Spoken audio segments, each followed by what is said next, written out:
2. 1, 2. 1, 2. Go! 1, 2.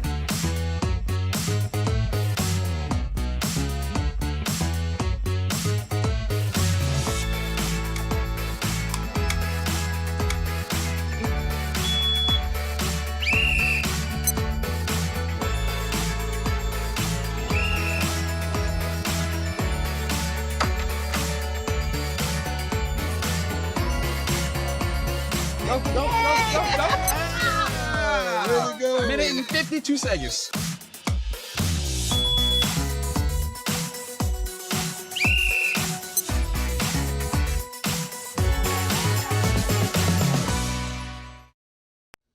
Want to be prepared for an emergency? Here are 3 easy steps to ensure you and your family are ready in the event of a disaster. Step 1. Put together an emergency supply kit with essential food, water, flashlight and radio, first aid and medical items, and copies of important documents. A supply of water and non-perishable food items is essential, so prepare a 3-day supply in case of an evacuation, or a 2-week supply if you are confined to your home during an emergency, including 1 gallon of water per person per day. Be sure to gather flashlights and extra batteries, and some extra cash to include in your emergency kit. Step 2. Talk to your family to develop a disaster preparedness plan. Have a couple of designated meeting places in case your family members get separated. It's wise to have one meeting spot right outside of your home and one outside of your neighborhood in the case of an evacuation. Decide on an emergency contact who lives outside of your area and make sure everyone in your family has their phone number. Develop an evacuation plan and practice it with your family twice a year. Don't forget to include your pets in the plan. Practice following multiple routes to safety or sheltering in place in safe spaces in your home. Once you're safe, remember to contact other family members through email, text, phone, or social media to let them know you're okay. You can also work with your local Red Cross to list yourself as safe and well. Step 3. Be informed. Learn what you need to know to keep your family safe. Know what kinds of disasters and emergencies are likely to occur in your area and monitor the news if a watch or warning is issued.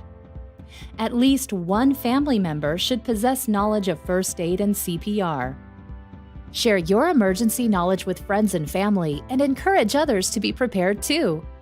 For more information and a full list of survival kit items, visit redcross.org/prepare.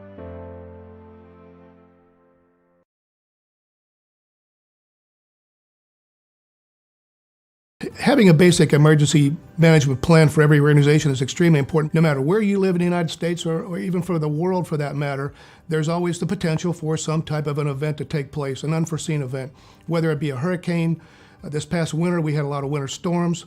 We've had tremendous wildfires in California. No matter where we live and work, there's always a chance for a disaster to happen. The Red Cross mission is to provide a wealth of services, but also in providing information. We have a multitude of apps. We have an emergency app, a first aid app, a hurricane, tornado, earthquake. So there's a wealth of information out there that are most critical things that people need to know as a storm is approaching, as a hurricane is approaching, but then also what to do after a storm has passed. So what have you done to get ready? Have you gotten a preparedness plan? Have you discussed it with your family? Do you need to evacuate? If you need to evacuate, where you're going to go, have a plan. Stay informed, get a kit, because all of those things are vital to maintaining your safety. To the world, you may be one person, but to one person, you may be the world. And I think that Red Cross individuals are the world to many people across the United States when faced with disasters.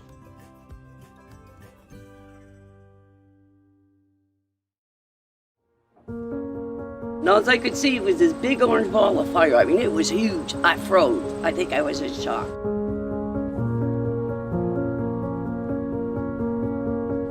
The smoke alarm upstairs is what saved us, because if it wouldn't have been for that smoke alarm, we wouldn't be sitting here right now. That smoke alarm saved our life.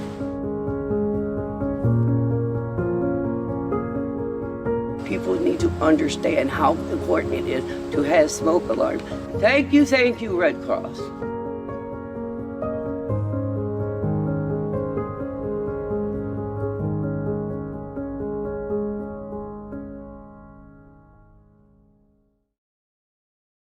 The American Red Cross reminds you to check the smoke alarms in your home monthly and to replace the batteries once a year. Checking your smoke alarm only takes a few moments and can provide life-saving protection for your family. To test your smoke alarm, take these 2 easy steps each month. Press the test button for 3 to 5 seconds. If you hear a loud beep, your alarm is working. It's that simple. If you don't hear a loud beep, then you will need to replace the batteries. To change the batteries in your smoke alarm, remove the alarm. Take out the old battery. Replace the old battery with a new battery of the same type. Put the alarm back in place and test the alarm again. You should now hear a loud beep, indicating your alarm is working. If your home doesn't have a smoke alarm, install one today. When selecting a location to install the new alarm, consider these tips. Every level of the home should have a smoke alarm, including the basement. Priority areas include a hallway outside of bedrooms, on the ceiling at the bottom of the stairways leading to the next level, and inside bedrooms or sleeping areas. Avoid placing smoke alarms in the kitchen or outside the door to a full bathroom. Now follow these easy steps to install your new smoke alarm. Place a sturdy ladder where you will install the alarm. Use a drill to insert screws into the wall to hold the alarm. Note the installation date on the back of the alarm, then attach the alarm. Test the alarm to verify the alarm is working. Now that you know how easy it is to test and install a smoke alarm, please join the Red Cross Sound the Alarm campaign. You can help us install free smoke alarms in your community that can save lives. To learn more, visit soundthealarm.org.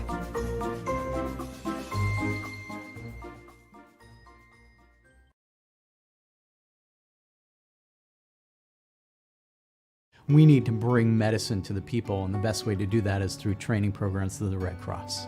We know that the public is much more interested in engaging in CPR when they just do hands chest compressions.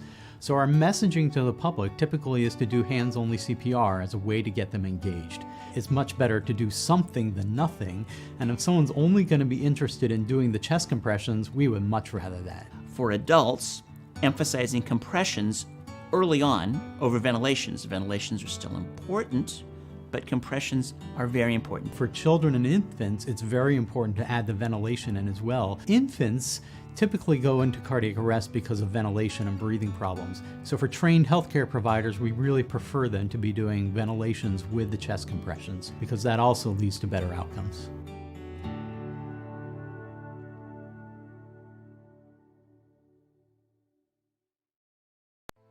Do you know what to do if your home catches fire? Studies show that you may only have 2 minutes to safely escape a home fire. But by taking some steps in advance, your family can safely escape in 2 minutes or less.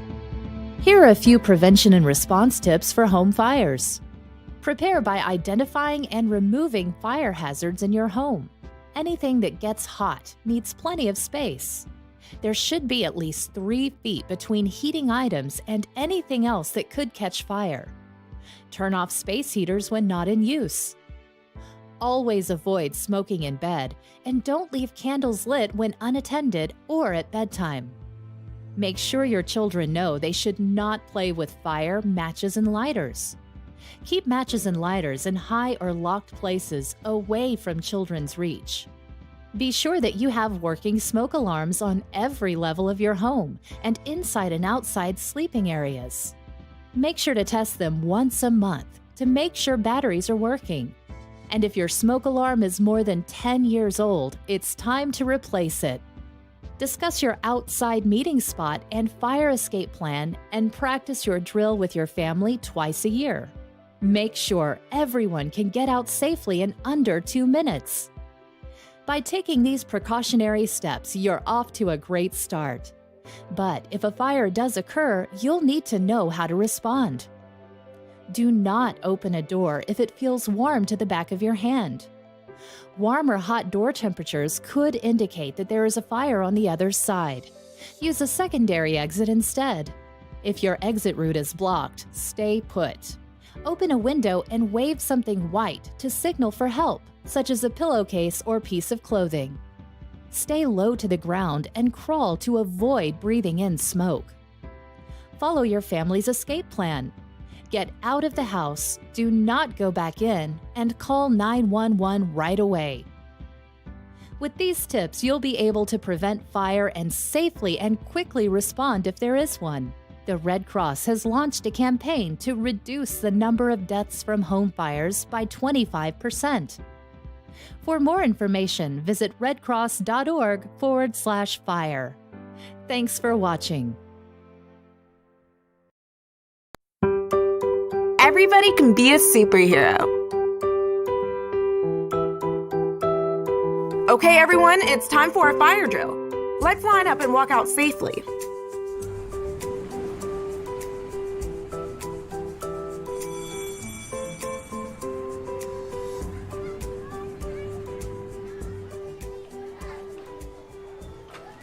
Do you know what an emergency is?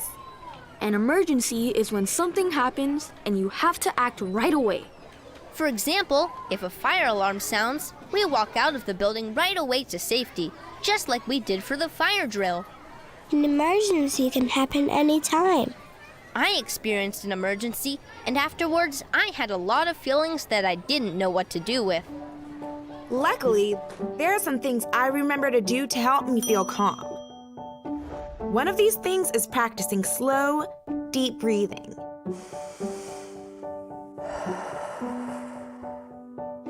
Guess what? You can do this one whenever you need to feel calm too. I can practice slow, deep breathing to calm myself down when I am upset. And I can teach it to others to help them calm down too. I like to think of this as one of my superpowers. When I get scared, worried, or nervous, I breathe really quickly. Breathing slowly will help me calm down. Here's how it works. First, I choose a color for my good, calm feelings. I choose blue because it reminds me of the sky on a sunny day. Next, I choose a different color for the uncomfortable feelings I want to get rid of. I choose gray, like the sky on a stormy day. Then, I close my eyes and take a long, slow breath in through my nose. When I breathe in, I suck in all the good color and calm feelings. I hold the good color inside for a few seconds and let it fill me up with good feelings. Then, I slowly blow the air out of my mouth. I pretend I'm blowing out a candle in slow motion. When I blow out, I imagine the air is all the gray color leaving my body. I feel like I am blowing all those uncomfortable feelings away. I do this again and again until I feel like I am full of my calm color, and all my gray color is out of my body. I can do this whenever I feel worried or scared, and I can teach other people how to do this too. When I use one of my superpowers, I feel just like a superhero. Did you know that there are superheroes all around us? In an emergency, I have lots of people in my community that can help me, just like a superhero. Police officers, firefighters, teachers, and paramedics are all helpers. They're part of my circle of support. My circle of support are all the people that can help me in my life when I am worried or scared. And all the people I can help too. Did you know that a friend can be a helper? My grandma, brother, and best friend Tony are some people that can help me when I need it. And I know I can also help them if they need me. When there is an emergency or when I need help, I know I can go to anyone in my circle of support. I can carry a special card with me that has my name and address. I can hand that to any grown-up in my circle of support, and it will make it easier to help me. It's one of my other superpowers. It helps me feel strong like a superhero to know that I can help myself too. Any of these people in my circle of support can help each of us when we are anxious, scared, or worried. And guess what? It is okay to ask for help. You can also be the helper for a friend that is worried or anxious too. If you notice one of your friends is upset, it is okay to ask, "Are you okay? How can I help?" Then you can be their superhero. To learn more about how to be prepared for an emergency or how you can help others when an emergency happens, go to redcross.org/youthprep.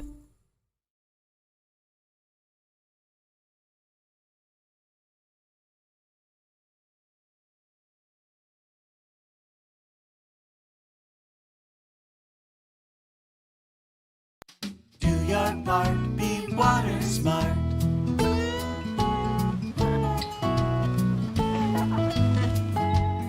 There are lots of different places to swim.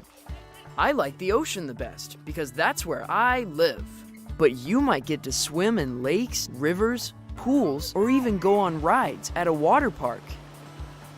No matter where you swim, there are rules and guides to follow. Always read the signs and listen to the lifeguards.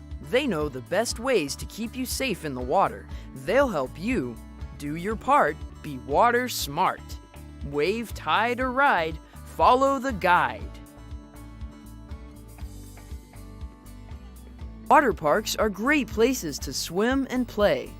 There are pools for swimming and wading, waves like the ocean, currents like a river, and lots of exciting slides and rides to try. Even if you've had swimming lessons and you can swim in a regular pool, a water park is different. You have to know what to expect before you get in the water. Like the wave pool, it starts out very shallow at one end and gets deep at the other end. The water is nice and calm until the waves start. You might be standing on the bottom 1 minute and the next minute the water could be over your head. If you're not ready, the waves could knock you over or flip you off your inner tube. So when you're in the waves, be steady and be ready. A winding river looks very relaxing, just taking it easy and floating along on an inner tube. It's not even that deep. But just like a real river, a water park river has currents that can be very strong. The current can knock you over and make it hard to get back up again. So when the rules say stay in your tube, well, you know what I say, be cool. Follow the rules. Water parks have lots of exciting slides and rides, and lots of rules to go with them. Some of the rides are only safe for bigger kids and adults. The signs will tell you if you're tall enough to ride safely. That reminds me, before you go on any slide or ride, find out what's at the bottom. Some have pools at the bottom that are deep or have strong currents. If you're not ready for it, you could get in trouble pretty fast. Even grown-ups can get turned upside down at the bottom of a slide, so be careful. Look for the guides and rules at every slide and ride. They'll tell you how it works. On some you sit up, on some you lie flat. Some use inner tubes. Some use mats. You might be in the dark. You might be in the sun. All I know for sure is, you'll be having fun. So, kids, no matter where you swim, pools, lakes, rivers, oceans, or water parks, even when a lifeguard is watching, be careful and follow Longfellow's rules of water safety. Do your part, be water smart.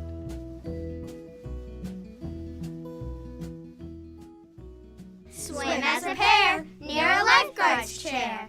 Be cool, follow the rules. Look before you leap. Think so you don't sink. Reach or throw, don't go.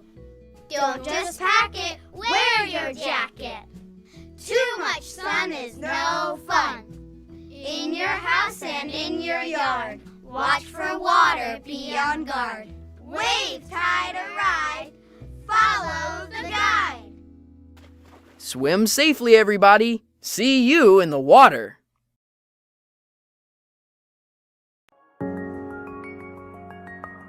Evitar que un niño ingrese a una piscina cuando no debería estar ahí y por ello no está supervisado es uno de los mayores desafíos de estar cerca de una piscina.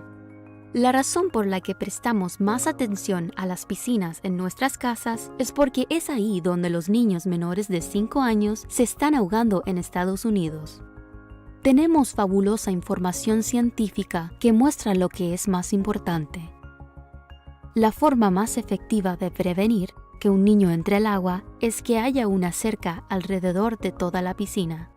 Así la piscina está encerrada por los 4 costados con una puerta de cierre automático que se autobloquea para que el niño no pueda entrar.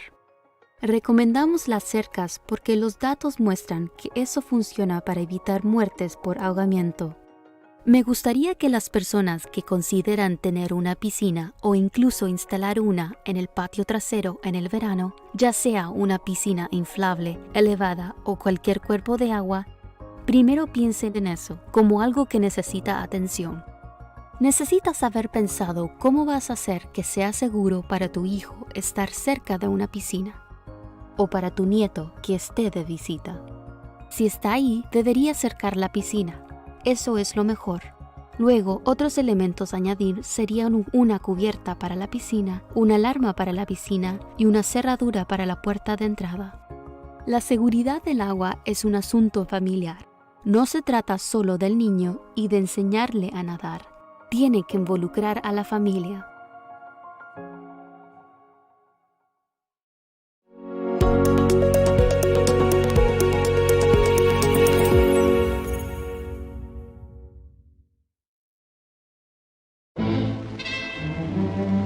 California, 1943.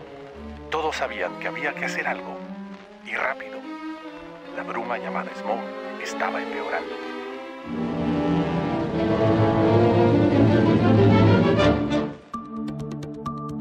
Hasta inicios de la década de 1950, no se controlaba la contaminación industrial en California.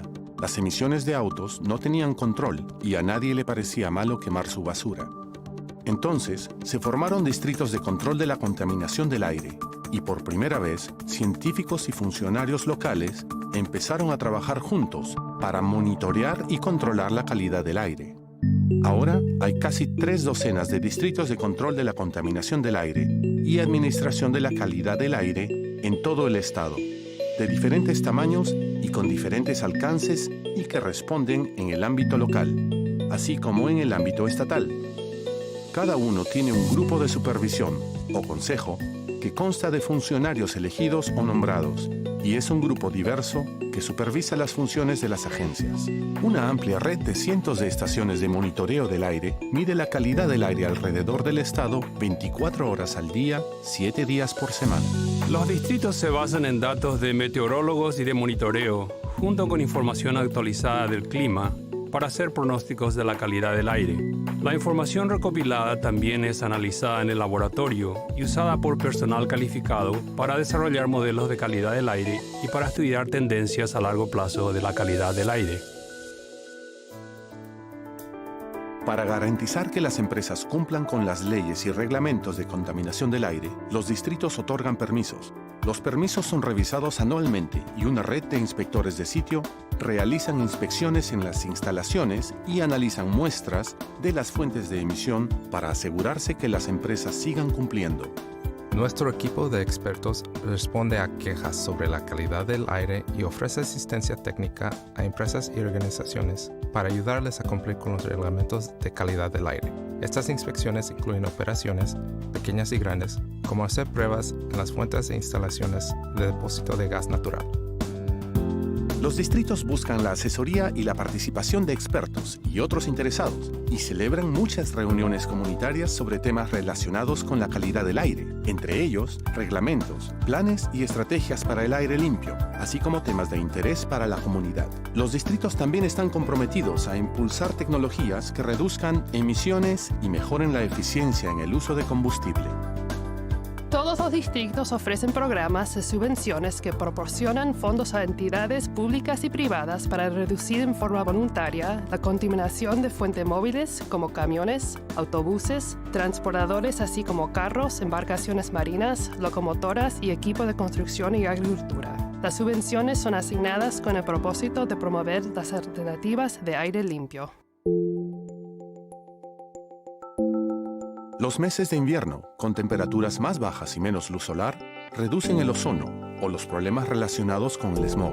Pero partículas peligrosas en el aire, llamadas materia particulada, son un grave problema cuando el tiempo es más frío. Debido a que los millones de chimeneas y estufas a leña en todo el estado son una fuente principal de materia particulada, el humo que se produce al quemar leña en residencias viene a ser un gran motivo de preocupación con respecto a la salud, debido a que cada distrito individual tiene características singulares de topografía y densidad de población. Algunos alientan a los residentes a no quemar leña en forma voluntaria, y otros emiten advertencias de salud y se prohíbe quemar leña durante los periodos de alerta. Algunos fuegos, como los incendios forestales y los incendios catastróficos, no están bajo los reglamentos de los distritos. Más allá del claro peligro para la vida y la propiedad, el humo y las cenizas de grandes incendios forestales producen niveles exorbitantes de contaminación del aire, amenazando la salud de miles de personas, a menudo de cientos de millas de distancia de donde ocurren estos incendios forestales. Cuando los niveles llegan a un rango demasiado malo para la salud, los distritos del aire emiten alertas de salud y también trabajan con funcionarios de salud pública, CAL FIRE y otras agencias locales para determinar cuándo anunciar una orden de refugiarse donde estén. Por otro lado, durante ciertas épocas del año, cuando el peligro de incendios es menor, en muchas áreas se permite que residencias y empresas quemen vegetación muerta. Los distritos de control de contaminación del aire y de administración de la calidad del aire publican los días en los que se permite quemar en áreas locales. Sin embargo, cuando el tiempo empieza a entibiarse y aumenta el peligro de incendios, CAL FIRE puede restringir toda la quema de desechos. Al final, todas las facetas del trabajo de los 35 distritos son para proteger y mejorar la salud pública. Durante los últimos 20 años, la población de California ha aumentado en 22% y el promedio de millas diarias que se maneja ha aumentado en 45%. Al mismo tiempo, las emisiones en todo el estado de contaminantes que forman smog ha disminuido en más del 50%, gracias en parte a que los distritos han creado más conciencia sobre la contaminación del aire y el esfuerzo del público de promover cambios sociales. Al mejorar la calidad del aire durante las últimas décadas, los programas de los distritos han producido importantes beneficios para la salud pública y ha ahorrado al Estado millones de dólares en costos relacionados con la salud. Los distritos de aire en todo California están orgullosos de haber desempeñado un papel decisivo, en alianza con agencias como el Consejo de Recursos de Aire de California y la Agencia de Protección Ambiental de los Estados Unidos en este logro. Pero a medida que la población y el tráfico aumentan y lidiamos con la inminente amenaza del cambio climático, vamos a necesitar todo nuestro ingenio y recursos como agencias y como miembros de la comunidad en general, para que esta tendencia positiva continúe. Para obtener más información sobre su distrito, visite capcoa.org/distritos.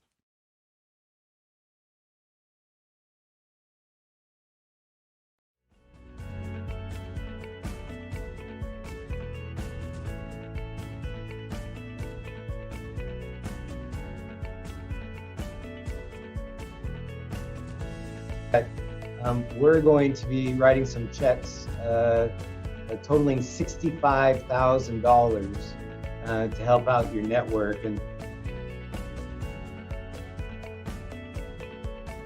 you know, Travis Credit Union has been a long-term, ongoing partner for Children's Network. We really appreciate that.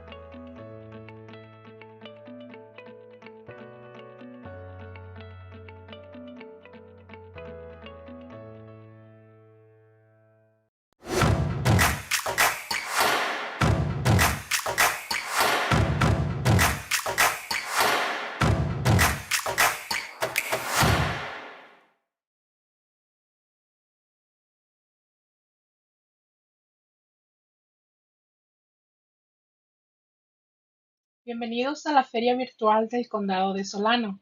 Mi nombre es Fátima Hernández y soy farmacéutica egresada de la Universidad de Turo, California. Hoy quiero hablarles acerca de la enfermedad del coronavirus o COVID-19 y les traigo consejos prácticos para protegernos y proteger a nuestras familias. Infórmese sobre el COVID-19.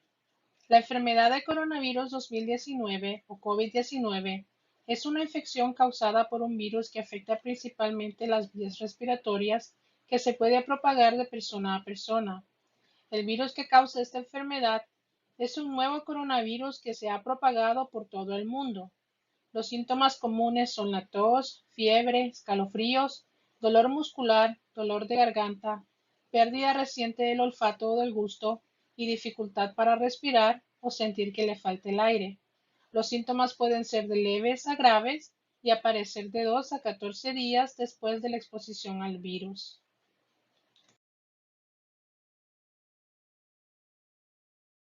Sepa cómo se propaga el COVID-19. Usted puede infectarse al entrar en contacto cercano, alrededor de 6 pies o la longitud de 2 brazos, con una persona que tenga COVID-19. Este virus se propaga principalmente de persona a persona y usted puede infectarse por medio de gotitas respiratorias si una persona infectada tose, estornuda o habla. También podría contraer la enfermedad al tocar una superficie o un objeto en los que esté este virus y luego tocarse la boca, la nariz o los ojos.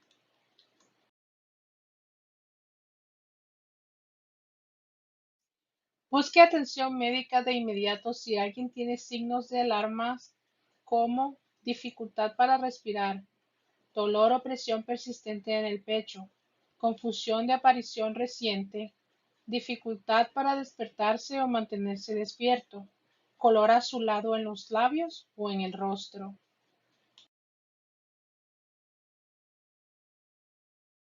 Conozca su riesgo de enfermarse gravemente. Todos estamos en riesgo de contraer el COVID-19. Los adultos mayores y las personas de cualquier edad que tengan enfermedades subyacentes o padecen afecciones médicas previas como presión alta, problemas del corazón o de pulmones, diabetes o cáncer, podrían tener un mayor riesgo de enfermarse más gravemente.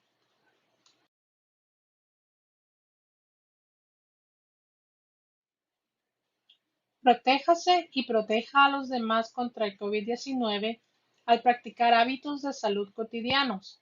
En la actualidad no existe una vacuna que proteja contra el COVID-19 y la mejor manera de protegerse es evitar la exposición al virus que causa esta enfermedad.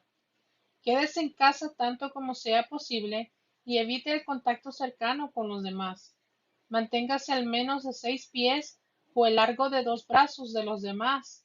Lávese frecuentemente las manos con agua y jabón por al menos 20 segundos cada vez. Use un desinfectante de mano a base de alcohol que contenga al menos un 60% de alcohol si no hay agua y jabón disponibles. Evite el contacto con las personas que estén enfermas. Limpie y desinfecte las superficies que se tocan con frecuencia. Es recomendable el uso de cubierta de tela para la cara. Asegúrese que cubra la nariz y la boca. Esto es importante porque podrías estar infectado y no tener síntomas. Use una cubierta de tela para la cara para ayudar a proteger a los demás en caso de que usted esté infectado, pero no tenga síntomas. Déjesela puesta todo el tiempo que esté en un lugar público. No se la cuelgue en el cuello ni se la deje sobre la frente. Y no se toque la cubierta de tela. Si lo hace, lávese las manos lo más pronto posible antes de tocarse la cara.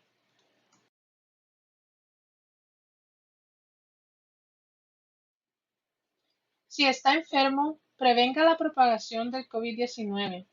Quédese en casa si se siente enfermo, excepto para conseguir atención médica.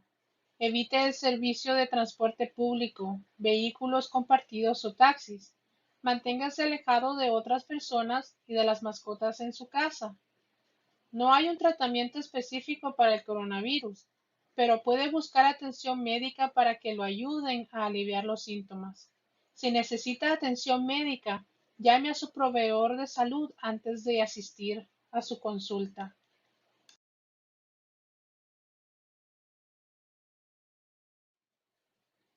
Y recuerda, haz tu parte, protégete y protege a los que amas. Disfruta de la feria virtual del Condado de Solano. Gracias.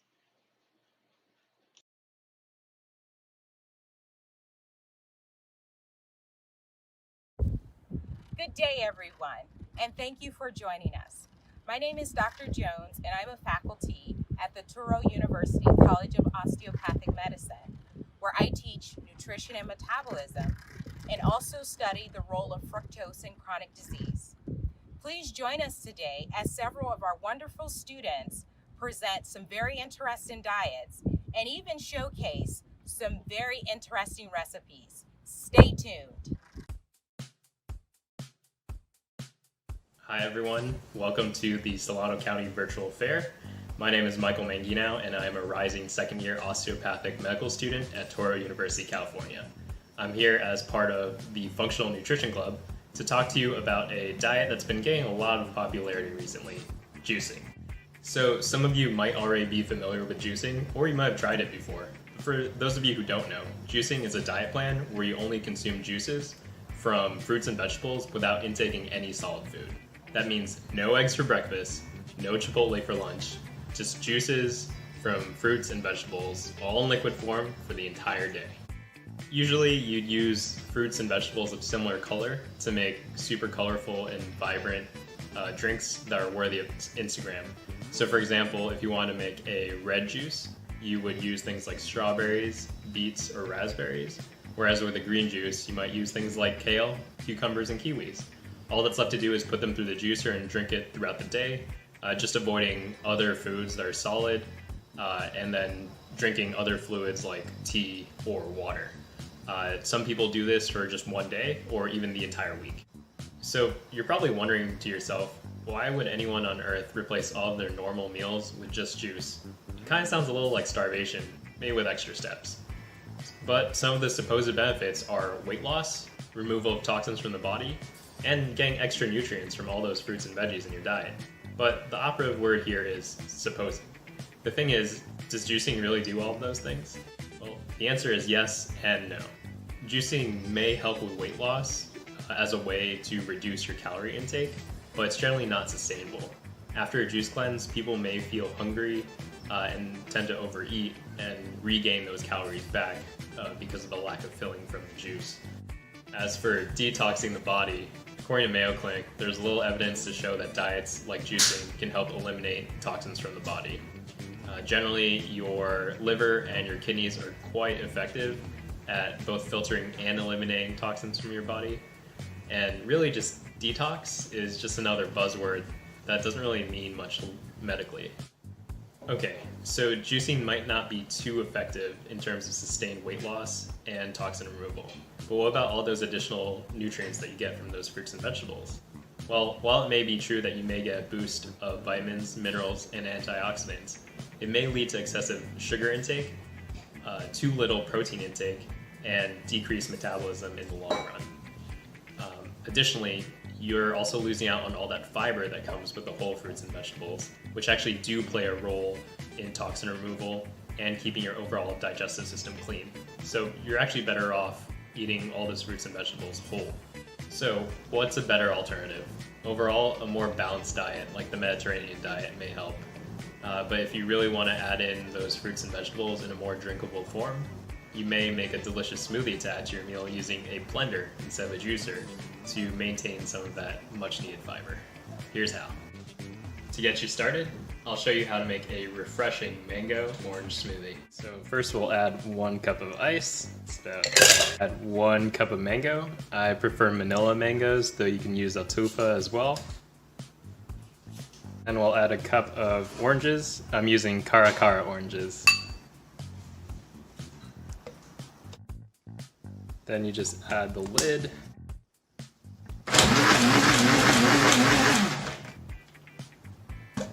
And voila!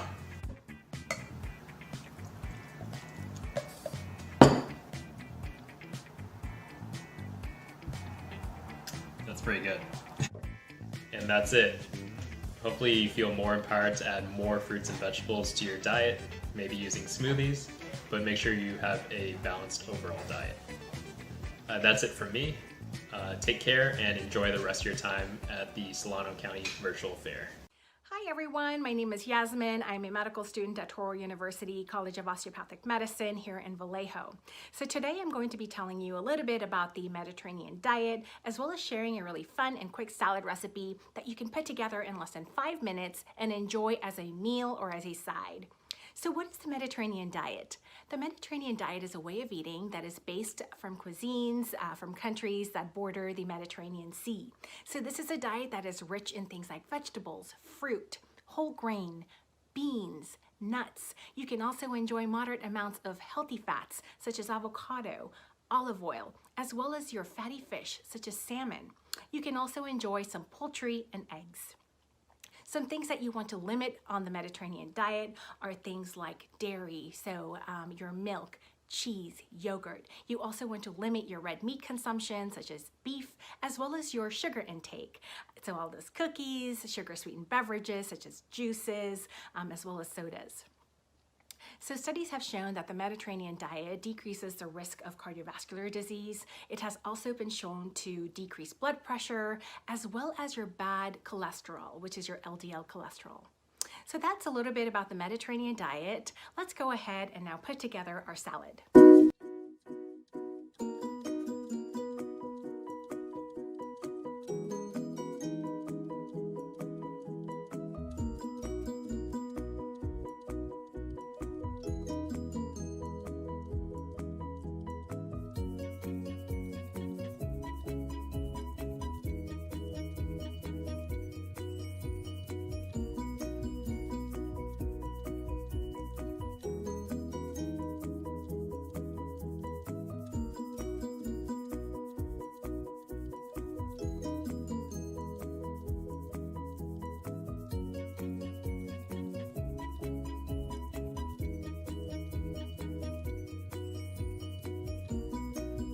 Hi, my name is Nick, and today I'll be doing a presentation on intermittent fasting.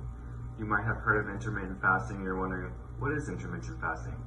Intermittent fasting is a diet that restricts the time of day that you can eat. So an example of that is where you fast for 16 hours and then you have an 8-hour period of time where you can eat.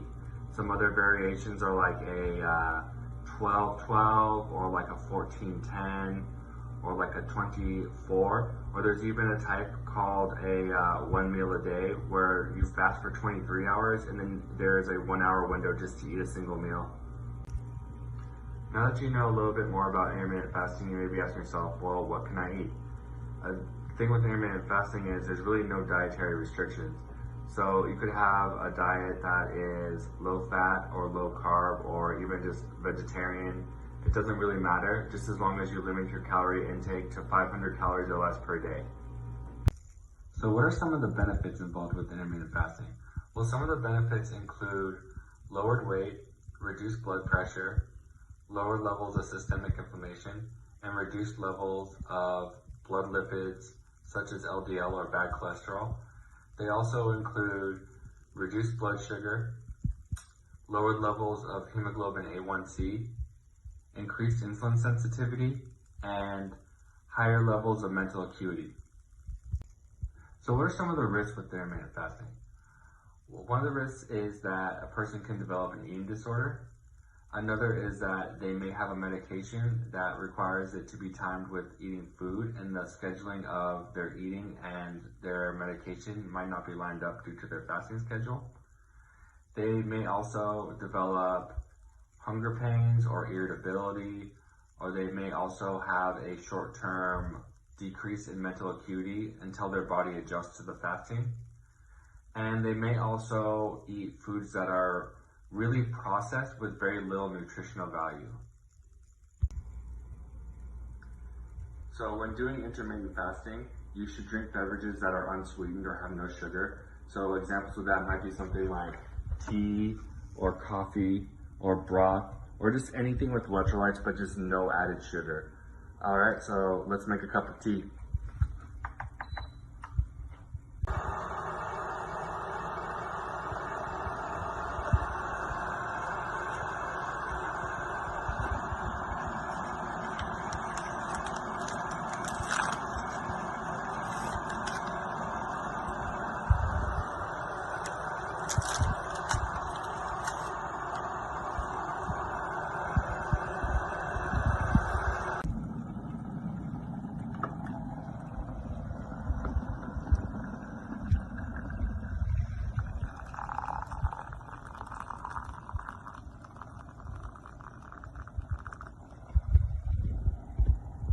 mentioned earlier that you didn't want to drink beverages with added sugar or carbohydrates. The same thing goes for food.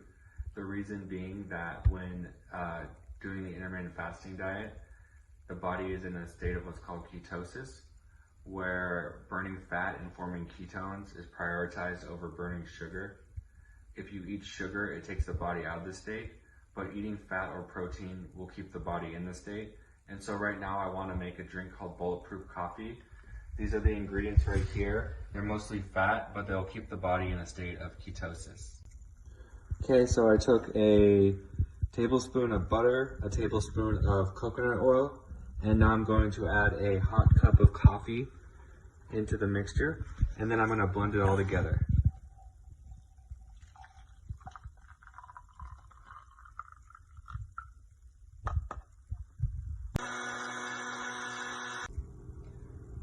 Alright, so now the drink is done.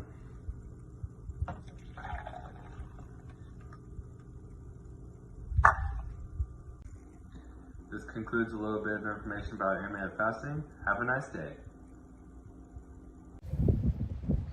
Thank you for joining us. You can find more information on our website at www.tu.edu.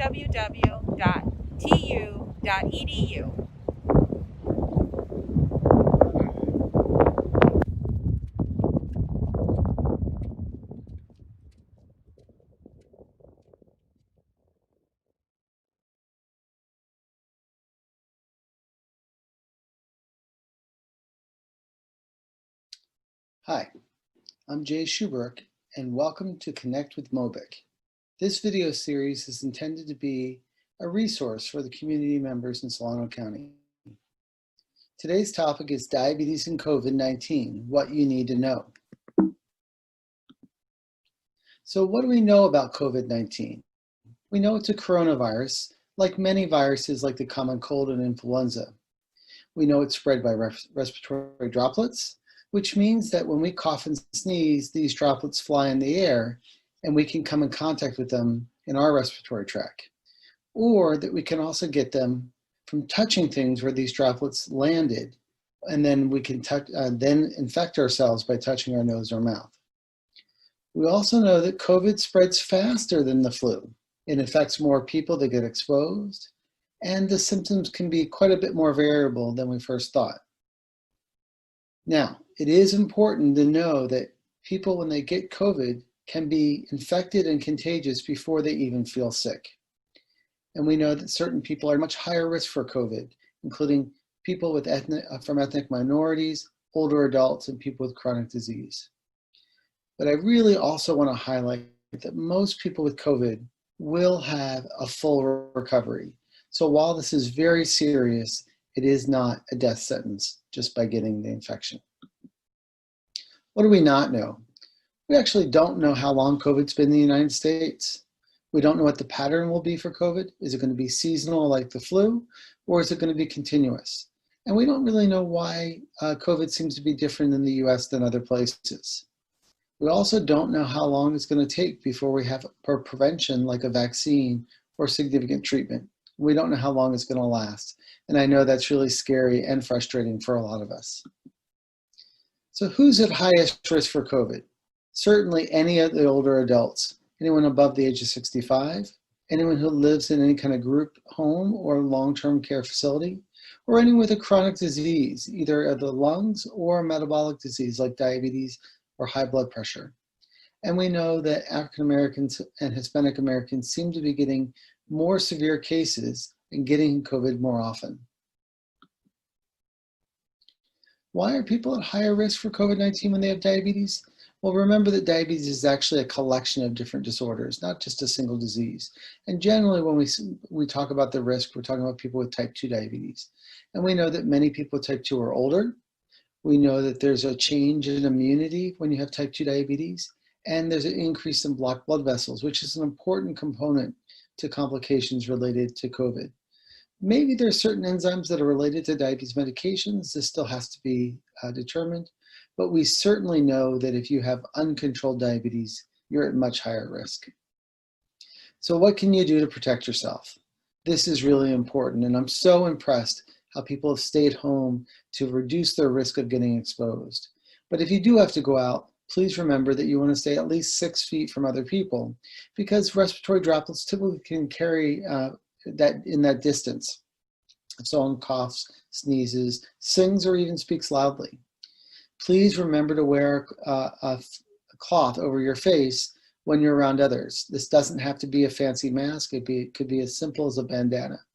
This bandana is important for both protecting you from not touching your face and mouth and exposing yourself, as well as not shedding respiratory droplets to others. Remember that most people can be infected and contagious even before they know they have the disease. Please remember to wash your hands at least 20 seconds before and after you check your glucose or any time that you're touching other surfaces. And while we talk about using alcohol-based products that are at least 60% alcohol, soap and water, quite honestly, is the most effective way to wash your hands and prevent infection. And then remember to clean and disinfect other surfaces that you commonly touched by multiple people. What else can you do? If you have diabetes, please remember to take good care of yourself. This means keep your diabetes in control. This is not a time to skip medicines or change your medicines. This is a time to make sure that your diabetes, your blood pressure, your cholesterol, all is under good control, because that's the best thing you can do to prevent your risk outside of avoiding exposure. Try to reduce stress if you can, find ways to find joy and peacefulness, and remember that physical activity actually improves your immune system. So do the things that keep you well. Now, if you do get sick, develop a fever, a deep cough or shortness of breath, or one of those other symptoms like a loss of taste, please contact your healthcare provider. And remember that many providers, including us, are now providing telehealth.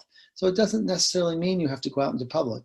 Please call us and let us know what you're feeling so we can help you do your best decision about what your next step is. And please do not stop taking your diabetes or blood pressure medicines unless you've been instructed by your healthcare provider.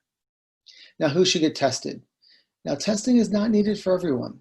Currently, the CDC is recommending testing for some high-risk populations. Those who are hospitalized, those people with symptoms, including healthcare facility workers, working in group community living settings, first responders, and people who are at high risk with symptoms.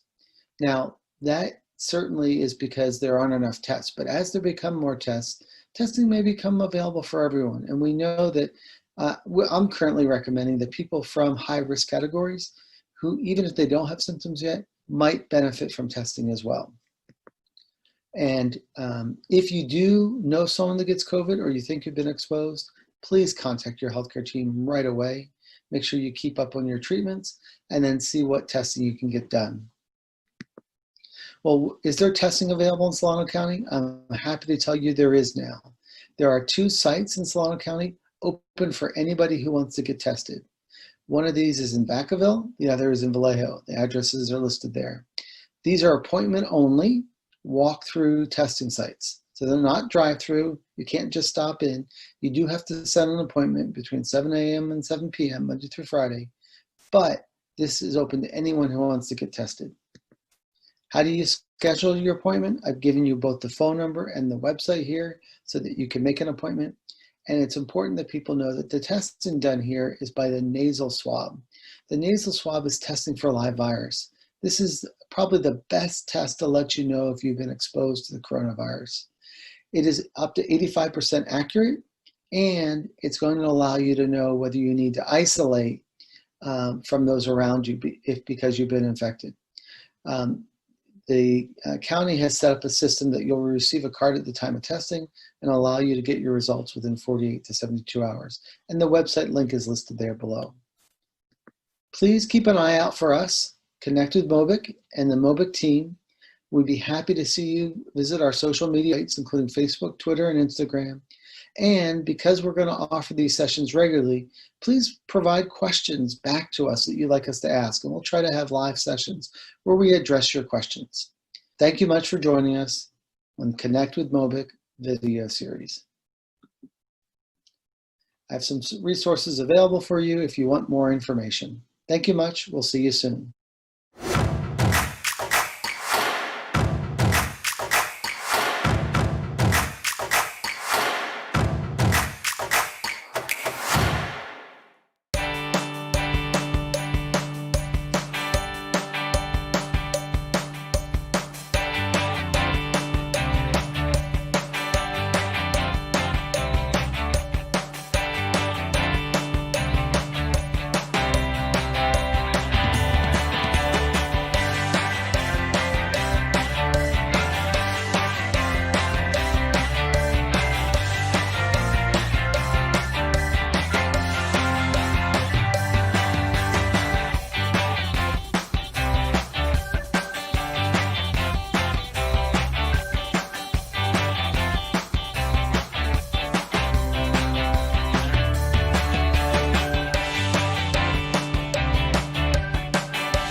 Hola, hello.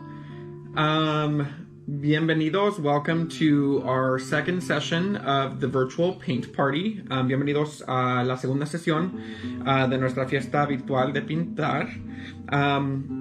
Hay que darles unos minutitos para ver si llega más gente. We'll just give it a couple of minutes while we wait for others to join us and I set up my equipment. So yeah, just bear with me.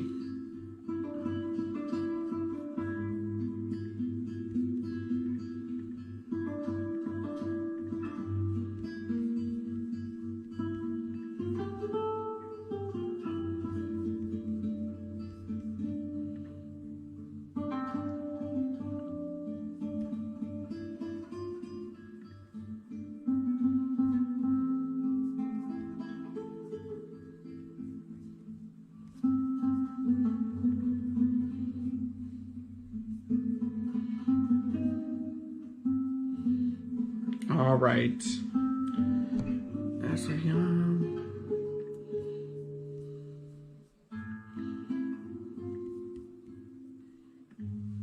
Muy bien. Ya miro que está llegando la gente. I see that folks are logging on, so thank you so much. Just as a quick reminder, as you're setting up your stations, one of the things, or the things that you'll be needing are a rag, a plastic lid or a paper plate or something to put your paints on. 3 brushes, a large brush, a medium brush, and a detail brush or a small brush.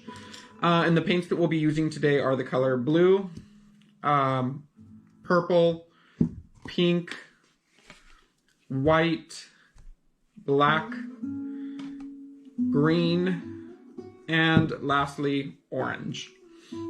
If you don't have all of these colors, it's okay. We'll be able to substitute. And you'll also need a container for your water. All right, as well as obviously your canvas. Entonces, mientras estamos esperando a las personas que lleguen, o más personas que lleguen, pueden preparar su estación con un frasco de agua para limpiar sus pinceles, sus 3 pinceles, el grande, el mediano y el pequeño, y las pinturas azul, rosa, rosada, o azul, el color rosa, morado, negro, blanco, verde y anaranjado. Si no tienen todos los colores, no se preocupen, porque vamos a poder sustituir unos para otros. Y también algo donde pueden poner su pintura. Y también su panel. Entonces el día de hoy vamos a pintar tortugas en el mar. Today we're going to be painting turtles under the ocean. Again, if this is your second time, welcome back. Thank you for coming back. Si es su segunda vez, gracias por regresar. Si es su primera vez, unos consejos es sean gentiles con sí mismos, dense cariño, dense amor. Este es un proceso relajante, un proceso desestresante, y están creando algo nuevo y eso es algo muy bonito. So some tips, if you are new to this, and even if you're not, is remember to be gentle with yourselves. Remember to give some peace. Give your peace and your work some love, and give yourselves some love. You're creating and bringing something into the world that didn't exist here before, and that's something really magical and something really beautiful. So it's really important to, to be gentle with yourselves and to give yourself some love, because that's important through this process. If you have any questions, you can use the live feed. I will make sure that that I am looking at the live feed as much as I can to make sure that I answer any questions. Si tienen preguntas, me las pueden hacer por el live feed. Y voy a tratar de mirar las preguntas y contestárselas. Si necesitan materiales, si viven aquí en Vallejo, mándenme un mensaje. Yo les puedo decir dónde las pueden conseguir, o las puedo donar para ustedes. Okay, so if you live in Vallejo and you don't have art supplies, send me a message. I'm happy to share with you where you can get them, or if accessibility is an issue, I'm happy to donate them. So, all right, let's get started. Okay, so today we're going to start with a little bit of white. Vamos a empezar con poquito blanco. Y no necesitan mucho, como les recordé ayer, like I shared with you yesterday, it's always best to start with a tiny, tiny bit and then add more if you need, okay? So we're just going to go ahead and do a tiny bit of white, a dime size. And I'll show you what that looks like. And we're going to start with the white brush. And actually, before I get started, is the music too loud? Is it okay? Let me know in the comments and I can turn it up or I can turn it down. We're going to start with the white. And you're just going to apply some white onto the medium brush. Vamos a empezar con poquito blanco. Es importante nada más empezar con poquito y pueden agregarle más si necesitan. ¿Ok? Y con el pincel blanco vamos a hacer un círculo blanco. Casi no se va a poder ver porque estamos pintando blanco en blanco. Pero vamos a hacer un círculo aproximadamente del tamaño de una cuerda. So you're going to make a circle and it's going to circle around and around until you get to the size of about a quarter. Okay.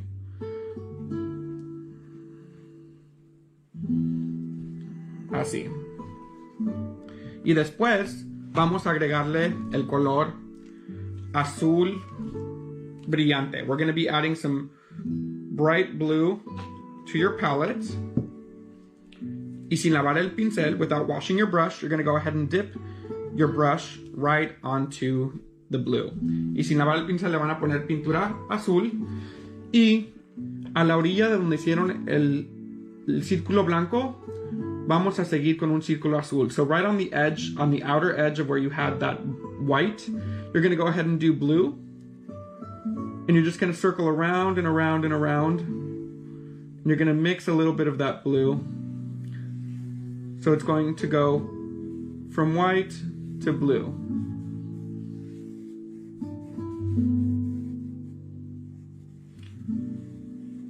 And I'm going to close mine up a little bit. Y vamos a cerrar en medio. Le voy a agregar un poquito más de blanco al medio. Y vamos a continuar así, okay? And you can add a little bit more white, and then you're going to go ahead and continue to work your brush outward. And what we want to do is to have it become a gradient. So light in the center and then darker as it gets around. Lo que queremos hacer es de que va a estar un poquito más suavecito en el medio y va a hacerse más oscuro a las orillas. Voy a agregarle un poquito más de blanco. I'm going to add a little bit more white, and I'm going to continue that pattern all the way out.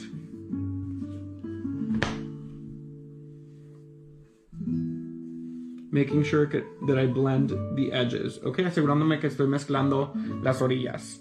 Y después voy a agarrar más azul, and I'm going to add more blue, and I'm going to continue this pattern all the way out. I'm going to go ahead and switch brushes and get the brush that's a little bit bigger. Ahorita ya voy a cambiar de pinceles y voy a utilizar un pincel un poquito más grande. Y voy a seguir con esta moción, ¿ok? Alrededor. Un poquito más azul.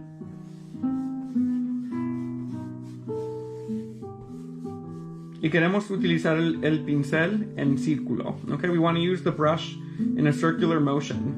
The way that you move your brush and the way that the strokes are made is the way that your observer or whoever's looking at your painting, how their eye is going to move throughout the canvas. And because we want this to be circular, we want to move our brush in a circular motion, okay? La manera en cual pintan o mueven el pincel es como se mueve el ojo en la pintura. Entonces, como queremos que sea un círculo, queremos mover nuestro pincel en una moción circular.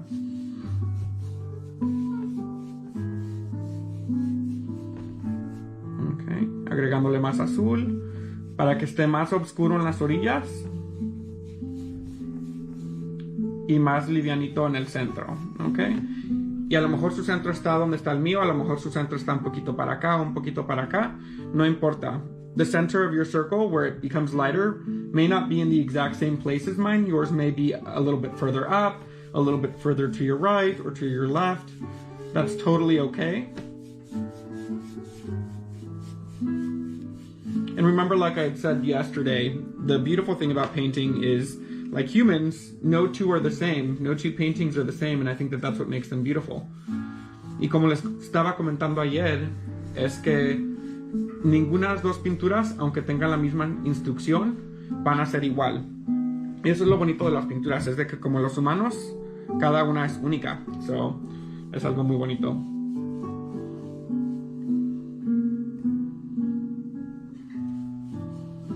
Muy bien.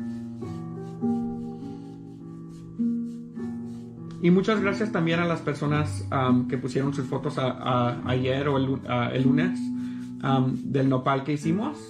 Thank you so much for folks who uploaded their photos and allowed us to share them on our social media from the cactus workshop. A lot of folks were really saying how beautiful that was and how amazing you all were. So congratulations, felicitaciones, hicieron un muy buen trabajo. Muy bien. Y vamos a seguir con esa misma moción, moviendo el pincel en círculos.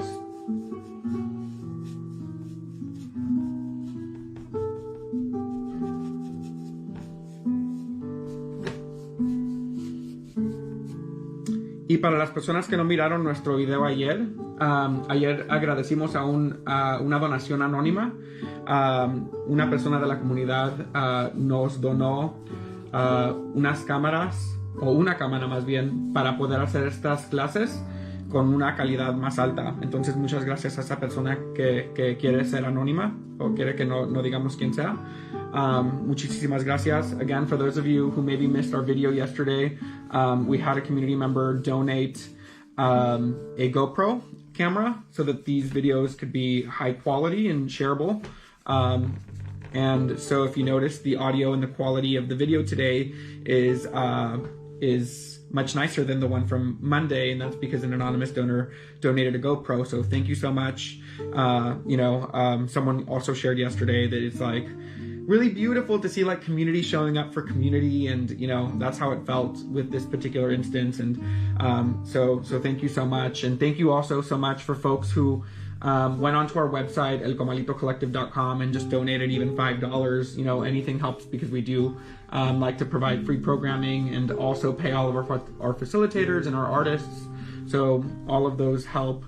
So muchas gracias también a todas las personas que fueron a nuestra página web elcomalitocollective.com y donaron aunque sea $5. Eso nos ayudó bastante y nos ayuda a dar o hacer eventos y programación gratuita para la comunidad. So muchas gracias.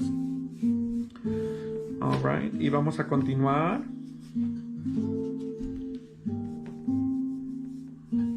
Hi Ana.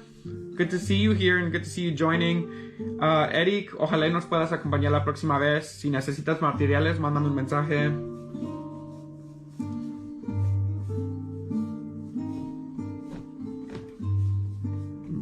Muy bien. Yo necesito poquita más pintura. I need a little bit more paint, so I'm adding some to my palette. Y queremos continuar esto.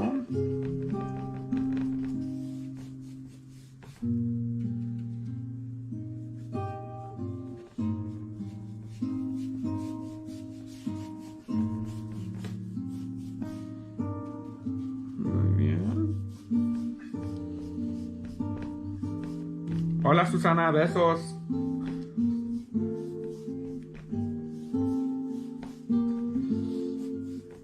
Gracias, Mina. Mina is sharing that that she appreciates that it's in 2 languages, and yeah, I'm very blessed, to have grown up with learning Spanish as well as English. So well, not technically English I learned later in life. But yes, I'm very fortunate to speak 2 languages, so we always try and do our best to make sure that all of our programming is in English and in Spanish. Tengo el privilegio de haber aprendido 2 idiomas. Español fue mi primer idioma, pero siempre intentamos que nuestra programación sea en inglés y en español para que toda la comunidad o una mayor parte de nuestra comunidad pueda atender y asistir. So, muchas gracias, Mina, por el comentario. Great. And we just want to take it down to about here, okay? Hola, prima. Hola, Adriana. We want to take it down to about here. So we want to leave about that much of the canvas blank, okay? And this is where you're going to be able to have some fun with this.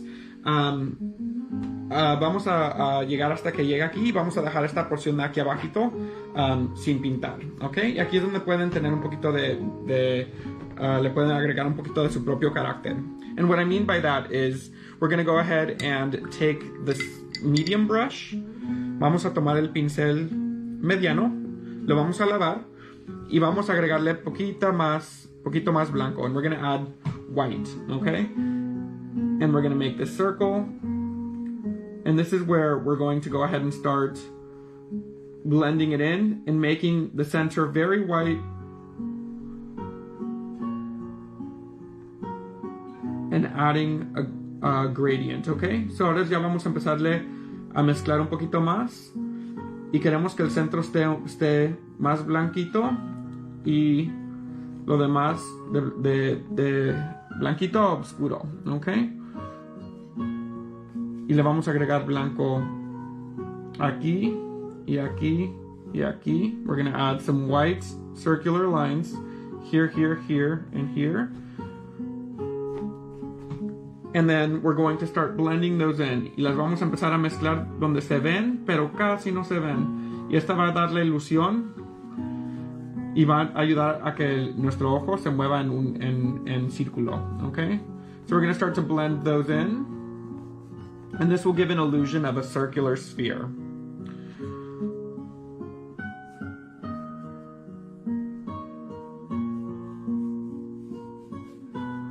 We just want to blend those in nicely. We don't want to get rid of them completely, but we also don't want to be able to see the harsh lines. And you can just, again, move your brush in a circular motion along the outer edge. If there's a part that you want to be a little bit more blended, you can go over that. Pueden mezclar, pero no queremos quitar todo el color. Entonces podemos mezclar las partes que se ven un poquito más fuertes y mezclarlas a que se vean un poquito más ligeritas. And can you start seeing that it's starting to make this very spherical it allows your eye to move in this very spherical way. Muy bien. Y acá para mí está un poquito todavía muy oscuro, so le voy a agregar uno más. This corner of my painting is still a little bit dark for my liking, so I'm going to be just blending a little bit more. And again, we always want to move our brush in a spherical way so that our eye is not broken from that pattern, because the way that our brain thinks is that it thinks in patterns, so we want to make sure that it continues in that spherical way, okay? Y cuando muevan su pincel siempre debe de ser en una moción circular, porque la manera en cual nuestro cerebro funciona es de que mira las cosas en patrones, entonces no queremos quebrar ese patrón circular, okay?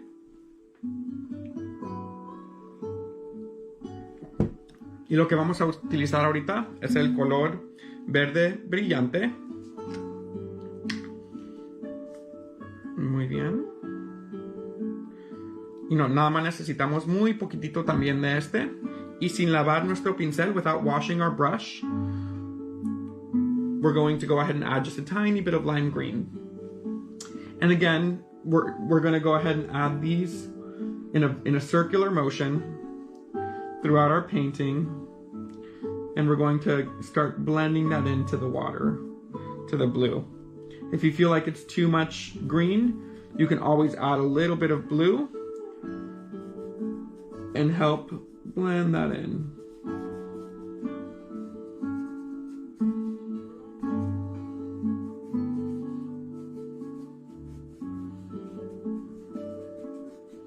And again, you're just going to go in a circular motion.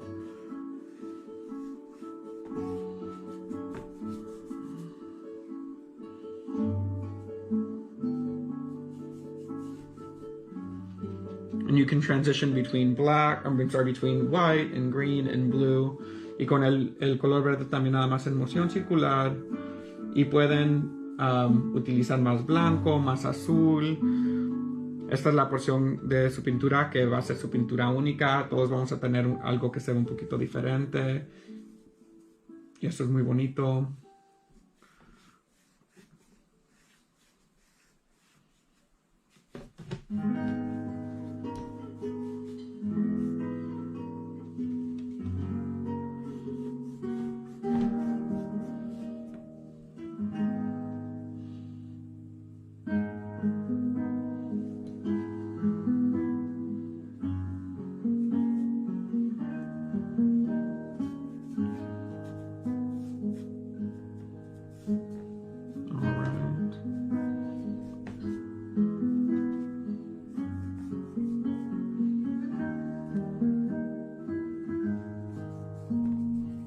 ¿Cómo van? How are you all doing?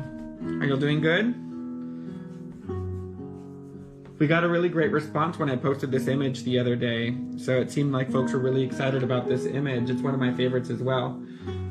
Mucha gente, cuando pusimos esta imagen en nuestras redes sociales, mucha gente comentó que les gustaba esta imagen. Entonces, es una de mis imágenes, una de las pinturas preferidas mías. Entonces, me dio gusto que ustedes respondieron muy bien a esta imagen. So, yeah, qué bonito.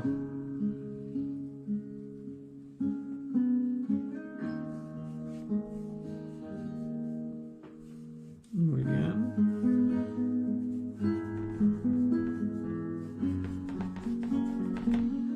Y yo pienso que yo ya estoy contento con cómo se está mirando el mío. A lo mejor le agrego un poquito más de blanco. Aquí. Darle un poquito más de luz.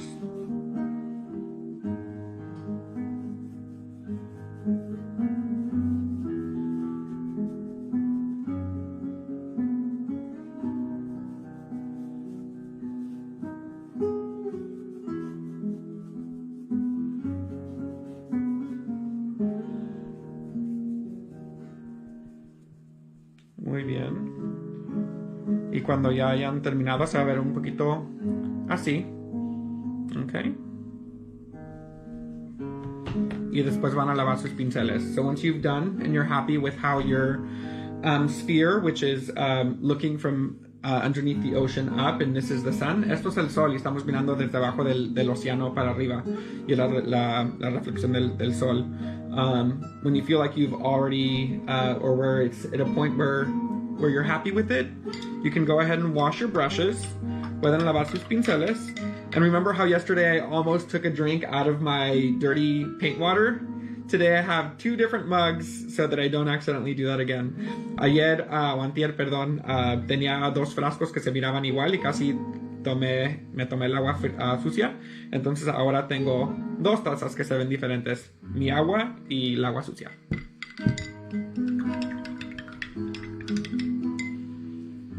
Muy bien. Y para lavar su pincel, to wash your brush, you just run your brush back and forth in the water. And then you wipe it down on a rag.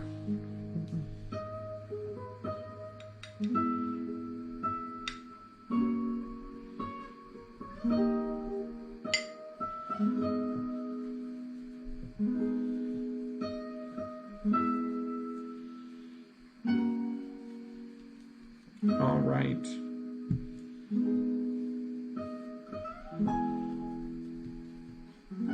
Muy bien. So now we're going to use either the black or the dark blue, whatever you have available to you. Ahorita lo que vamos a hacer es vamos a utilizar el negro o el azul oscuro, lo que tengan ustedes disponibles. Sé que unas personas nos dijeron que no tenían negro porque no vino en su paquete y otras personas no tienen azul oscuro, entonces pueden utilizar el que gusten. You can use whichever one you want. To give it a little bit of a harsher contrast, I'm going to use black, okay? But you can use either one. And for this, I'm going to use the big brush. Para esta porción de la pintura yo voy a utilizar el pincel grande, ¿ok? Y voy a pedir que me miren a mí primero. I'm going to have you watch first. Y lo que vamos a hacer es las piedras, las rocas debajo del mar, ¿ok? Y recuerden que las piedras no son derechas, que tienen muchas curvas, muchos puntos. Entonces, tenemos que demostrarlo en la pintura. Remember that rock formations are never straight. There's a lot of curves, there's a lot of edges. So, have fun with it when you do this. And I'll show you kind of like what I'm going to do. And I can,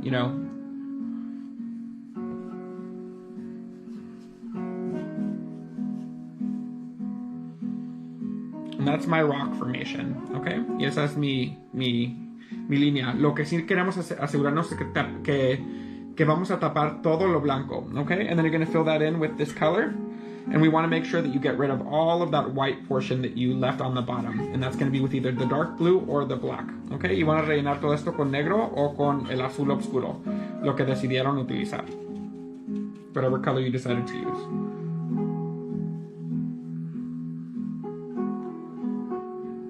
Hi, Lauren.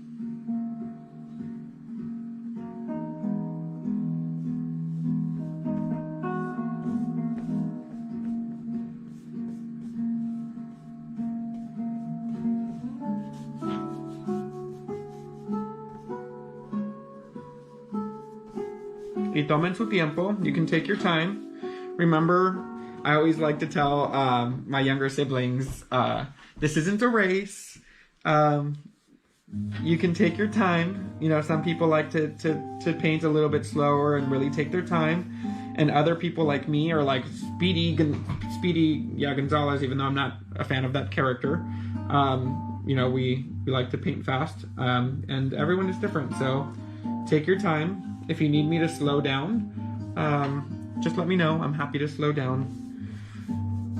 Acuérdense que pueden tomar su tiempo. Yo pinto rápido y a veces me tengo que recordar que tengo que tomarlo un poquito más despacio. Y si voy muy rápido, díganme en los comentarios. Vas muy rápido, puedes hacerlo un poquito más despacio o repetir un paso y con gusto lo hago. So.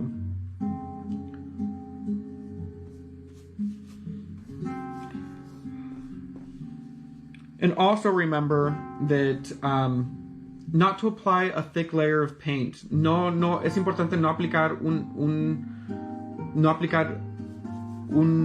¿cómo se dice? Una capa de pintura gruesa, ¿ok? Porque después se tarda bastante para secar y no queremos que se tarde mucho tiempo. Si se ve un poquito de lo blanco, está bien. If you can still see a little bit of the blue underneath or a little bit of the white underneath, it's okay. It's important not to cake on your paint, because we can always add a second layer after it dries. It's not a big deal, okay? Y cuando terminen, se va a ver un poquito así. So when you're done, it's gonna look like this. All right.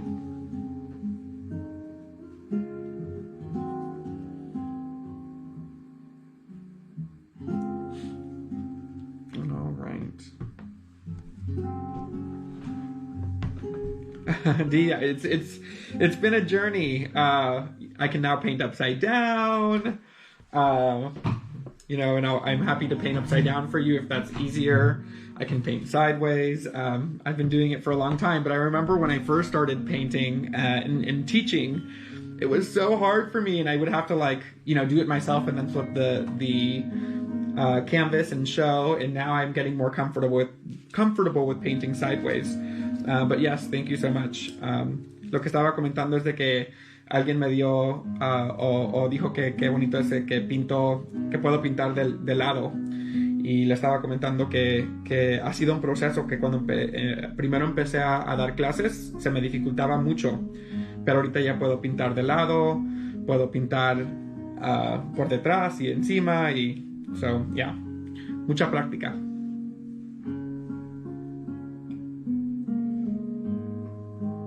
Les voy a dar unos minutitos más. I'm going to just give you a few more minutes to catch up.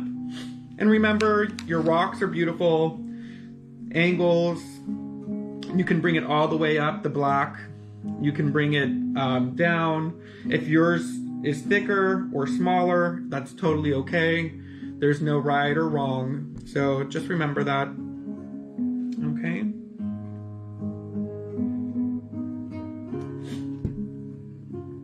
All right. And for those of you who are done, we're going to be transitioning to using the medium-sized brush. Okay, para los que ya terminaron, vamos a utilizar el pincel mediano. Okay, y vamos a seguir utilizando el negro o el azul. We're going to continue to use that either black or dark blue, whatever color that you chose. And we're going to use the medium brush. And we're going to start on one edge. We can either start on this edge or you can start on this edge. It doesn't matter. Vamos a empezar de este lado o vamos a empezar de este lado, pero vamos a empezar de una orilla. Ustedes pueden elegir la orilla que gusten. Yo voy a empezar de acá, ¿ok? Y utilizando el pincel, donde hace la línea delgada, no la línea más gruesa, voy a hacer, no sé cómo se dice en español, a lo mejor alguien me puede ayudar. I'm not sure how to say seaweed in Spanish, but maybe someone can help me in the comments. But we're going to be making seaweed. Vamos a hacer hierbas del mar, no sé si esa es la palabra correcta. Y va a ser como un gusanito, donde empieza grueso y termina así, ¿ok? Y vamos a hacer unas de 1, 2, 3, otras más largas con 2, y esas van a variar. These are going to vary as well. And these, again, you know, seaweed and the currents, the way that the currents move your seaweed, all of ours is different. So yeah, you know, don't get too caught up on whether or not yours looks like mine. I'm sure yours looks beautiful. Y acuérdense que todas se van a mirar diferentes y la corriente, algas marinas. Gracias, Marisol. Estas son algas marinas. Y la corriente del mar las va a mover diferente en mi pintura que en la de ustedes. Entonces, si las de ustedes no se ven como la mía, no importa. Estoy seguro que las de ustedes también se ven muy bonitas.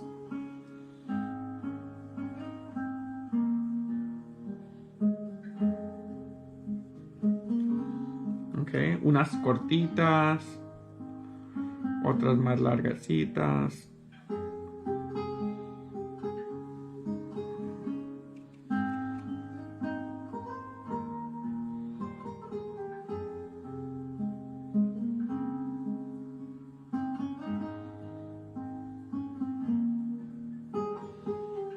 Muy bien.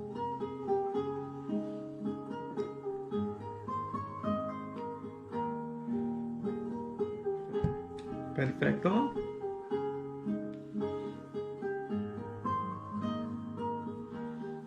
Muy bien. Y cuando ya hayan terminado, gracias, Eric. Ya, algas marinas. Vamos a lavar este pincel y vamos a utilizar el pincel pequeñito, okay? And we're going to be utilizing the small paintbrush. So on some of these, what we're going to do is we're going to add tiny little branches off of these seaweed. Entonces para unas sí, una no, una sí, cada dos no. Va a variar prácticamente como gusten, pero le vamos a agregar poquitas más.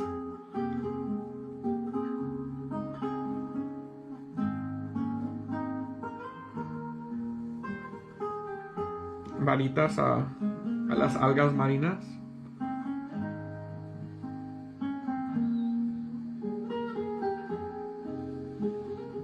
Y esto no le vamos a hacer esto a todas, nada más a unas, ¿ok?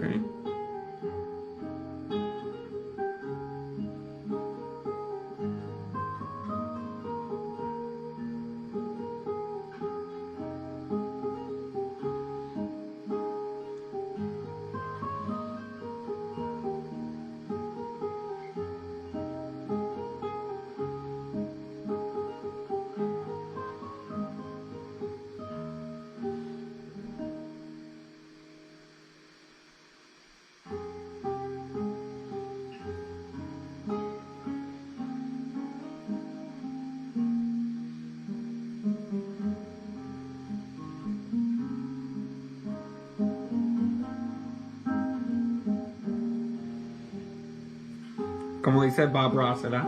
Las algas marinas felices. The happy little seaweed. Bob Ross style.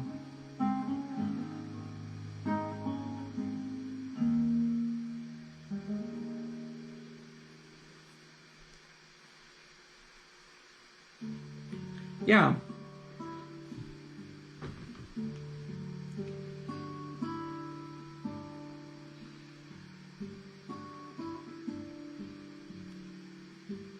Let's see. Was that helpful, Dee? Let me know.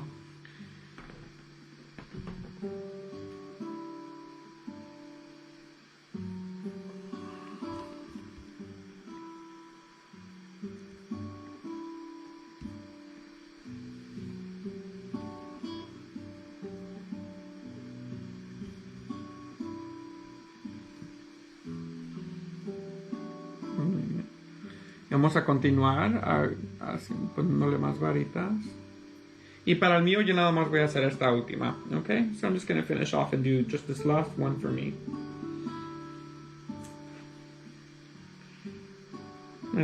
My happy little seaweed under the sea. All right.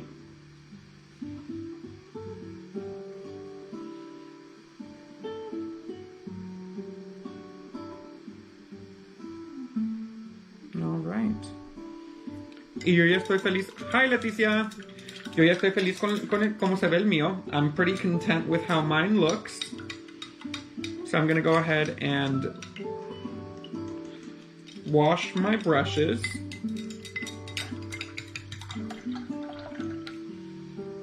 Y cuando ya hayan terminado, pueden lavar sus pinceles, asegurándose que le quiten todo lo negro. Make sure you get rid of all of the dark color, the black or the dark blue, whatever color you are using. And then, and we can go ahead and do that with all of our brushes. We're going to be cleaning off all of our brushes. How are y'all's looking? Are they looking good? Hola, Karim.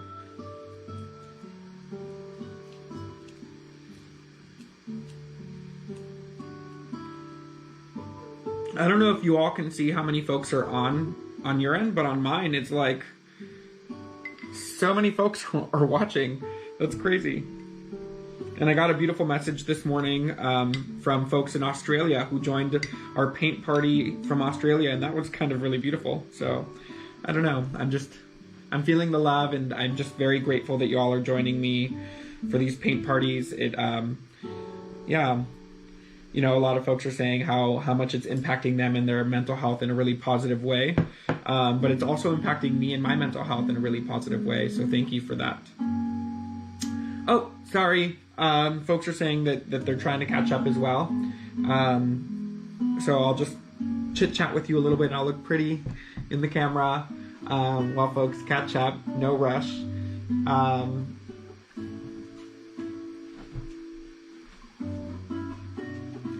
Hola, Canoa. Hey. Yeah, so una de las cosas que le estaba que comenté es de que nos han mandado mensaje bastantes personas diciéndonos que agradecen lo que estamos haciendo para la comunidad y que les está ayudando mucho con su salud mental, pero lo que quería decir es de que a mí también me está ayudando con mi salud mental, you know. So es algo muy bonito. Nos ayudamos todos a todos. Hola, Emilio. Hola, Dalesa. Sobrina. Yes, so muchas gracias por acompañarnos. Thank you so much for joining us on these paint parties. And if you have suggestions or if you have something that you want to paint, whether it's a cat or a dog or a scene or something, let me know. Si hay algo que quieren pintar, un gato, un perro, no sé, un superhéroe, háganmelo saber. If it's something that I can simplify to the point where we can, have a paint party, make a paint party out of it, I'm happy to do that. One of the things that I have been trying to do is to select images that are accessible to all ages and all skill levels. Con que sea una imagen simple que sea accesible para todas las edades y para todas las personas de diferentes niveles de skill,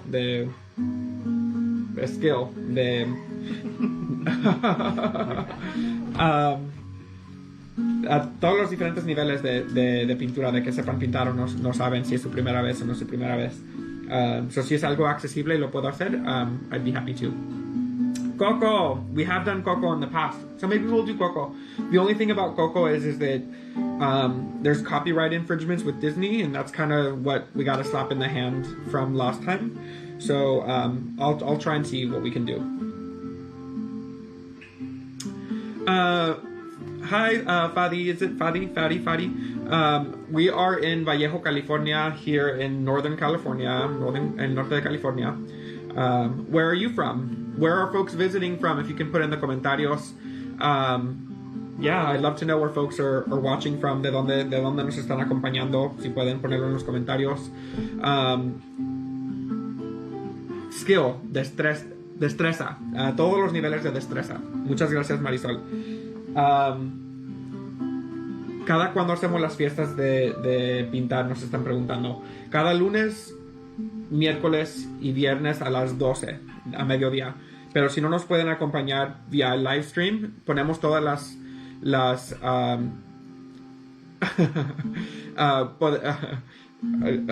ponemos todos los videos en nuestras páginas y redes sociales y pueden mirar los videos cuando ustedes gusten. Me estoy riendo porque Karim dice que que Día de los Muertos no puede ser copyright porque es genérico. Anyway, yes. Nos visten desde Walnut Creek. Susana está desde Walnut Creek. Muy bien. ¿Cómo van? ¿Ya merito? Bougie Walnut Creek. Santa Rosa, Napa, Vallejo, Fairfield. Yeah. Ok, yo voy a tomar esta oportunidad porque no sé si pueden ver, mi agua está un poquito sucia. My water is a little bit dirty, so I'm going to take this opportunity to to rinse this out and grab new water as folks still catch up. And while I do that, if folks can type in, are you close to where I'm at? Do you still need a few more minutes? If you still need a few more minutes, I can entertain you with a funny story. If not, we can move on.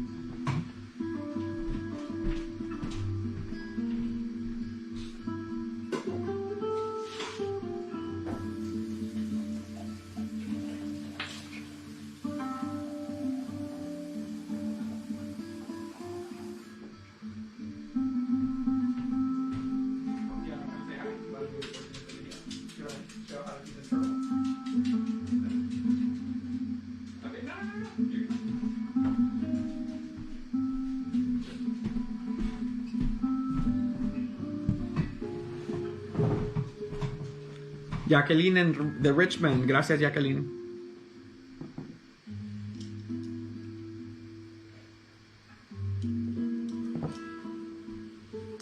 And isn't the equipment so much better? La cámara mucho mejor, ¿no? Y el audio mucho mejor. Muchas gracias al donador que donó la cámara.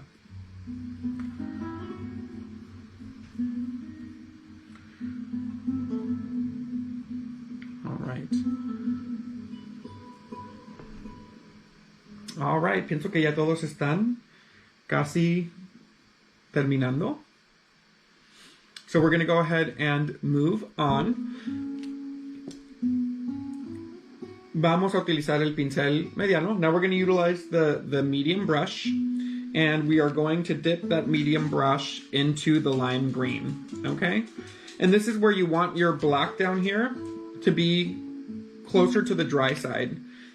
So if you can see on mine is pretty dry. It's not so dry towards the top, but for the most part, it's pretty dry. If yours is still really wet, hold off on this. Carolina de Napa. Hola, Valentina. Hola, Carolina. All right, so we're gonna use this lime green. And again, if your black is still really wet, hold off. If it's not, go ahead and do this, but we just don't want your black to run into your colors, okay? So I'm just gonna be making some seaweed. Vamos a hacer más, gosh, ya se me olvidó algas marinas, utilizando el verde, okay? Y voy a tratar de mantener el color en la parte seca. So again, it doesn't matter where this goes. Everyone's is going to be a little bit different, but I'm going to try and contain mine to the parts of the black that are already dry, okay? No importa dónde va, pero en un lugar negro seco, okay? Y queremos que empiece gruesa y que termine delgada, okay?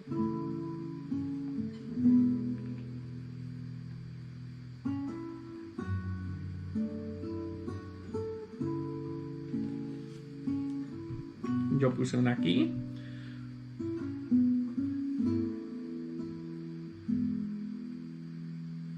Hi Saya, hi Kathy. Hola Ale y Celeste y Leo. Ok, y voy a hacer otra más acá. Ups. Pienso que ya estoy poniendo las pinturas donde no pueden ver.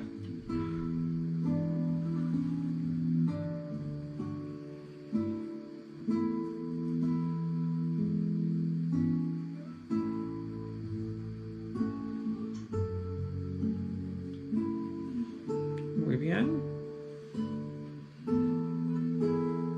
Y a esta yo le voy a poner otra. Aquí. Muy bien. Y yo voy a hacer una más. Ustedes pueden hacer 2 o pueden hacer 3. Yo voy a hacer una más aquí. Una chiquita.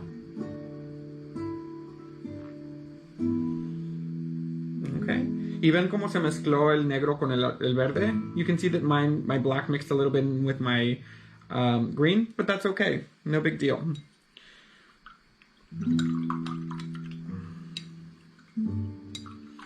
Hola desde Austin. Hola Canoa.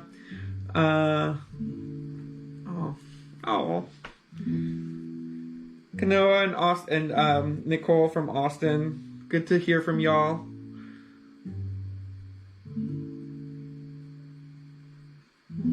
So, one of the questions is what kind of paint we're using. For paint parties, I just like to use craft paint, cheap craft paint. Like there's Craft Smart from Michaels, Apple Barrel I get online on Amazon or at Walmart sometimes. So just craft grade acrylic paint. La pintura que estoy utilizando no es nada fancy, no es nada lujoso ni nada de calidad. Las pueden comprar en la Walmart o en el Amazon. Esta marca es Apple Barrel. Pienso que esta es la que venden en Amazon o en Walmart o Craft Smart. También la venden en la Michaels, pero es pintura acrílica. Cool. Ok. Y ahorita vamos a agregar el color rosado. Ok. Rosa. Y no necesitamos mucho. Oops. We don't need a lot. Nada más a little bit of pink. I'm using a dark pink. If you have a dark pink, use a dark pink. If you only have a light pink, use a light pink. Okay? And what we're going to do is now we're going to do some more of these strands on the bottom. Again, trying to contain it to the part in the black that's dry. Okay, vamos a tratar de también contener estas en la parte negra que ya se secó.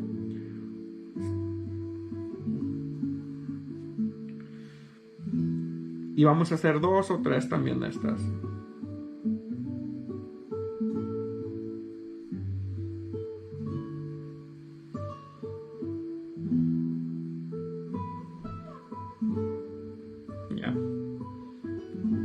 Yo estoy feliz con nada más 2. Pero si ustedes tienen más espacio, pueden hacer más si gustan. I'm just going to do 2 pink on mine. But if you have more empty space on yours, because these are going to be orange. So just make sure you have at least 1 or 2 spaces for orange. But if you have more open space and like you extended your black up here, you can do some more up here.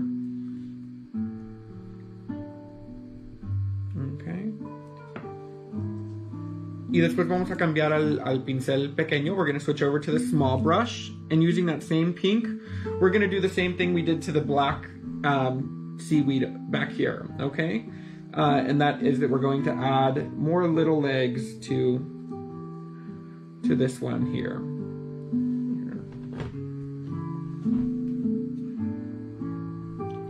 Let me move my water out of the way.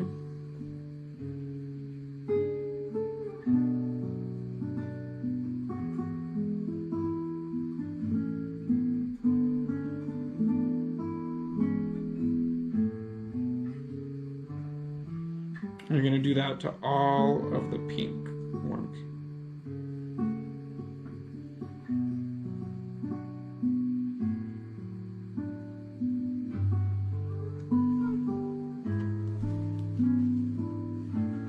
Can you see that?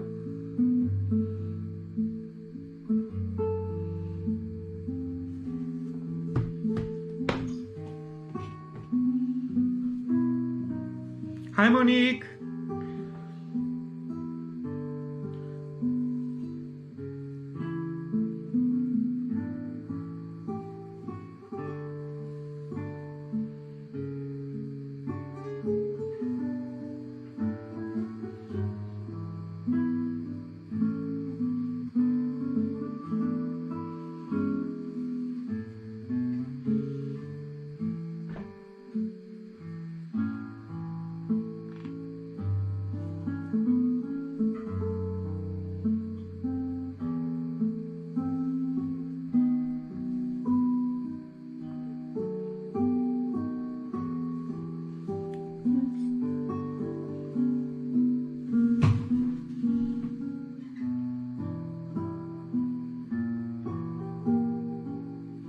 Muy bien. No se me duerman, sé que esta música está un poquito relajante. I was saying, don't fall asleep on me. I'm hearing the music in the background and I'm just getting so relaxed and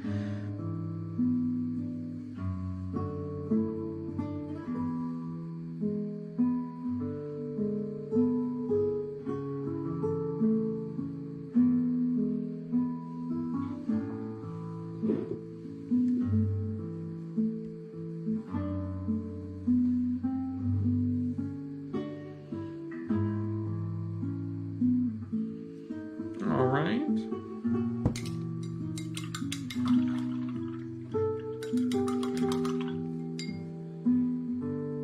And then we're going to go ahead and wash our brush. Y cuando terminen con esto van a lavar su pincel. Y ahora ya tenemos los 3 pinceles ya lavados, okay? And all of our brushes should be clean at this point. It's important as you work to work clean. And what I mean by that is as you're done using a brush to either leave it in the water or clean it. And you know, the reason being is because acrylic paint does dry really fast.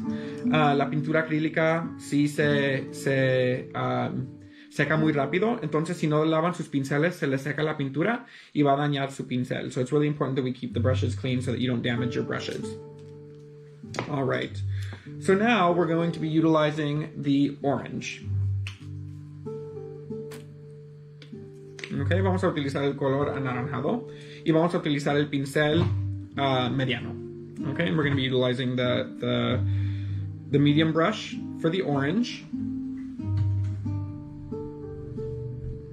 Okay. Y lo que vamos a hacer 3 círculos utilizando la puntita. So utilizing the corner tip, and yours may be at an angle, yours may be flat. Either way, it will work. Using the tip, you're going to make 3 circles. 1,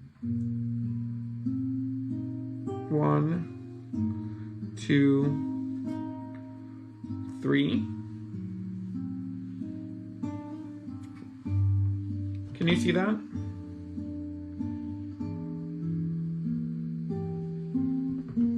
And from each of the circles, from the bottom of the circle, van a ser 3 circulitos así. Y de aquí de la punta, de la parte de abajo, van a conectar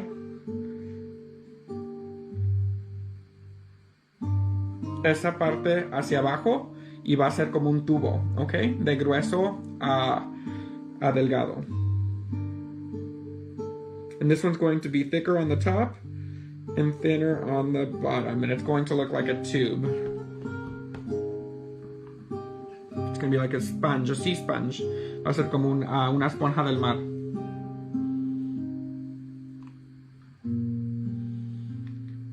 And this is where a lot of folks will also add a ton of paint. It's okay. It's okay that the black comes through, okay?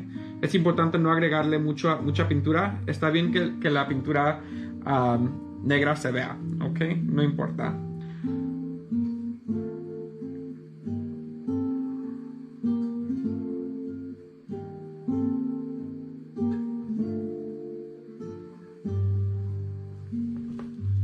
Y se va a ver un poquito así.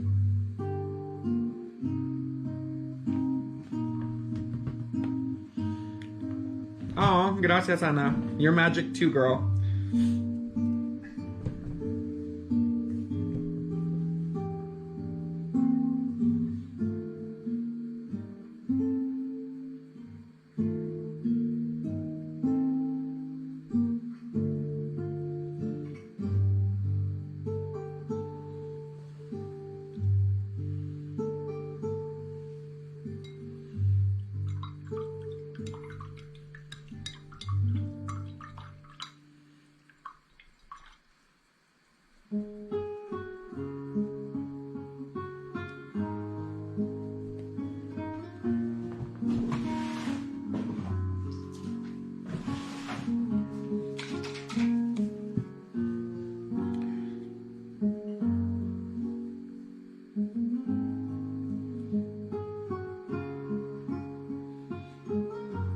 ¿Cómo van?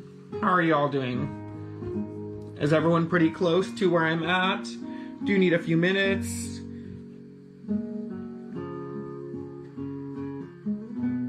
Necesitan unos minutitos más. ¿Cómo van? Recuerden de darle amor a su pintura, de darse cariño a sí mismos.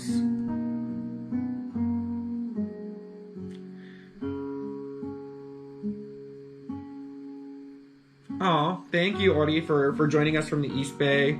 And yes, the videos are free to the community. You know, one of the disclaimers that we make is that we don't consent to these videos being used for profit or for commercial use. So as long as folks aren't making money from them or using them, you know, at private daycares that where they're charging families or things like that, we're totally fine with folks using these.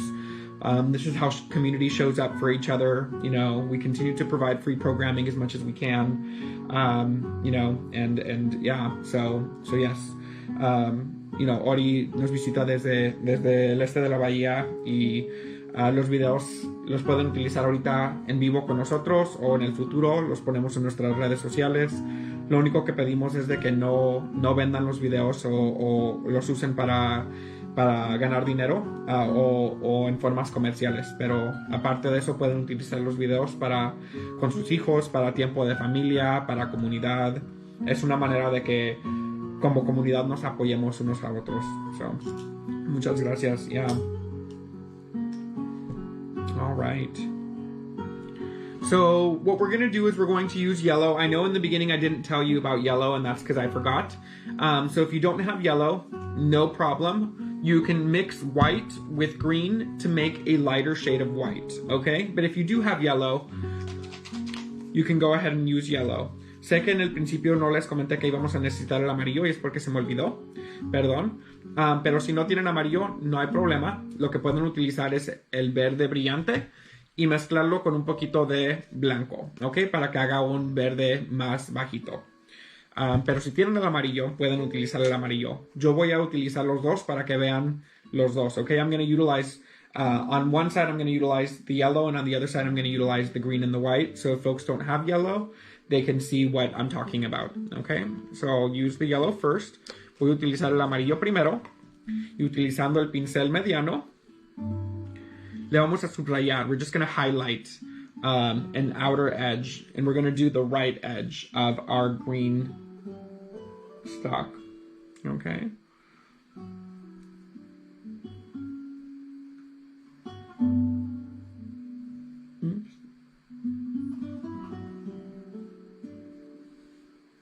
I'm going to do the same thing. And this one I'm going to do the top edge. Like that. It's going to brighten up your piece. Y eso lo hice con el amarillo. Ahora voy a utilizar el verde y el blanco para que miren si por cualquier razón no tienen amarillo. Pueden utilizar el verde y el blanco, ¿ok? Y vamos a hacer un verde más bajito. Y este se mira así.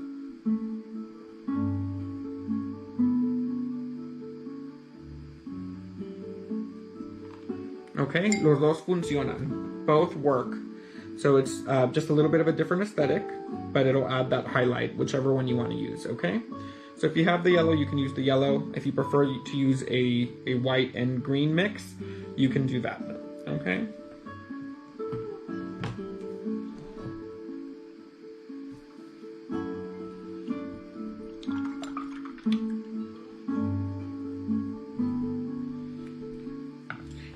And if you can see, as I move my painting closer, see how you can still see the black and the yellow here underneath? Or the black underneath the green and the yellow? And you can see it in the orange and in some of the pinks as well. Don't worry about that. Pueden ahorita mirar que el negro todavía se puede mirar debajo del verde y el del amarillo y del anaranjado y en poquitas partes del color rosita. Pero eso no importa, ¿ok? Porque al fin vamos a darle otro paso cuando ya todo esté seco y va a hacer que se mire perfecto. ¿Ok?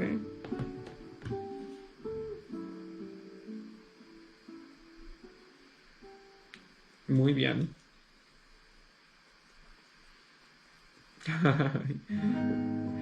Thank you, Carolina. I know it looks really good. I'm excited to see what all of yours at home look like. Se está mirando súper. Entonces, Estoy emocionado para ver cómo se ven las de ustedes en sus casitas. All right. Ahora con el color, ahora con el color, sí, negro y con el pincel mediano. We're gonna go ahead and use the color black or the dark blue if you use the dark blue on the bottom, and the medium brush. And what we're gonna do is we're going to start off with just one turtle, okay? And it's going to look like a sideways or upside down raindrop. Se va a ver como una gota de agua ladeada, okay?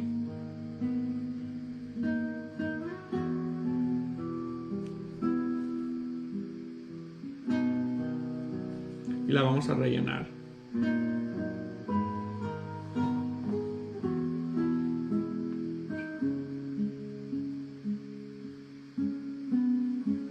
Okay. Y no queremos tapar el centro. We don't want to cover up the center glow here. We want that to be nice and bright.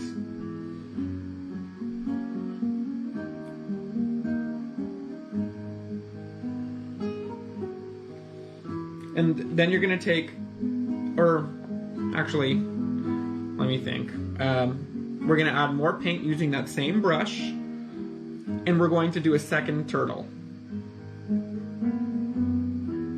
And we want to avoid the center. See how I came close? That's okay, as long as I don't go over it. No queremos ponerlo encima de la parte más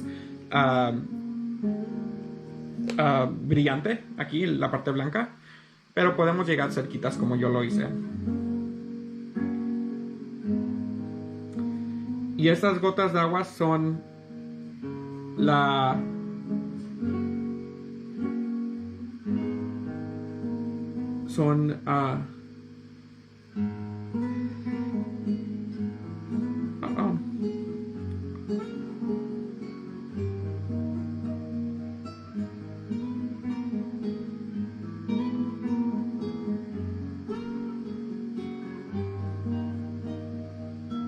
la cáscara de la tortuga, the shell, the turtle shell.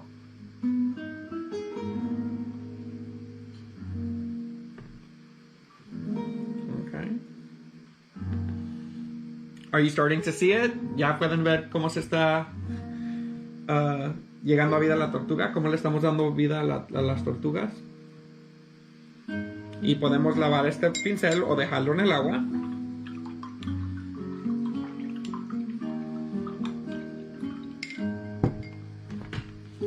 Y se va a ver un poquito así.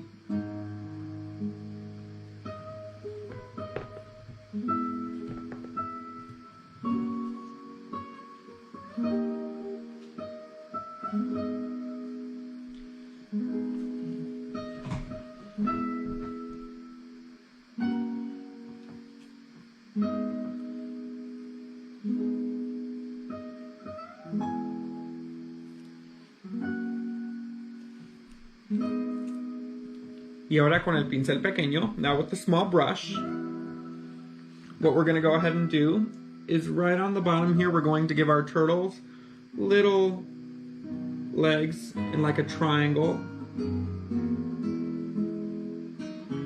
And same with on the other side.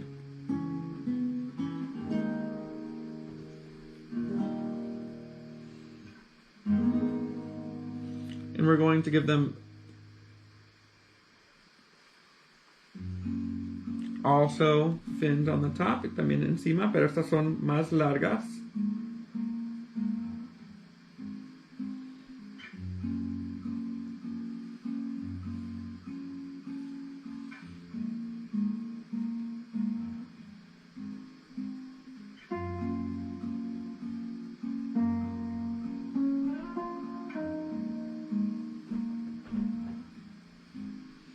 Y vamos a hacer lo mismo con la otra tortuga. And we're going to be doing the same thing to the other turtle.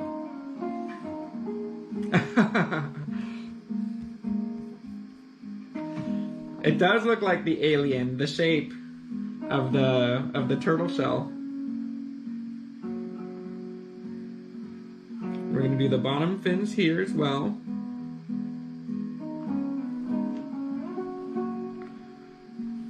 And we're also going to be doing the fins up here.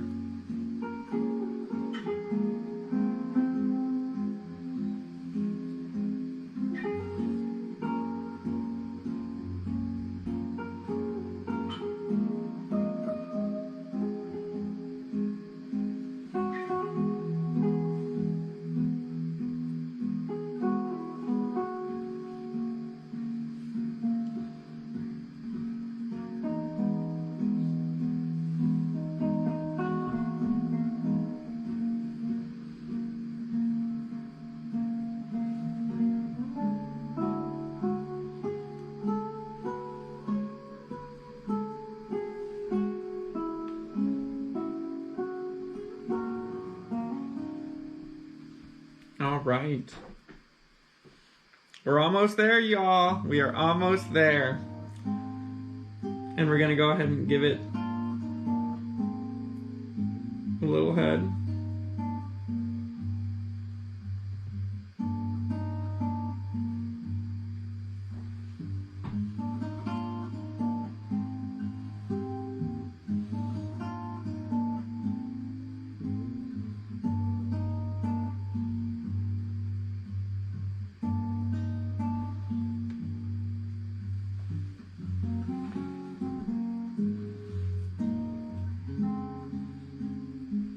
And then we're going to wash our brush.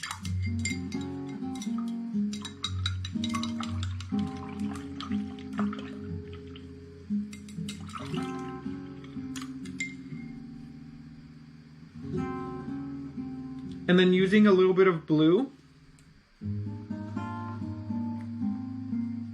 if you still have some on your plate, you can use that. If you don't, you can go ahead and pour a little bit more on your plate. But using a little bit of the blue, we're going to go ahead and just give our turtle a highlight up here. And we're going to give our turtle a highlight on the fin here. And then I'm going to go ahead and give my turtle a highlight here on the edge. On this fin here, you're going to see that it starts to mix with the black a little bit. And I'm also just going to give my turtle a highlight here on the leg.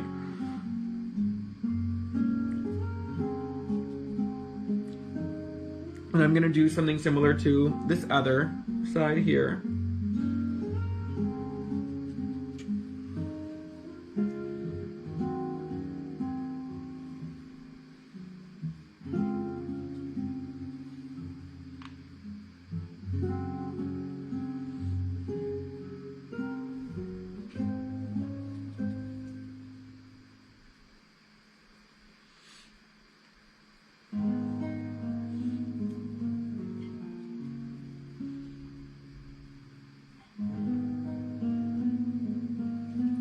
And then I'm going to wash my brush.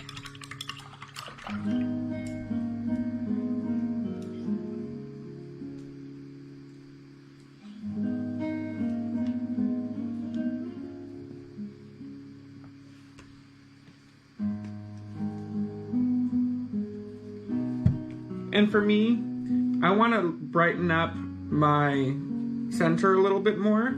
So I just added a little bit of white and a tiny bit of yellow, and I'm just gonna brighten that up a tiny bit more for my liking. Y quiero hacer un poquito más brillante el mío aquí, entonces nada más le agrego un poquito de blanco con amarillo, o pueden utilizar nada más el blanco si gustan. And I'm just being very careful not to touch the black and then smear it all over my canvas. But nada más asegúrense si van a hacer esto. You don't have to do this. Mine was just not as bright as I would have liked it. So I did that to mine. Pero si desean hacerlo, es importante que no toquen el negro porque después van a escurrir el negro por toda su pintura. Okay?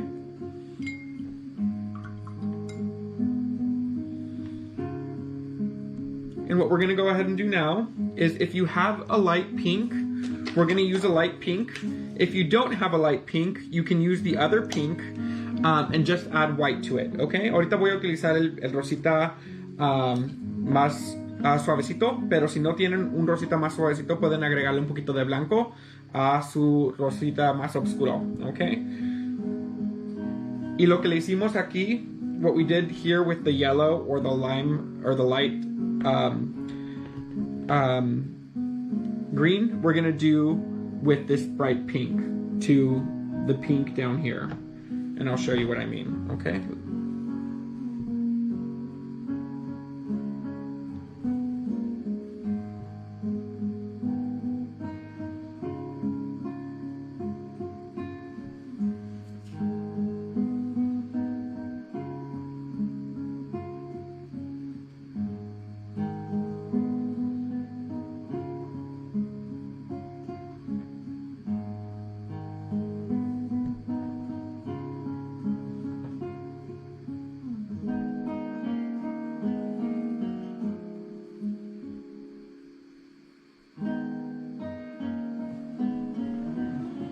Y se lo vamos a hacer a este.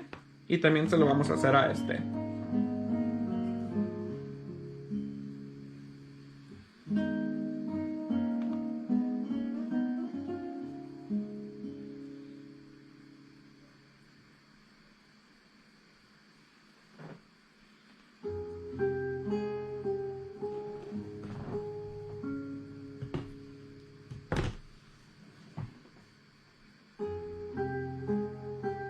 Okay, we're going to do it to this one here, and we're also going to do it to this one over here.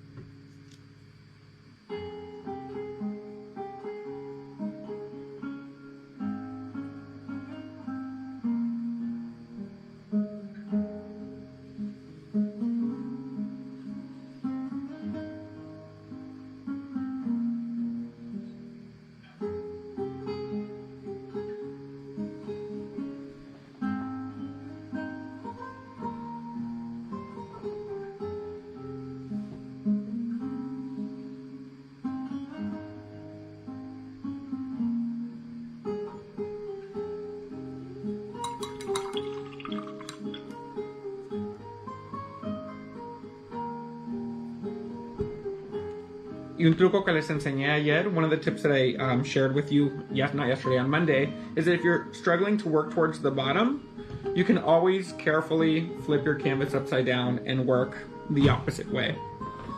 Si se les dificulta, pueden voltear su cuadro y trabajar del lado opuesto, si se les dificulta. And right now what I'm going to do is I'm just going to go back with my lime green. Y ahorita lo que voy a hacer es voy a utilizar el pincel mediano. Y voy a, ahora sí, darle un segundo paso. I'm going to do a second pass to the lime greens to cover up some of that black a little bit more. And I don't want to cover it all up because, again, it is moving. And when something is hazy and not solid, it gives it the effect of movement. So we don't want to fully cover it up, but we want to just give it a little bit of a thicker feel. Okay, no queremos taparlo por completo porque cuando algo se ve un poquito borroso o se ve como que está translucente, da el sentido de que se está moviendo. Cuando algo está sólido, no da ese sentido. So, no queremos taparlo por completo, pero queremos que se oscurezca un poquito más. Okay, we want to make sure that it just gets a little bit darker, but we don't want to fully cover it up because that translucent kind of look makes it look like it's moving. And that's the look that we're going for.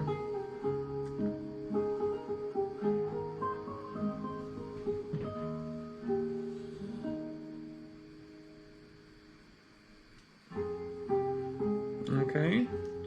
Y queremos hacer esto con el verde. We want to do this to the green. And we also want to do this to the orange. And again, same with the orange. We don't want to fully cover up the black because that translucent feel makes it look like the sponges are swaying back and forth with the current.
Vámonos.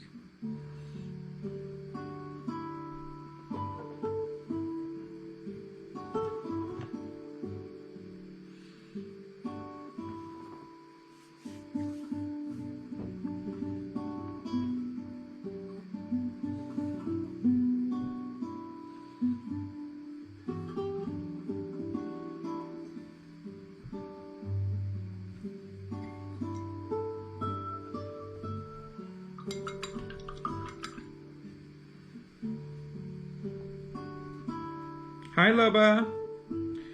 Join us virtually when you can. We miss you too.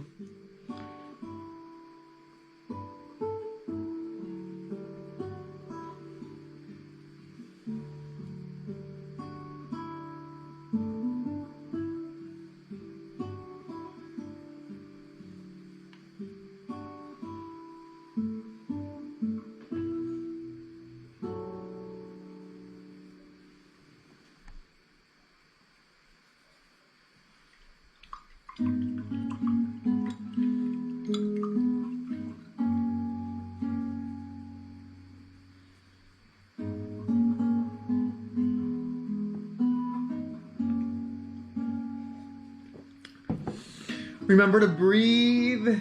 Recuerden respirar. Sometimes I'm like, especially now that this is a weird experience because there's a camera here and there's a computer here and there's my phone down here and it's all different screens showing me the different angles, making sure that you all can see. So I'm like all nervous too because it's like, you know, there's so much pressure as a facilitator. And sometimes I'm like, I watch myself paint and I'm like, oh my gosh, I'm not breathing. So remember to breathe. Recuerden respirar. Ahorita me estoy mirando, hay una cámara acá, mi teléfono aquí, la computadora allá. Y estoy mirando mi reacción y digo, oh my gosh, se me está olvidando respirar. Parte del proceso es respirar profundo.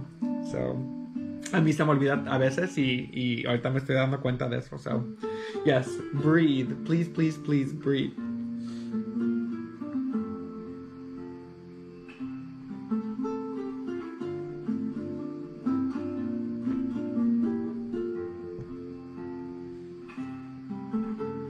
All right. Y ya llegamos al último paso. Okay. So using the small brush, utilizando el pincel pequeñito y el color que ustedes gusten, whichever color you want. What we're going to do is we're going to dip this into, I'm going to use this bright pink just because I think it's a beautiful color.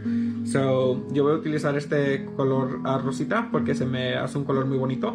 Pero ustedes pueden utilizar el color que ustedes gusten. And this is what's going to make your piece famous. Esto es lo que va a hacer su pieza famosa. Su firma. Y típicamente pues, yo firmo aquí en la esquina, pero ustedes pueden firmar donde gusten. Y mi pieza antes valía $10 y acaba de subir a 500.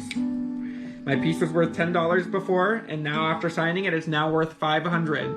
So make sure that yours is worth $500 too. Don't forget to sign it. Thank you so much for joining us today. Muchas gracias por acompañarnos con el comalito el día de hoy. Again, you know, our classes are free, so no obligation, but if you wanted to leave us a donation, you can go to elcomalitocollective.com and there's a donation link there. Nuestras clases son completamente gratuitas, so no hay obligación, pero si gustan dejarnos una donación, pueden ir a elcomalitocollective.com y utilizar el link que está en nuestra página de web. Y por favor, share your photos in the comments of your paintings. We share those and it helps us grow our following and it helps folks find out about these classes. So please post the images of your paintings today. And even if you're not doing this live, still post the images in the comments. I would love to see them. I would love to share them on our social media. Thank you so much. Si gustan, por favor, poner las fotos de sus pinturas en los comentarios, aunque no hagan el video en vivo con nosotros. Me encantaría ver su trabajo y también cuando comparten sus pinturas y nosotros las compartimos con nuestras redes, también nos hace que nuestra página se comparta y que tengamos más seguidores y esos seguidores nos ayudan a que nos fonden con becas para seguir nuestra programación gratuita. So, muchas gracias por pintar con nosotros el día de hoy. Ojalá les guste su pintura de sus tortuguitas. Y yes, muchísimas gracias. Adiós. Aquí voy a estar por unos minutitos más. I'm going to hang out for a few more minutes in case anyone has questions. I'm happy to answer those.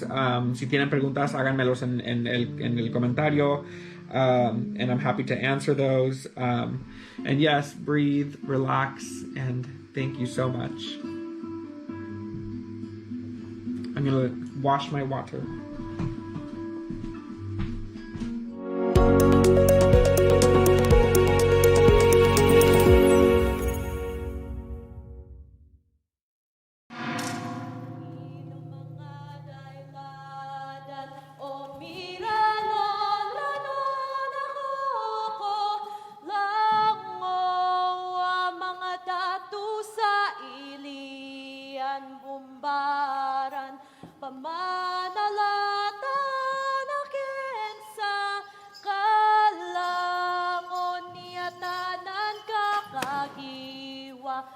Paro pamanalata akin, akin.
cuando las mueve el viento llorón, parece que están llorando.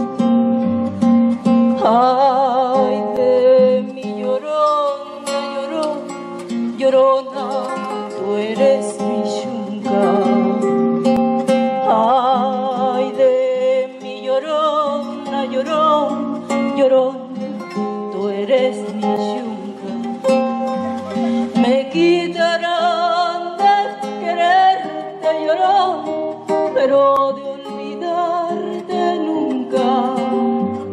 Me quitarán de quererte, llorón, pero de olvidarte nunca.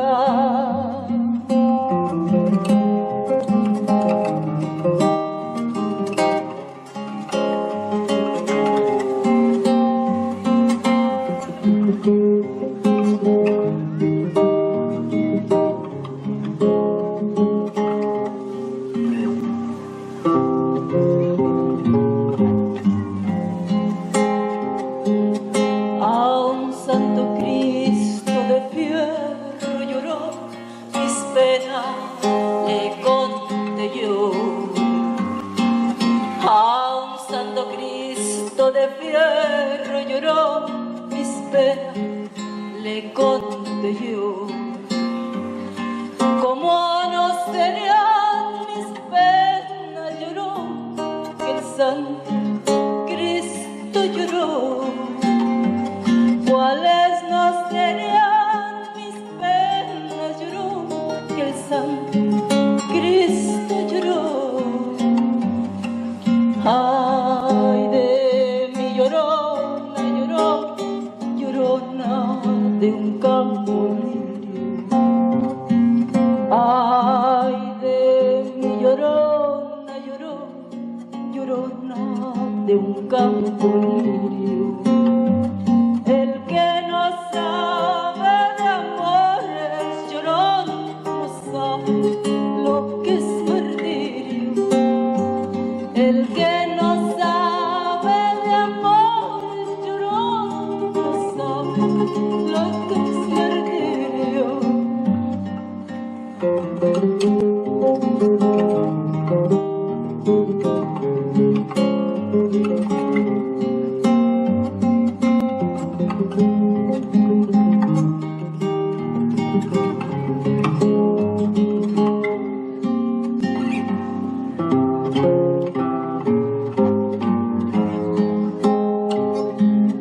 Dos besos llevo en el alma, lloró, que no se apartan de mí.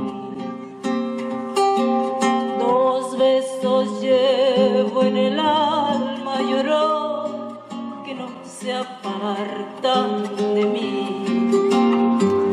El último de mi madre lloró, y el primero que te di. El último de mi madre lloró, y el primero que te di. Ay, de mi llorona, llorona, llorona, llévame al río. Ay, de mi llorona, llorona, llorona, llévame al río. Tápame con tu rebozo, llorón, porque me muero de frío. Tápame con tu rebozo, llorón, porque me muero de frío.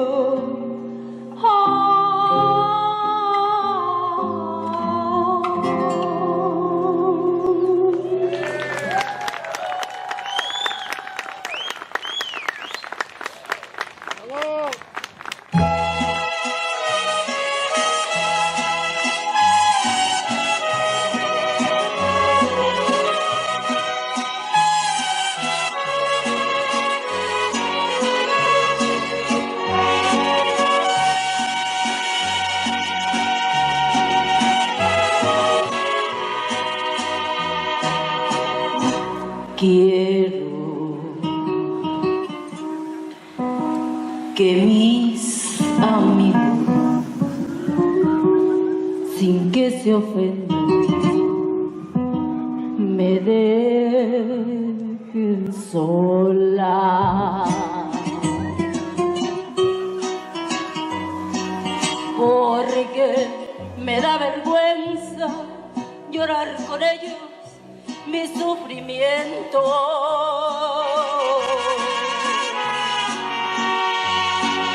Aunque les agradezco que se preocupen por mi dolor.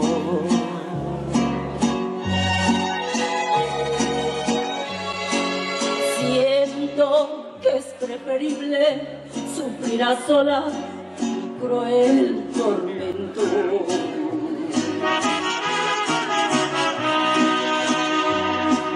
Ha de surgir del cielo, del infinito, del más allá.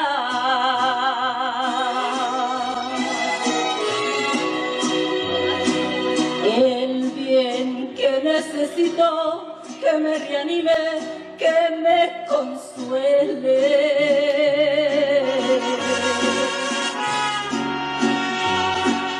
Quiero que se me borren todas las penas que me dejó.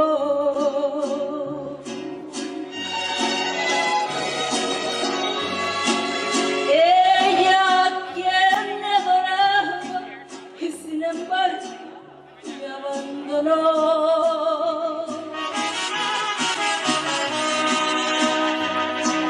Cartas, retratos viejos hacen más triste mi soledad.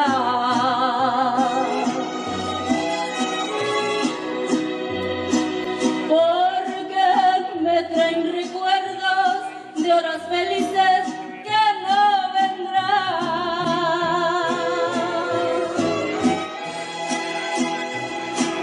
Cruzan por mi memoria sus juramentos, sus falsedades, que para mí siempre fueron verdades, pero que hoy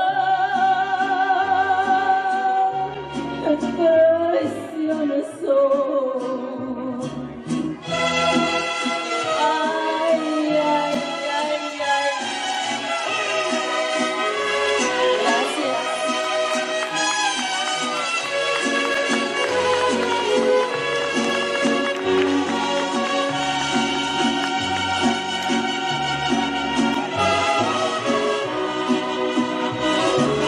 Cruzan por mi memoria sus juramentos, sus falsedades, que para mí siempre fueron verdades, pero que hoy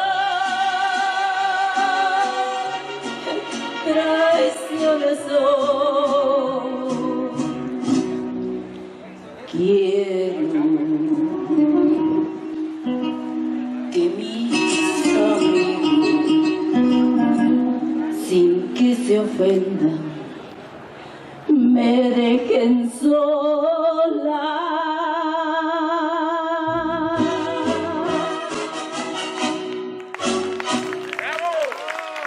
Gracias.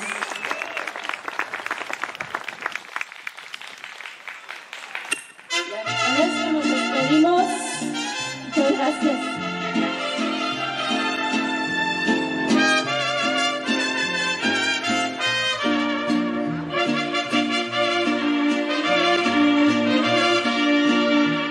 Ahora vengo a verte,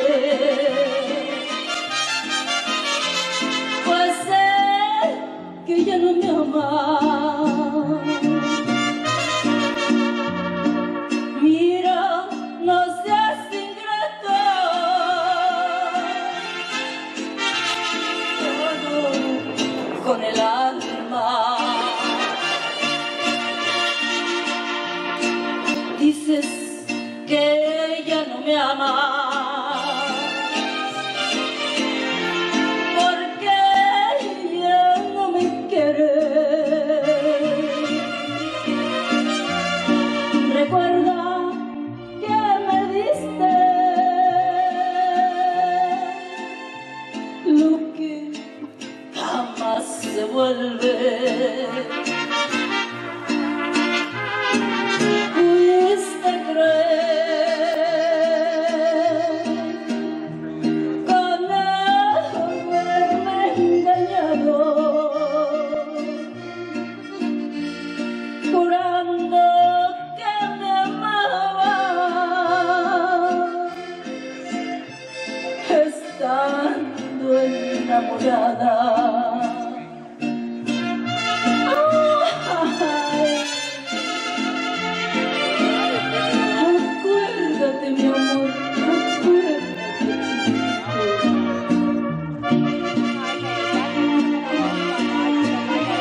imposible el poder olvidarte. Si en mis brazos dormiste cuando era yo tu amante. Si un día por mí sufres, lloras por lo que hiciste, ya no podrás culparme. La culpa la tuviste. Yo sin ti no sé ni qué pensar. En ti existe un recuerdo que no podrás borrar. And founder of Solano Inc.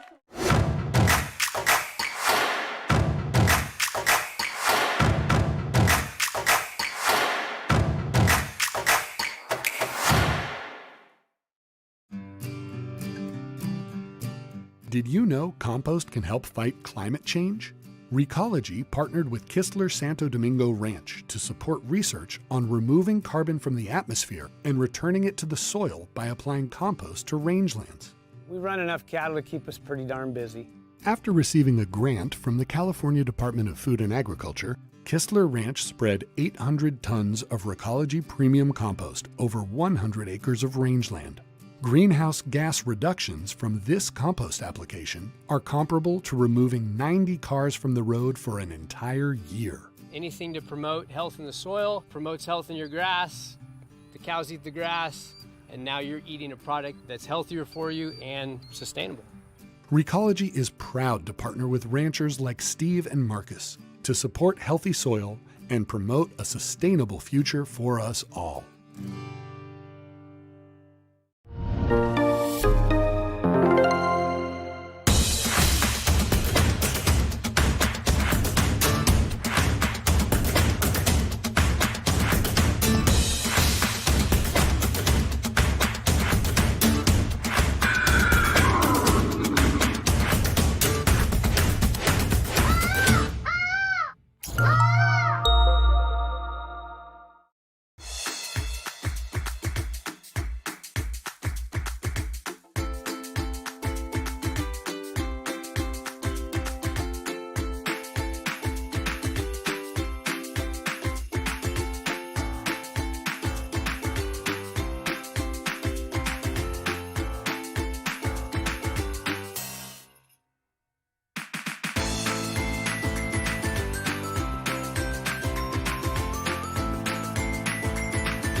The Master Gardener Network has allowed me to be in different places that I did not know existed. Talk to different people that I probably would have never met and build relationships, strong relationships with beautiful individuals. It's interesting how one thing that everybody has in common sort of branches out to another thing that everyone has in common. One of the things that got me into the Master Gardener program was going back to gardening after working a career and not doing it for a long time. I came into the program thinking I wanted to give back, and really what I got is I've been given too. My next door neighbor became a Master Gardener, and his yard was beautiful. And I said, oh my gosh, I want to do that. I want to become a Master Gardener. we're at the Water Conservation Garden in El Cajon. This is a demonstration garden focused on educating the community about water conservation. Luscious red tomatoes, tender green zucchini. So another favorite of mine is the sensory garden. You've got ones that are slightly fuzzy and have a really pungent smell when you really get in there and get those essential oils on your fingers. We're here at the Carlsbad flower fields. The Master Gardeners have been invited to provide a display and demonstration garden. I love a Butylon. This is Crassula calico kitten, Echeveria lola, Kalanchoe luciae, Euphorbia trucalii sticks on fire. The Farm and Food Lab is located at the Orange County Grape Park in the city of Irvine. This is one of my favorite exhibits in the garden. We call it the Edible Garden. It's our largest raised bed. This is our exhibit on pollination. We can look up by spinning a wheel which animals are the most important pollinator. Do we think a monarch butterfly is good or bad? Well, it depends. So the garden you see here is actually a place that Master Gardeners come and can learn how to do some hands-on gardening. I'm making my own soil for my garden, and it's so rich and so good for it. We teach about fruit tree pruning and sustainable practices. Welcome to In the Garden with UC Master Gardeners. It is a phenomenal program. We have about 1.2 million people in our listening audience. I am Katrina Kirkaby, your host for today. And what we talk about is best practices in gardens. It's called In the Garden with UC Master Gardeners. Carthay Environmental Studies School Magnet. It is for students grade K through 5. We have a variety of different science garden projects because we're an environmental studies school. Teachers teach weather, they teach plants, they teach about where our food comes from, and then we have an opportunity to do lab work in the garden itself. So the students will start seeds and then they'll plant them in raised beds. We have one raised bed for each grade level. Right now we're in Compton, California at Moonwater Farm, and this place is lovely. Beyond Compton, one of these oases of community. Have so much to offer in such a compact location. The owners, Kathleen and Richard, have opened up this space to allow me to facilitate wellness, community wellness events, to be a part of their programming, which is like farm camp. Right in the heart of Hollywood, we're right next to the Hollywood Freeway, the cross street of Fountain Avenue or St. Andrews. This garden was a vacant lot. There was actually an empty rundown trailer on it. The community came together and decided to do something with it, and they decided to make it a community garden. Grow LA Victory garden classes here. It's a beginning gardening classes for people that maybe know a little bit about gardening but wish to learn more, or people that have absolutely no clue. It really is a gem. We were taught by University of California professors and experts in every subject, from soils, insects, plant disease. We were given information that we could pass on with confidence, knowing that it was science-based and it was coming straight from the University of California. There's a lot of benefits really to gardening, and I feel that the Master Gardeners are helping to bring that to our local community. I see the Master Gardeners as being a way to facilitate the community. It's really a thrill to go and give a talk and open people's minds to things that they didn't realize and ways that they can do things that they didn't know about. It's a real thrill.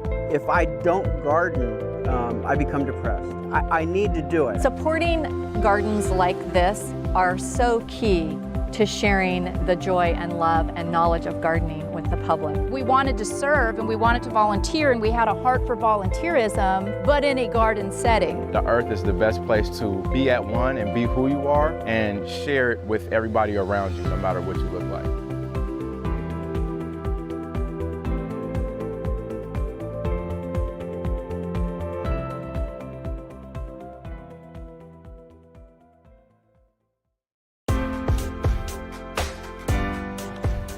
My name is Marcia Nelson.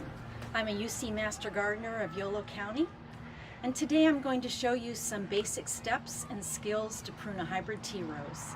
Before we get started, let me first go over the tools you'll need for a successful pruning project.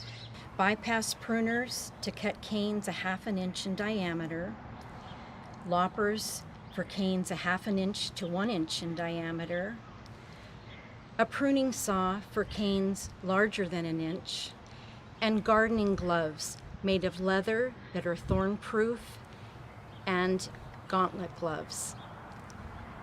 In addition, a disinfectant is advised.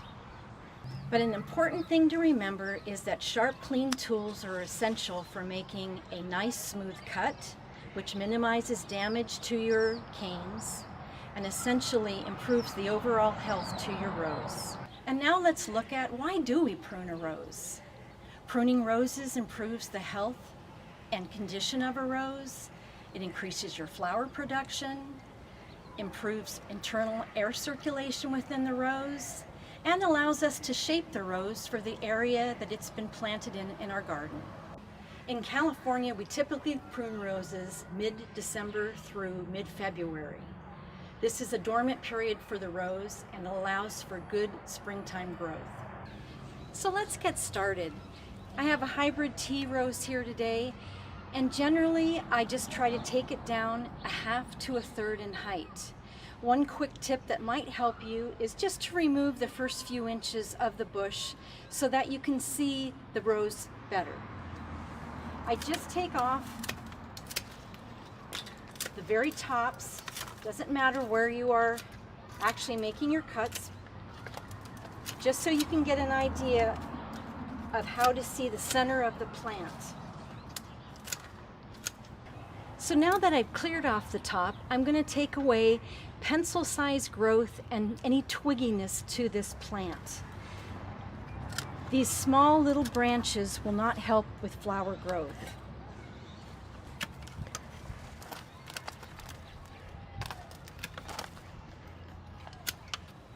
So I've cleared the top, I've removed the twiggy canes, and now I'm going to make a decision which canes to keep and which to remove.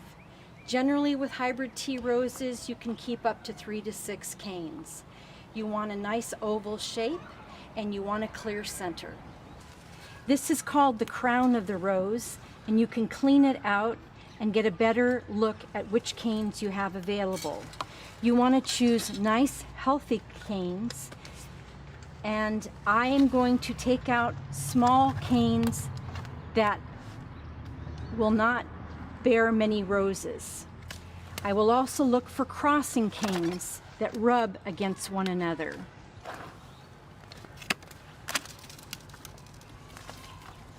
I will take out center canes to allow for more increased air circulation in the rose. This will promote good health and less fungal diseases. When you remove a cane, the entire cane, it is important that you make a flush cut. So right now I'm sawing out some old diseased canes and making what's called a flush cut with a pruning saw. With a little perseverance, you can get a nice clean cut on your rose.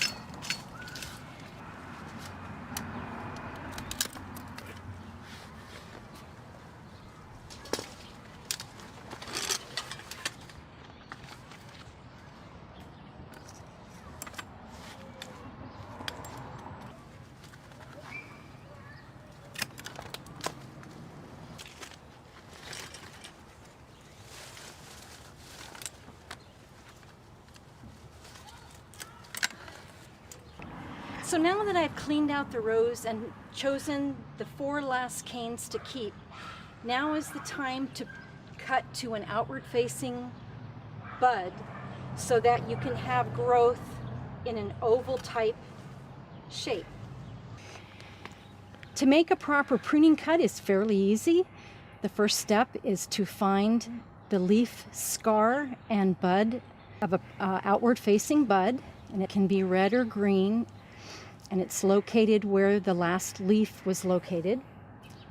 And you want to position your bypass pruners approximately 1/4 inch above the bud at a 45-degree angle and make a swift cut.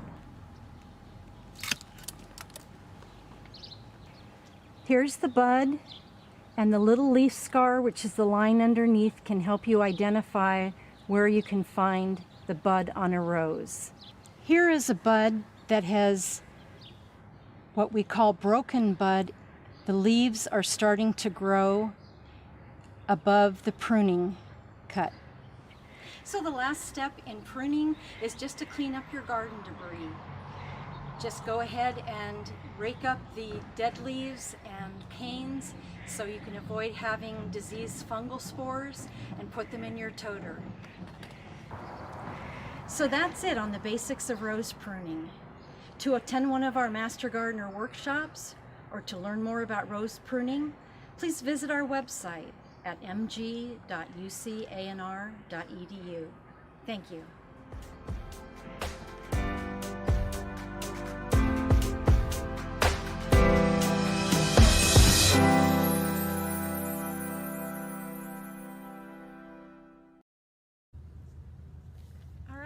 Hi everyone, my name is Missy Gable. I'm with the UC Master Gardener program. Thank you for joining us today. Our first Facebook Live event, we're talking about selecting plants in the nursery. We're really glad that you're here with us today. Please, if you have questions, put them in the chat. I'll do my best to get them to them during our live event now. If I don't though, I'll be sure to review all of the comments later, and I will be posting responses to everything as quickly as I can. So thanks again for joining us. I want to let you know that our dear friends and partners at the UC Davis Arboretum invited us to come over here and film today. We are at the Arboretum Teaching Nursery. It's a beautiful space behind me here. And again, we're going to be talking about selecting plants. So, although the weather, at least in Sacramento area, has been pretty warm lately, it is almost fall. It's fall. It doesn't feel like fall, but it is fall, and it's time to think about planting. A lot of folks think that planting should be happening in the springtime, but fall is actually the ideal time to get your plants in the ground here in beautiful California. So why? Why is that? In the fall, plants are kind of slowing down their growth, the temperatures are cooler, and actually the general environmental stress is significantly less for the plants. So they're not dealing with really high intense heat that's causing a lot of moisture to evaporate either out of the plant or from the soil. And so that less stress environment, not having as much issues with water retention in the container or in the ground, not as much water evaporation, and generally the cooler temperatures are really beneficial to the plants. So now's the time to go out and go shopping if you're thinking about doing a planting project. Local nurseries right now are really well stocked with beautiful plants like these ones. And so I encourage everyone to head out if you've got a planting project, go to your local nursery, and remember that now is a great time to plant in the fall because of this less stress.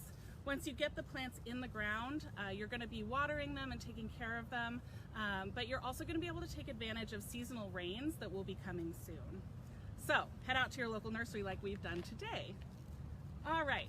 So once you get to the nursery, well, I should say, before you get to the nursery, it's really important to have a plan.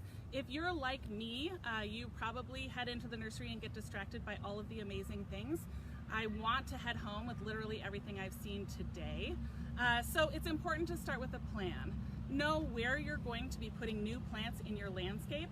Understand the size of that location, the size that that location can accommodate in terms of the plant that you're going to choose, and also the exposure. Is it a shady area, partial sun, full sun?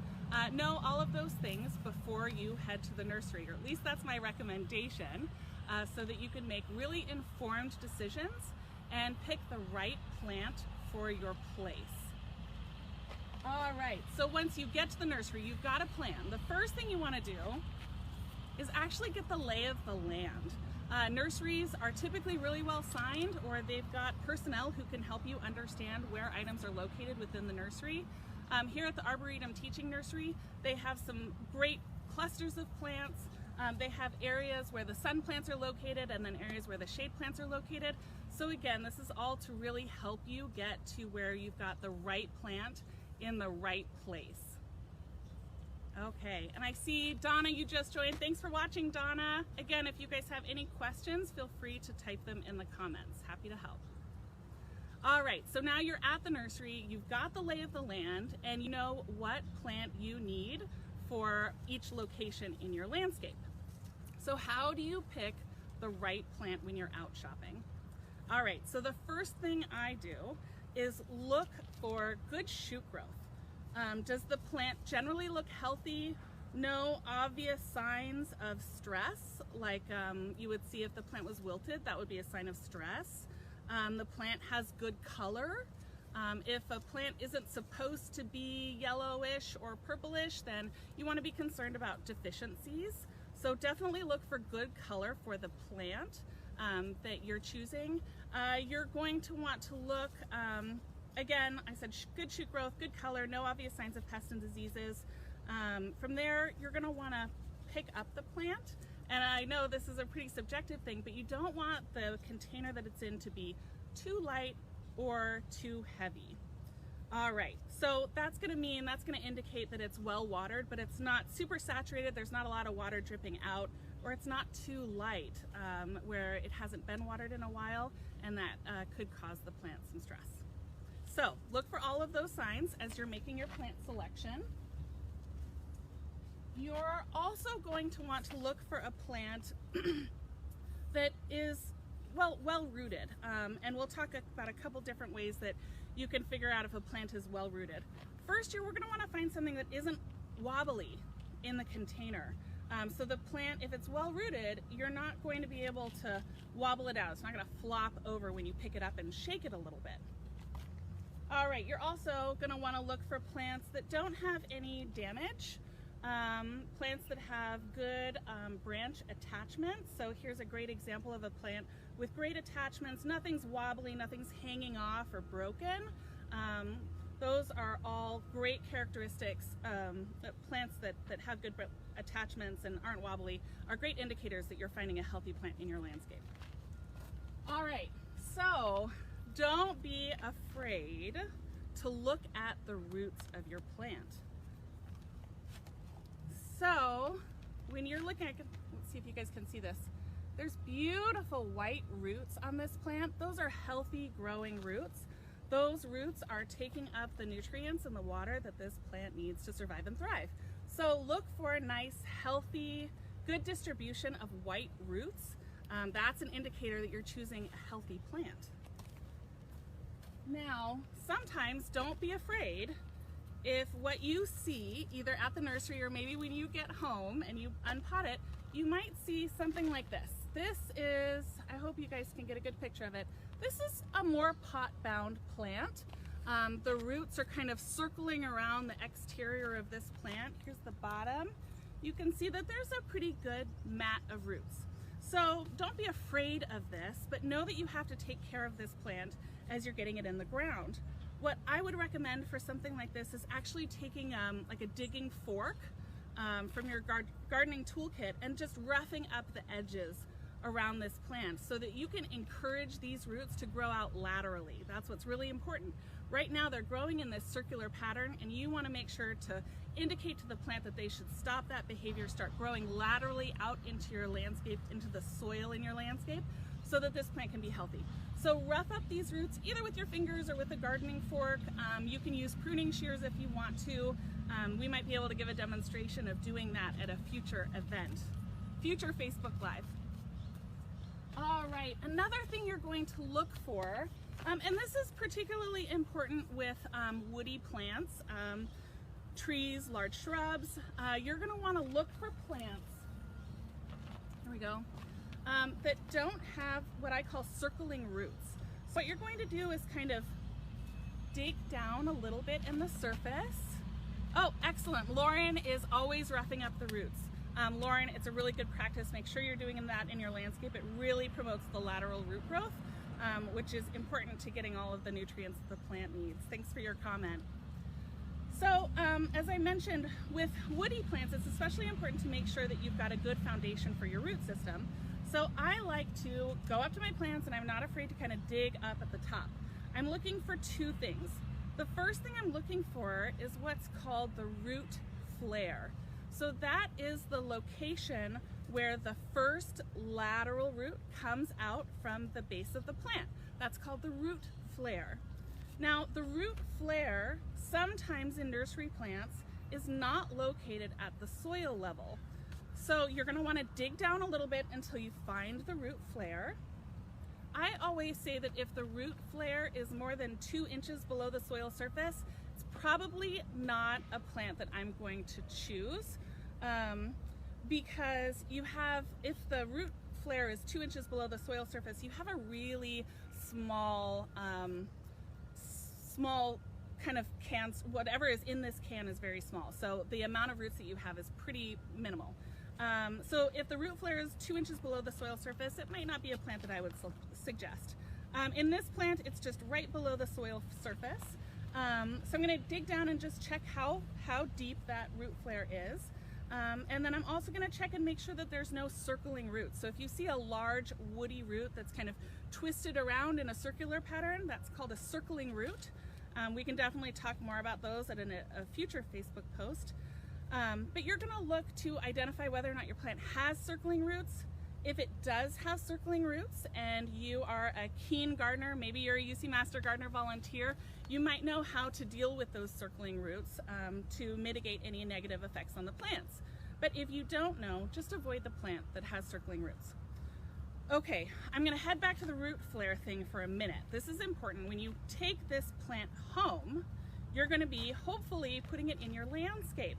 Now again, if you're buying a woody perennial or a tree and you put it into your landscape, you want that root flare. So that's where the first lateral root comes out from the base of the plant. You want that to be at or just above the soil level. Julie, you asked if I can pull this out so you can see the entire root ball. I have to admit, what I really want to do is clean all the soil out from this so that you guys can see it, see the actual structure of the root ball. I'm not going to do that because these guys are preparing for their plant sale this weekend and I don't want to create a big mess in their beautiful nursery. But tell you what, Julie, I think it would be a really great practice for us to do a little Facebook Live presentation on trees and tree roots and how you can look at a root ball and assess whether or not it's healthy and how to deal with circling or kinked roots before you plant in your landscape.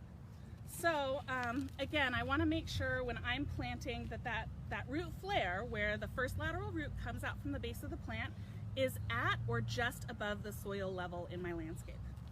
Okay, so that's in my ideal situation. You're going to have a plan, you're going to go to the nursery, you're going to find great plants, select beautiful, healthy options, and then you're going to take them home and you're going to put the right plant in the right place in your landscape. Okay, that's the ideal. How many of us, though, have a tendency to take plants home from the nursery and leave them there for a little bit? We had a question submitted before we did this Facebook Live about how long you can hold a plant in your landscape, which is a really, really good, valuable question. So best practice is to get your beautiful plants home. You've put a lot of work into selecting healthy plants. Get them right into the ground.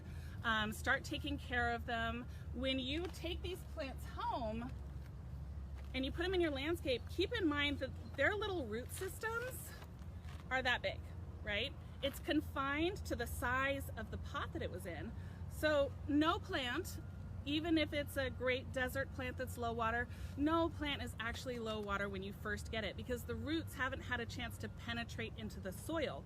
So make sure that you put your plants on a regular watering schedule, mulch the ground so that you don't lose water to evaporation, and wait for those seasonal rains before you back off on a very regular watering schedule. Now, if you can't do the ideal, if you take your plants home and you can't plant them right away, what do you do? So I'm heading back to this. The size of the root ball is really, really small. This plant has pretty intense water needs because the roots haven't penetrated out into any native soil where it can look for different for water and different nutrients. So you're going to want to water regularly. I check plants that are kind of in a holding area in my house. I check those plants daily and typically have to water them daily. Another important point is that they're in this little black plastic container, really thin walls. So you're going to want to have to protect that from any extreme heat or sun exposure. That can actually kill the roots that we were looking at before, those beautiful white healthy roots. So different ways you can do this is make sure that the plants that you've bought home are not in a full exposure area. They're protected from the sun. I have heard some people take the extra step of painting these containers, these black containers, painting them white. I always say if you have time to paint your containers white, you probably have time to just plant these in the landscape. But if you wanted to try that, you could. I have, in desperate times, I've actually taken these little pots and I've set them inside a terracotta pot that's about the same size, so there's just at least a little bit of buffer from the extreme heat on this thin black plastic. So keep that in mind. You're going to, again, be checking these plants daily, watering them regularly. You're going to protect the black pot so the roots don't get hurt. And then you're going to also check daily for signs of stress. Is there wilting? Are you seeing any changes in color? Because these plants at the nursery, they're getting something called fertigation. It's fertilizer and irrigation that happens all at the same time. Because these little plants, again, have this small root ball and they're not exposed to native soils. So if you see signs of color changes, that might indicate that you have a nutrient deficiency and that you would need to address with a fertilizer. Again, the best practice is to get your plants in your landscape right away. If you can't, make sure that you're checking them every day. Make sure that you are watering them regularly and looking for any signs of stress. So now we have planted our plants. We've got a beautiful, successful fall planting that we've completed. Make sure you're taking care of those plants so that they can thrive in your landscape until those seasonal rains can help you out with the regular watering of those plants. Most plants take some time to establish in the landscape, so I wouldn't ever back off on my watering until I know that those plants have established. Depending on the size of the plant, what you've planted, oftentimes I say to people that a woody tree might take 3 years to establish in your landscape before you could actually back off a little bit on the water. So keep in mind that plants aren't immediately low water or drought tolerant. And I wish you all a very successful fall planting season. I'm personally looking forward to getting out in my landscape as well. So if anyone has questions, please be sure you're posting them in the comments. While you do that, I want to make sure that you know that if you are in driving distance to UC Davis, again, we're at the beautiful Arboretum Teaching Nursery. They have a plant sale this weekend on Saturday. 9 to 11 is for members. 11 to 1, the sale is open to the public. So if you're in the area, visit it. It's beautiful, it's tempting. It's just absolutely amazing right now. If you're not in this area, check with your local UC Master Gardener program about exciting plant sales and other fall gardening events taking place in your area. Follow up with them to see what activities and events you can engage in. You can find your local program by visiting us online at mg.ucanr.edu. We'll also be sure to put the URL in the comments for you guys. If you have questions while you're making your plan, figuring out the right plant for your space where you're going to be planting, again, don't hesitate to reach out to the local UC Master Gardener program. Lauren asks, what's your recommendation on a flowering native California shrub? I have a large area in full sun. Lauren, there are so many options for you. It really depends on the size of the space that you have. One of my favorite California native shrubs is actually California flannel bush. It's got huge, beautiful yellow flowers. It is a massive plant though, so you're gonna have to be really cautious with that one. I hope you have a big space where you can put some.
My dad woke me up one morning and he said, "Son," "What's up, Dad?" Your submarine sunk last night." I was working on the 665, which is the USS Guitaro.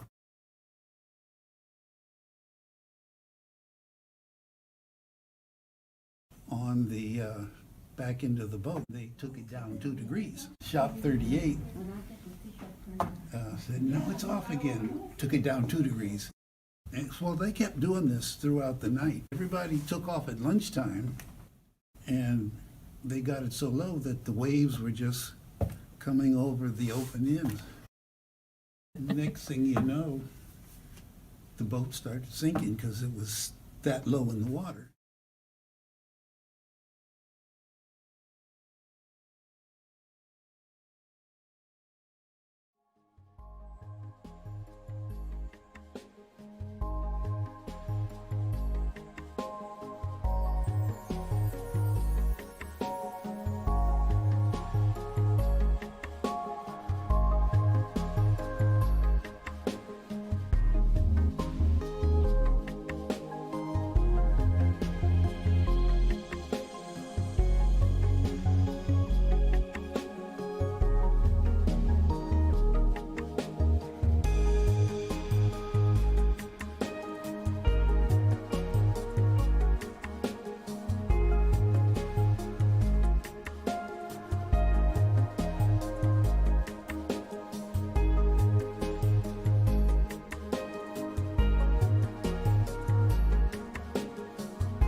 My name is Jean Lorenz, and I teach painting, color theory, and drawing at Solano College Arts. One project you'll create in my Art 100 class, which is drawing mixed media, is a personal series based on your own inclinations, where we'll be exploring stenciling, monoprinting, and color.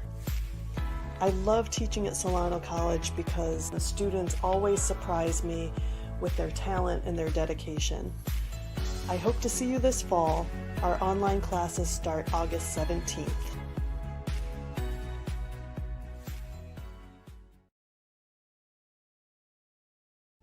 Hi, I'm Kat Cox, one of the Art Lab technicians, and this is our 2D studio, and all of our drawing classes, life drawing, figure painting, painting classes, 2D design and color theory, along with other 2D mediums are in this room. And this is our fantastic studio with lots of natural light and so much workspace, really fun classes and fantastic faculty. I'm Rachel Smith, and I teach graphic design, illustration, and animation at Solano College Arts. In our Intro to Digital class, you'll learn how to use Illustrator, Photoshop, and InDesign to conceptualize creative ideas.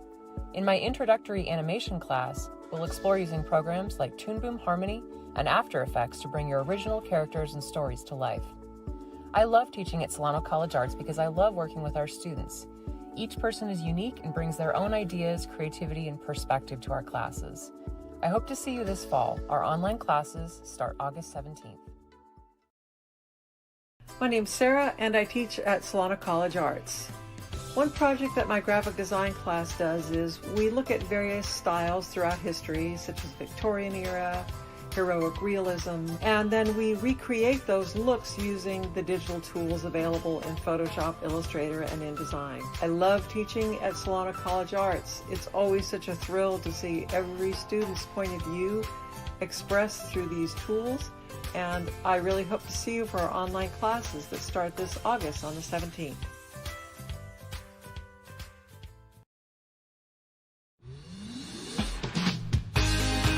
Now we're in the Hilton Levy Memorial Gallery. All the work that you see on the wall is from the students who were in all the photo classes last semester. And we change it out each semester and create a whole different gallery each time.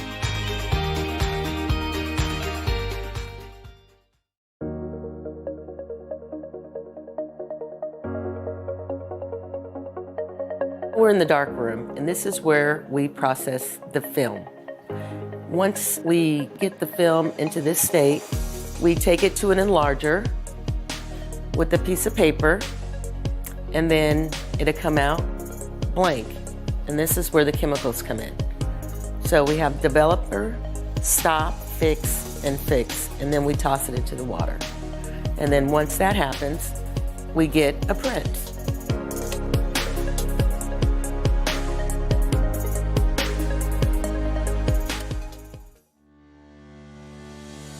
Now we're in the digital lab.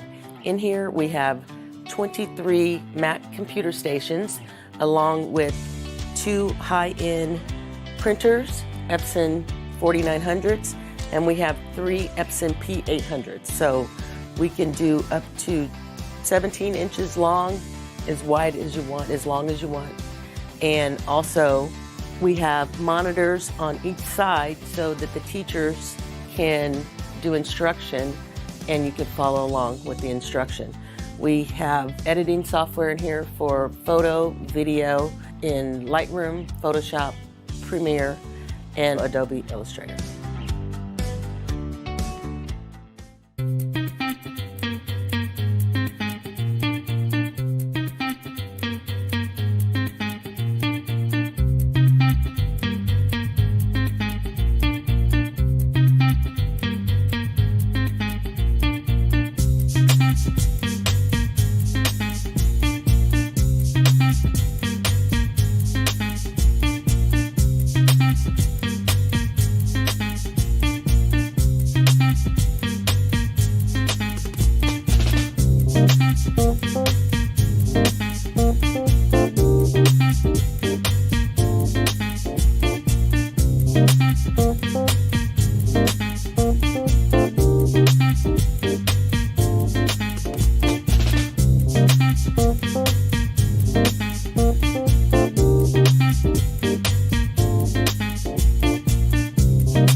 name's Fernanda Florence, and I teach art history at Solano College Arts. In Art 10, Art Appreciation, you'll learn to eventually be able to look at any work of art, even work that you've never seen before, and be able to understand it and explain it to all of your friends and family. So it is a kind of superpower which you will learn in Art Appreciation. I love teaching at Solano College Arts because of the students. The discoveries that they make. They find things that are meaningful to them in ways that I couldn't anticipate, and it's really a joy to see that joy of art opening up in others. The possibilities are really endless. I hope to see you this fall. Our online classes start August 17th.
We're creating a full-service natural foods grocery store owned by the people who live right here. I want local produce. I want community. We're creating Solano County's first food cooperative, Cultivate Community Food Co-op. I'm really excited. I wasn't expecting this in the little town of Benicia. What a beautiful county we have. Solano County is primarily agricultural, and why not get our food locally? We have so many farmers and vendors that are close by. Frozen vegetables, that's healthy. Organic. Organic, basically. No chemicals. That's Yeah. what we're thinking about. We are owners, number 64, I believe. We bought our ownership online. It's a local organization. It's not some national chain. Keeping all the money here locally, all the money will stay with all the consumers. And we were just thinking of ways that we could connect with other like-minded individuals. A food co-op. What a great project. We are creating a space where everyone is welcome and every voice can be heard. We shop at a lot of supermarkets and we're disappointed at what we find, quite frankly. For any of you who have ever shopped at a food cooperative, you know what a big deal this is. You know things are fresh. Food co-ops make an amazing difference. I'm totally stoked. I think it's a wonderful idea. People need to do this, not only your health, but for your kids. I'm the 10th owner to purchase it online. The kind of stuff that you find in a farmer's market, but you don't have to wait until Saturday or Thursday to go to a farmer's market. Yes. I'm Bill, and I'm an owner. Co-ops are rooted in the community. They're owned by the community, and they reinvest in the community. I'm thinking of joining too. Get off the fence, join up now. You will love it. Okay, why join the community food group? Well, it's pretty obvious. You got to learn to eat healthy. I would encourage others to be a part of it. From seed to table. And then just the people that you meet at the co-op. So come join us. It's just a great project. I'm real excited about it. My favorite healthy food I like eggplant. I like squash. is fish. Lentils. Mushrooms, Salmon, trout. Sweet potato. organic potatoes, all different varieties. Yeah. Kale. Beets. Corn. Yeah, corn. We're big corn fans. Yeah. Sashimi. Non-GMO organic corn. Absolutely. Very hard it to tastes find. better. It's very simple. Celery. Carrots. Peaches, pears, apricots, cherries. Organic apples. I emphasize organic. Organic apples. Hopefully some fresh eggs. All the berries, raspberries, Blueberries. I eat blackberries. blueberries regularly in my cereal and all that good stuff. Pancakes. What else? And fresh cheese, fresh milk. Broccoli. The list goes on. We can stand here all day and Yes. name every food. group, Strawberries. you know. That's it. My favorite unhealthy food, macaroni and cheese. Yeah. Rye bread. Bad. Rye bread. Cake's bad. I love chocolate. That's my weakness. We love baked goods. Fresh baked is very important. Angel food cake, yeah. Lemon meringue pie. Devil's food cake too. We also own a bar and we drink beer. So. Yeah. We want to see our food dollars reinvested for our people. Keep the money here, supporting our local organizations, instead of having them line the pockets of some shareholder who doesn't even live in the county. And it all stays here. Everyone gets the dividends, the workers get paid well, and everyone prospers. The majority of our food will come from the local farmers and the local food producers. Cost savings there for the everyday person as well. It also means we are creating a market for our small business owners. We've been poisoned for years and years and lost family members for probably lack of nutrition. I think it's very important for residents to be a part of this. Learn what it is that you're actually putting in your body. And I think that's part of what the community, the co-op will be doing, is educating people. And you know they're probably organic. Not sprayed with pesticides. And our produce department will be organic and sustainably grown. No conventional produce with sprays will be offered. I go the meat side, but it's got to be healthy, like chicken, turkey. I am looking for grass-fed beef. I'm looking for free-range chickens. We eat healthy. You come to our house, our plates on our dinner table are better than a lot of restaurants. And that's the kind of food that's going to be available at the Cultivate Community Food Co-op. We're here to help encourage others to follow that lifestyle. What he said. Kale. Pizza. Asparagus. Burgers. Grass-fed beef. Blue cheese. American cheese. Green apple smoothies. Green apple. Ice cream. Well, maybe sorbet. Cotton candy. Oi. Deep fried candy bars. Dear God. Organic? We have not been to fast food in, I can't even tell you. And we're going to have everything. Once again, keeping food dollars here. Supplements, we're going to have bulk bins, we're going to have granola. Remember that everyone is welcome to shop at the Food Cooperative, but it's the owners that make the store possible. We need 1,200 owners before we can have doors on our store. So please, don't you want to be part of the change and create a new normal for our county? Please, become a food co-op owner today.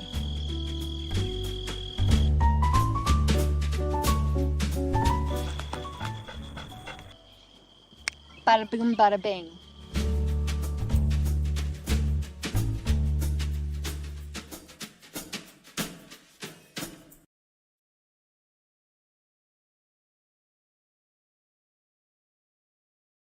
We are the Obtainium Works Collective. We routinely bring the fantastic and unusual back into the world from the realm of the grandeur of our possible bygone glory. Time is our clockwork. Steam is our lifeblood, whimsy our watchword. The Never Was Hall, a self-propelled, 3-story Victorian house made from recycled equipment and materials. The hall measures 24 feet long by 24 feet high and 12 feet wide. Obtainium Works designed and built the Never Was Hall as a vehicle to explore the Black Rock Desert for the Burning Man Festival.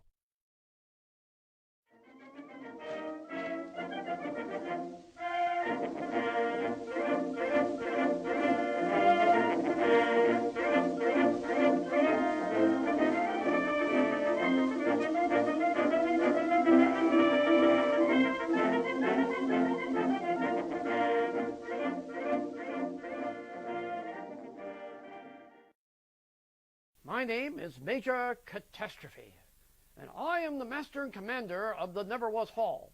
I'm also the designer and creator of it, along with Obtainium Works and the Traveling Academy of Unnatural Science, a group of tinkers, contraptionists, and madmen. Yes, we build vehicles from Obtainium. Obtainium, you say? What is Obtainium? Why, it's all around you. It's everywhere. It's what you can obtain, otherwise called recycling or upcycling. We build in what you call steampunk. We don't call it steampunk ourselves because, of course, that's what we do all the time. But we built the Never Was Hall, and it's a 3-story Victorian house that is self-propelled. So you can see we're driven to create.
Porque sería fatal.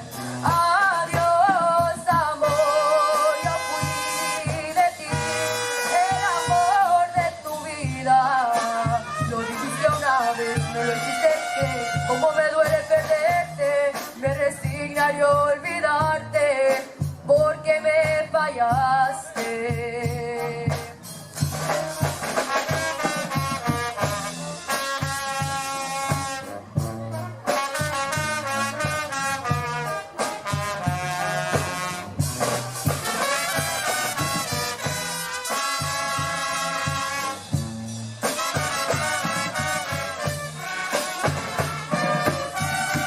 Desde hace tiempo ya nada es igual. No eres la misma y me tratas mal.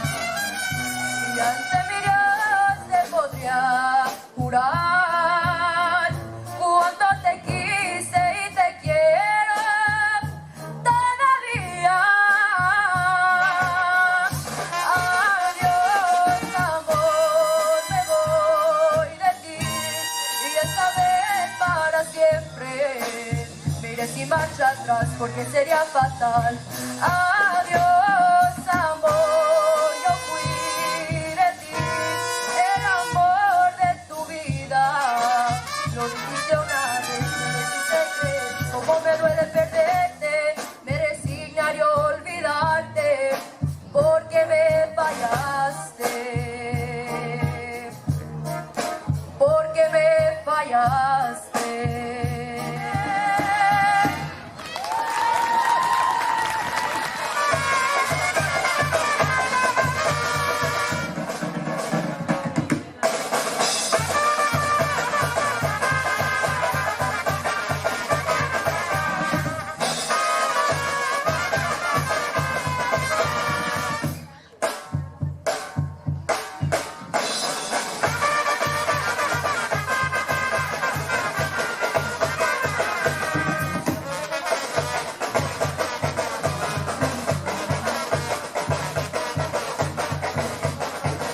Si les gusta la música, no se olviden de agarrar una tarjetita en la próxima banda aquí con nosotros.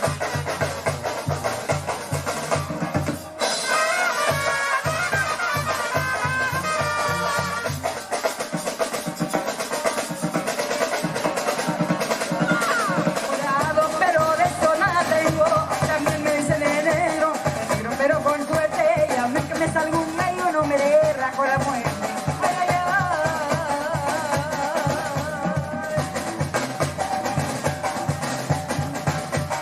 Ay, mamá, por los coros que borracho vengo, que me siga la tambora, que me toquen el querite, pues niño perdido y por último el salito pa' que vean como le brinco. Ay,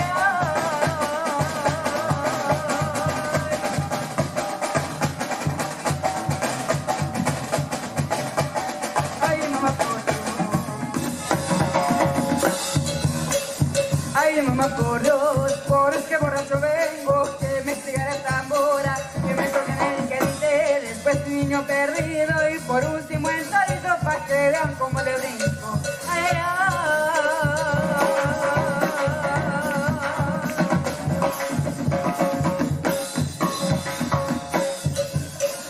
ay, ay, ay, ay.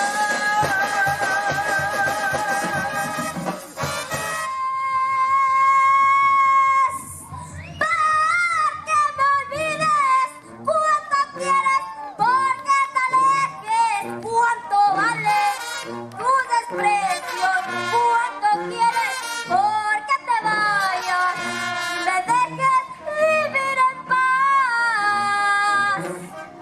Pabelenia de pirul, que no sirves ni para pobre leña. ¿Cuánto quieres? ¿Para que me olvides? ¿Cuánto quieres?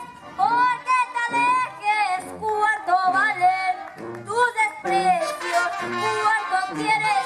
Porque te largues y me dejes vivir en paz.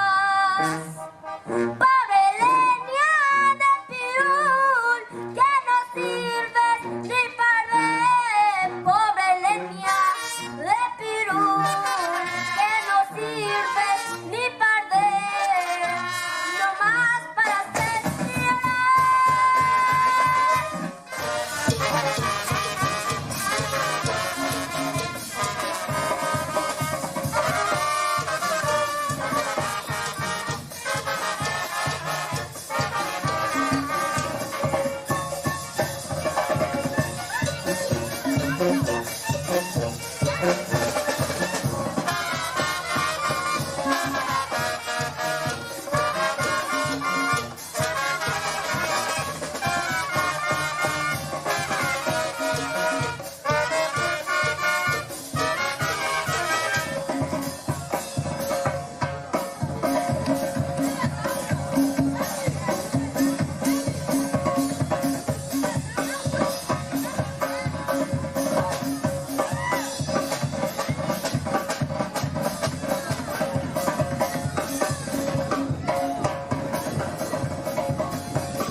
We're going to be writing some checks totaling $65,000 to help out your network. And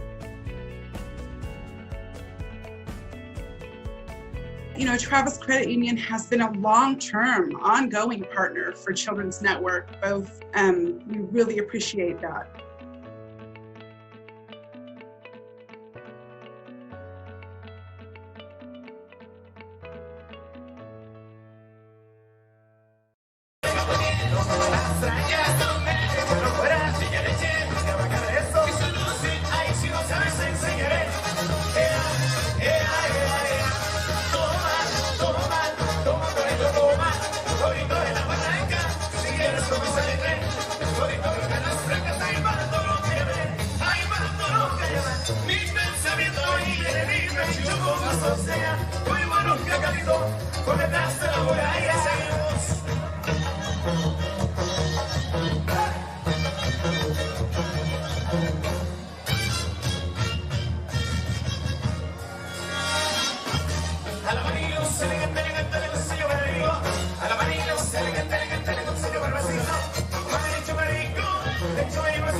Hacia allá atrás, que se vaya hacia atrás.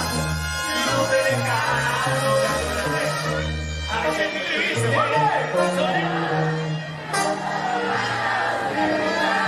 salir corriendo y preguntar qué ha sido de su vida. Echamos nuestra cara, dice.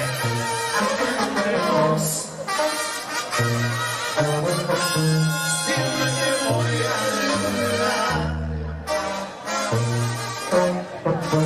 Dios callado ya no estás. No queda más.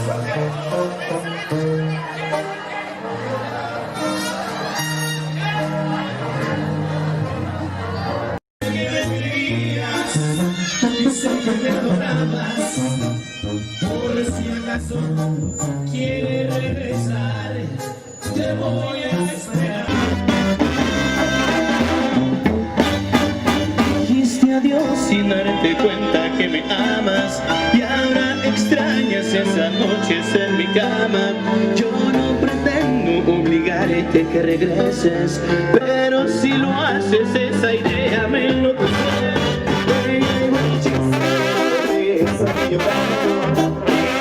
La droga y el alcohol me están matando. Puras mentiras de temas intencionadas. Pero te juro que sin ti no valgo nada. Por besarte se acabó. Me está matando toda la vida. Nunca pensé en olvidar. Ella que está conmigo. Se está acabando el amor. Esto se está terminando. Ese amigo del alcohol parece aparecer a tu lado. Por mi suerte, por mi altivez, tu amor por mí acabó.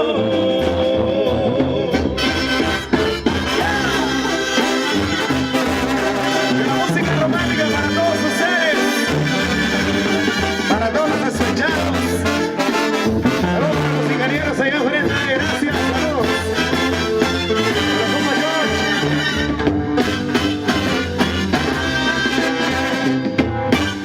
Mi único vicio es pensar en las mujeres, pero ¿qué le hago si ella dice que me quiere? Pero mi corazón no se lo está entregando, pues simplemente tú lo tienes en tus manos. Por besarte se acabó. Me está matando toda la vida. Nunca pensé que al final sería que estás conmigo. Se acabando el amor. Eso se está terminando. Y si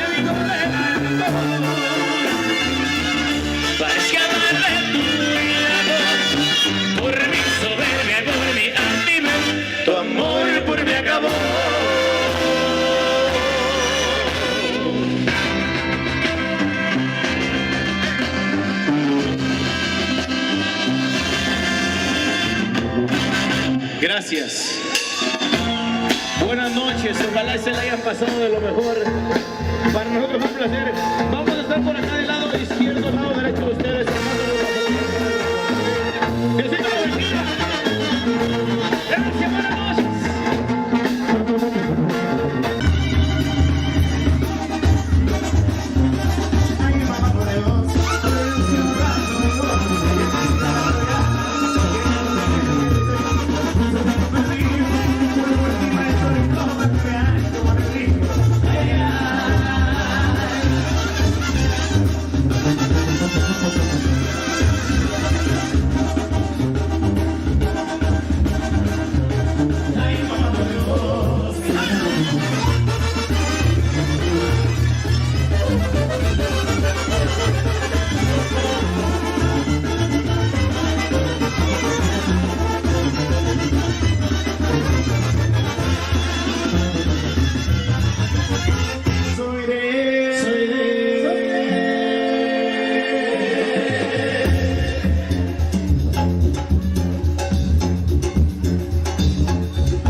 muchachas más buenas son las de Michoacán, llegaron de este lado. No, y yo pienso que son las de Jalisco. Está más rica la de Jalisco. Vamos a seguir cotorreando con todos ustedes, con mucho gusto. Tan bonita que se mira con el pelo suelto. Vamos a moverla con mi ser.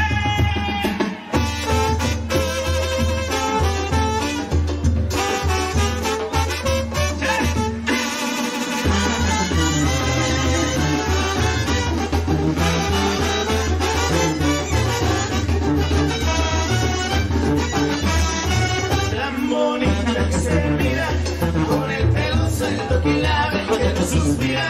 Yo se los apuesto, tan bonita que se mira con el pelo suelto que la ve que no suspira. Yo se los apuesto, que no me pasar por la esquina de mi casa.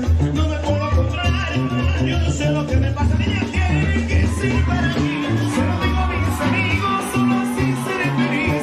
Quiere vivir conmigo, se limpiar y intervenir. Tiene que ser mi enemigo.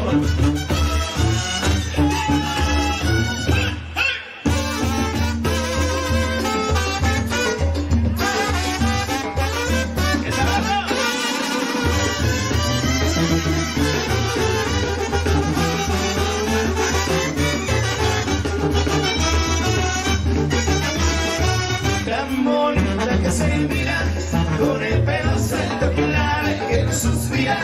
Yo se los apuesto, tan bonita que se mira con el pelo suelto que la ve que no suspira. Yo se los apuesto. Ya de tanto caminar la vereda y ese camino, quiero a su casa llegar. Nada más que no me animo el fondo, mi hijo platique. Voy a salir de misa y sobre los suelto miré. Como no me sea la brisa, con el viento me enojé y ella se moría de risa.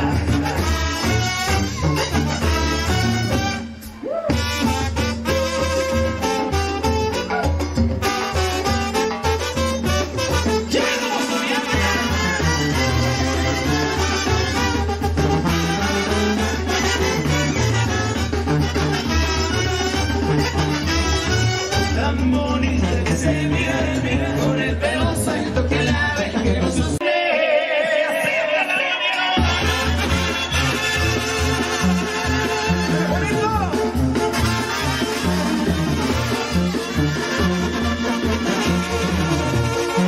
Que se le quite ese orgullo, mujer, que tiene.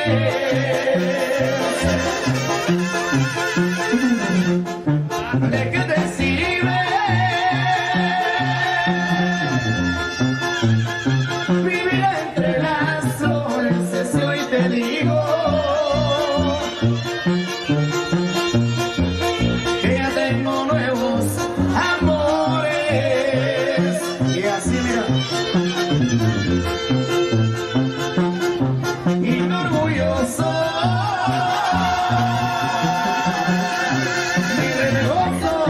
como tú. 4 meses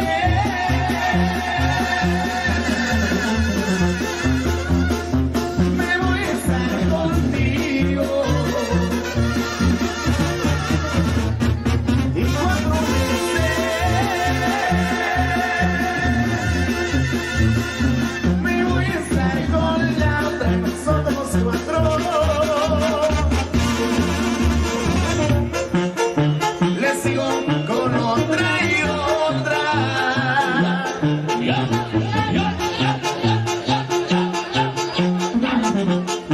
Yo no te pido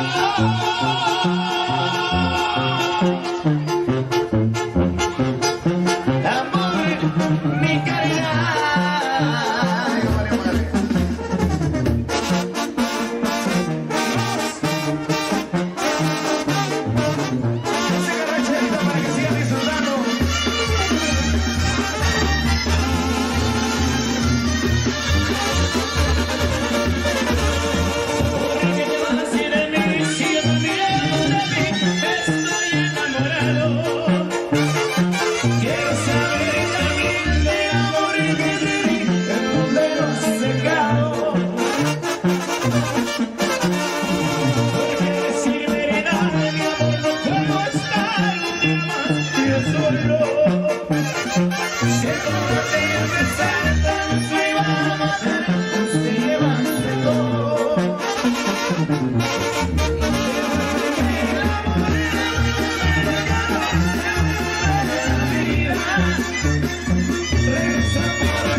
Muchas gracias por esos aplausos. Vamos a continuar con más rolitas, ¿cómo, Juanito?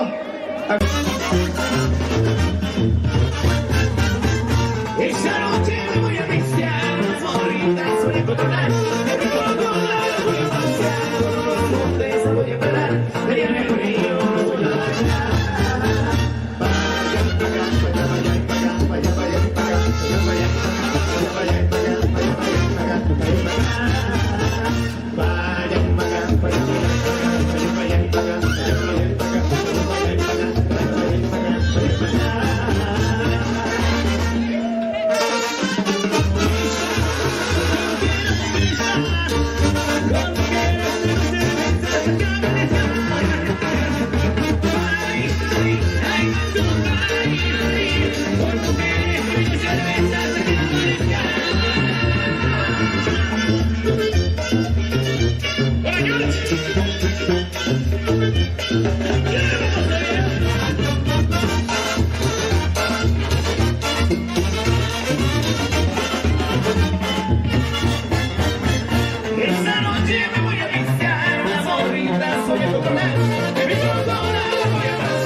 Algo de la cuarta producción de los amigos de la Troyana. Muchas gracias.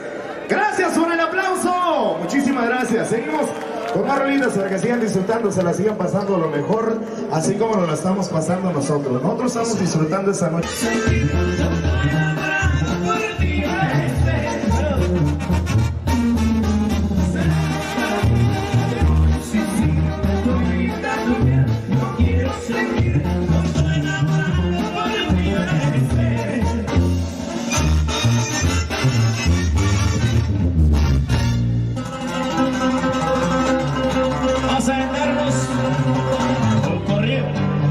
Para la gente de...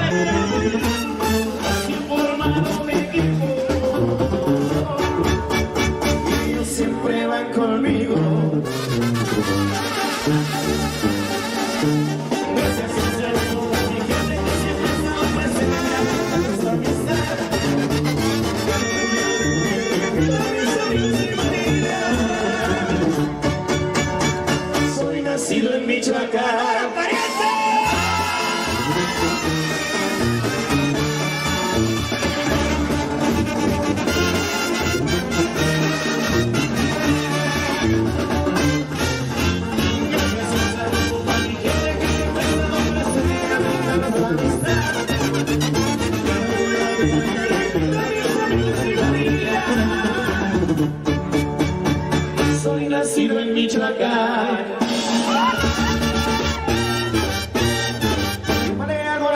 emoción, con mucho gusto para todos ustedes. Se llamó Soy nacido en Michoacán o también soy Carrillo. Con mucho gusto para todos ustedes. Seguimos con más temas, con más rolitas.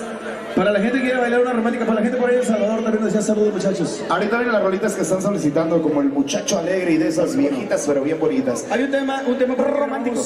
Un tema romántico exactamente que grabamos con nuestros buenos amigos del grupo Tierra Cali, que por cierto ellos son de Michoacán o de Tierra Cali.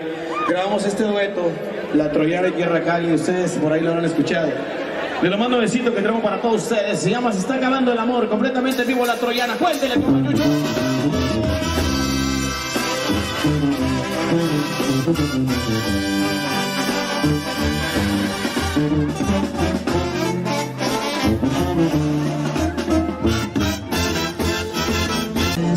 Pero si lo haces esa idea me enloquece.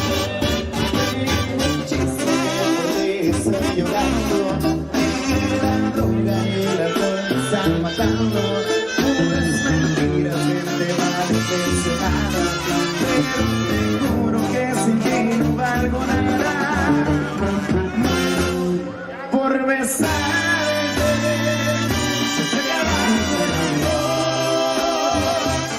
Me está matando tu olvido. Nunca me sigue al final.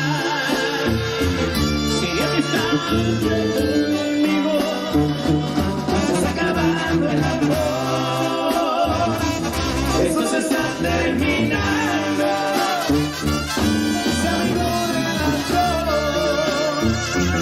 Parece amargo en tu lado. Por mi sobrete, por mi actividad. Tu amor por mí acabó.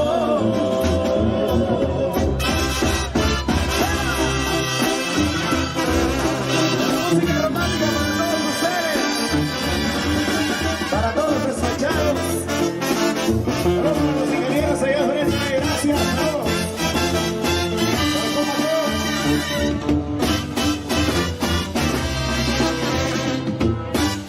Mi único vicio es pensar en las mujeres, pero cosillas dicen que me quieren, pero mi corazón no se los entregaron. Simplemente tú lo tienes encima, no.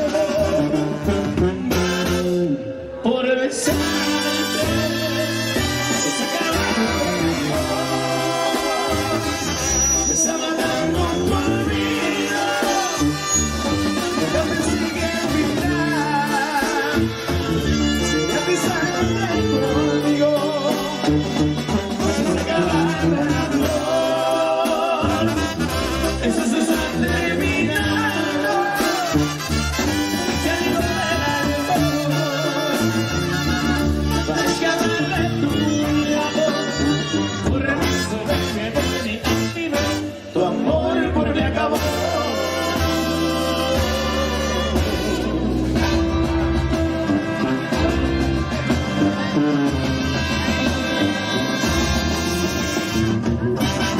Gracias. Buenas noches, ojalá se la hayan pasado de lo mejor. Para nosotros es un placer. Vamos a estar por acá del lado izquierdo, lado derecho de ustedes. Que Dios me lo bendiga.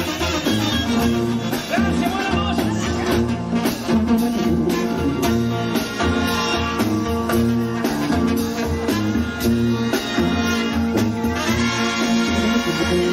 Gracias, con permiso, buenas noches.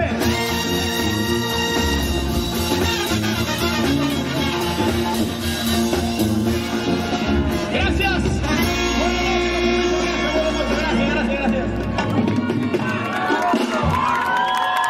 Gracias.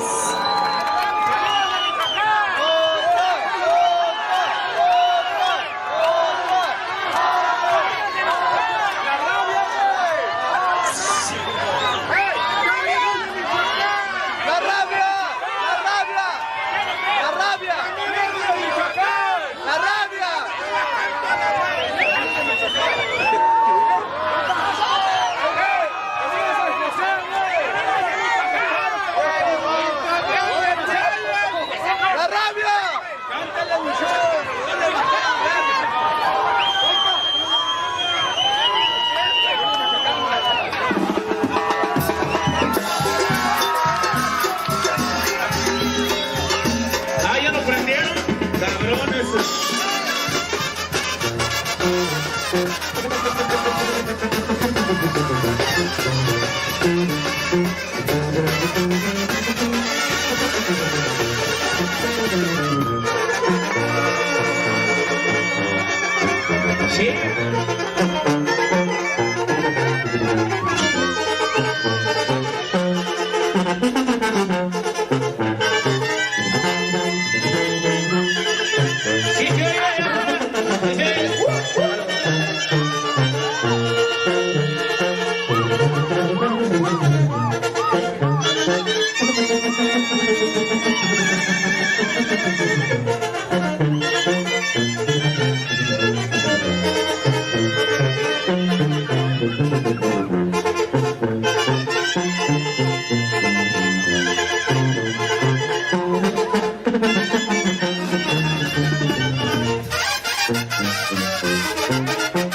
soy el muchacho alegre.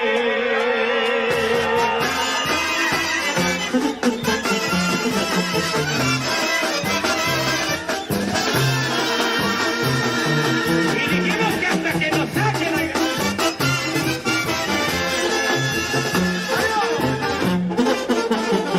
Yo soy el muchacho alegre que da vez tomando con mi botella de vino.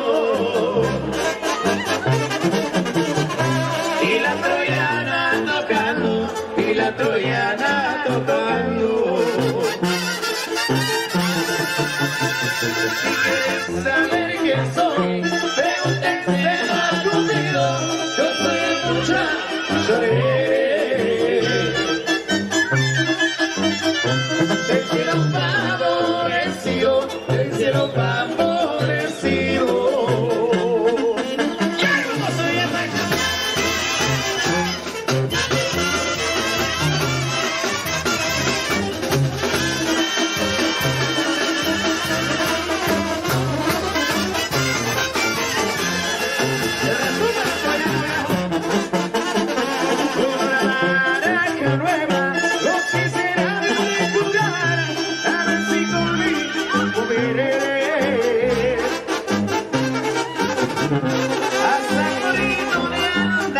Hasta el morito de caminar. Eres como las sandías, eres verde por fuera. Si quieres que otro te goce, pide a Dios que me muera, pide a Dios que me muera. Chaparrita de mi vida, dime adiós porque me voy.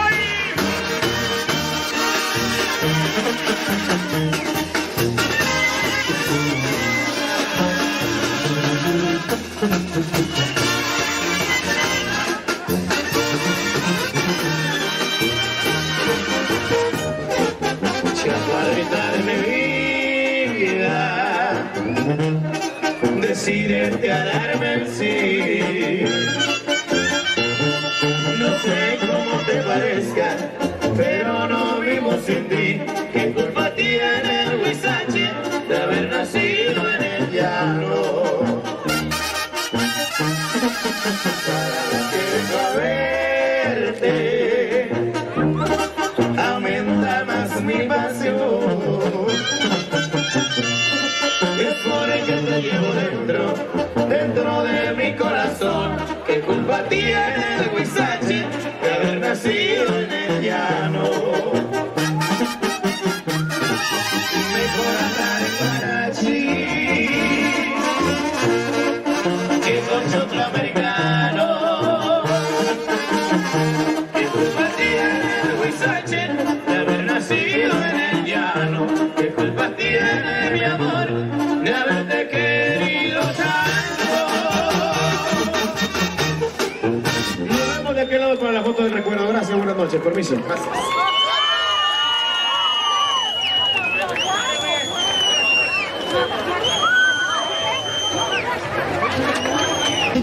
¡Qué rico baila! Seguimos con muchísimo gusto para que siga bailando. Sabroso.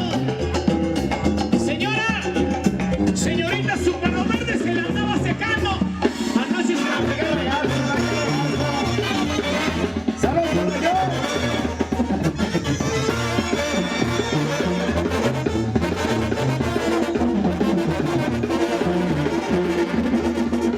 señores, verde y más se estaba llegando, la noche se lo regué y la amenaza floreando.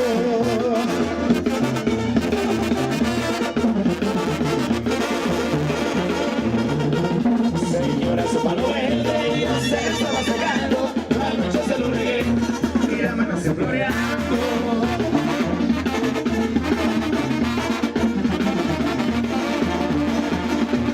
No quiere que se le seque, rígalo todos los días, para que le sigan dando florecitas de alegría.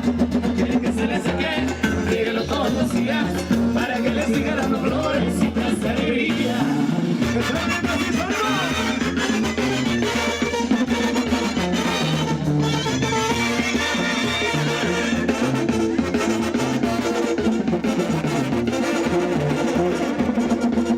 Porque ese coyote no va a ser por agua, y el miedo que le tenía al hijo de la guayaba.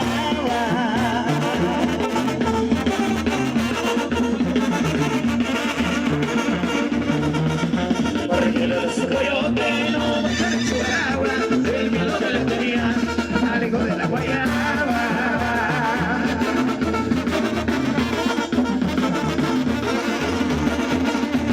Quiere que le crucifique, sálgase para la vereda, a ver si está nuestro y en el camino se queda. Quiere que le crucifique, sálgase para la vereda, se queda.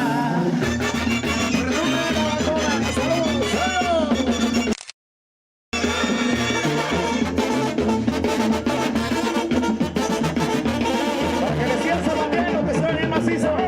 Seguimos con mucho gusto con todos ustedes, para que sigan bailando. Muchachos, ahí damos eso. Ahora sí, levántame la mano, todas las señoritas, la mano arriba. Las señoritas.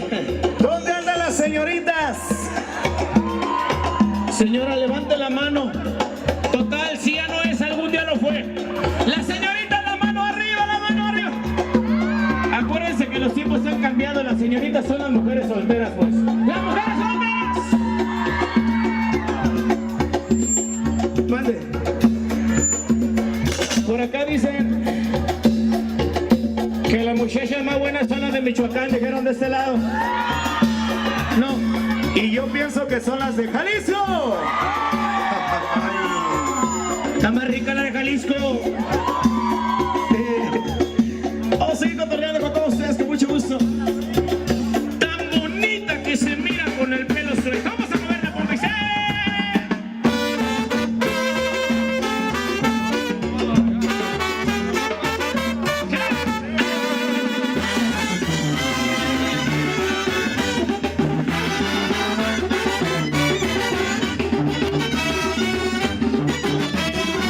Tan bonita que se mira con el pelo suelto, que la ve que no suspira. Yo se lo sabueso, tan bonita que se mira con el pelo suelto, que la ve que no suspira. Yo se lo sabueso, que la veo pasar por la esquina de mi casa, no me puedo controlar. Yo no sé lo que me pasa, ella quiere que sea para mí. Se lo digo a mis amigos, solo así seré feliz. Quieren que vivir conmigo, si alguien quiere intervenir, tiene que ser mi enemigo.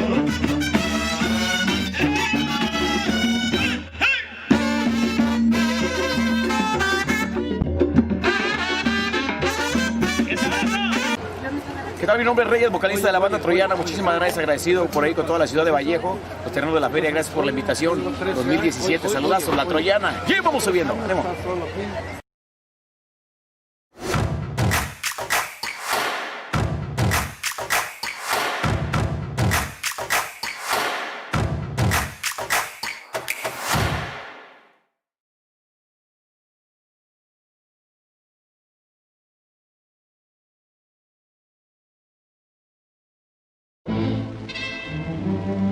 California, 1943.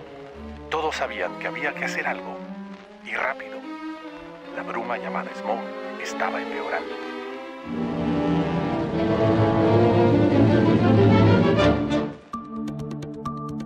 Hasta inicios de la década de 1950, no se controlaba la contaminación industrial en California.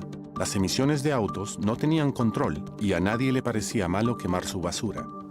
Entonces, se formaron distritos de control de la contaminación del aire y por primera vez, científicos y funcionarios locales empezaron a trabajar juntos para monitorear y controlar la calidad del aire. Ahora hay casi 3 docenas de distritos de control de la contaminación del aire y administración de la calidad del aire en todo el estado, de diferentes tamaños y con diferentes alcances y que responden en el ámbito local, así como en el ámbito estatal. Cada uno tiene un grupo de supervisión o consejo que consta de funcionarios elegidos o nombrados y es un grupo diverso que supervisa las funciones de las agencias.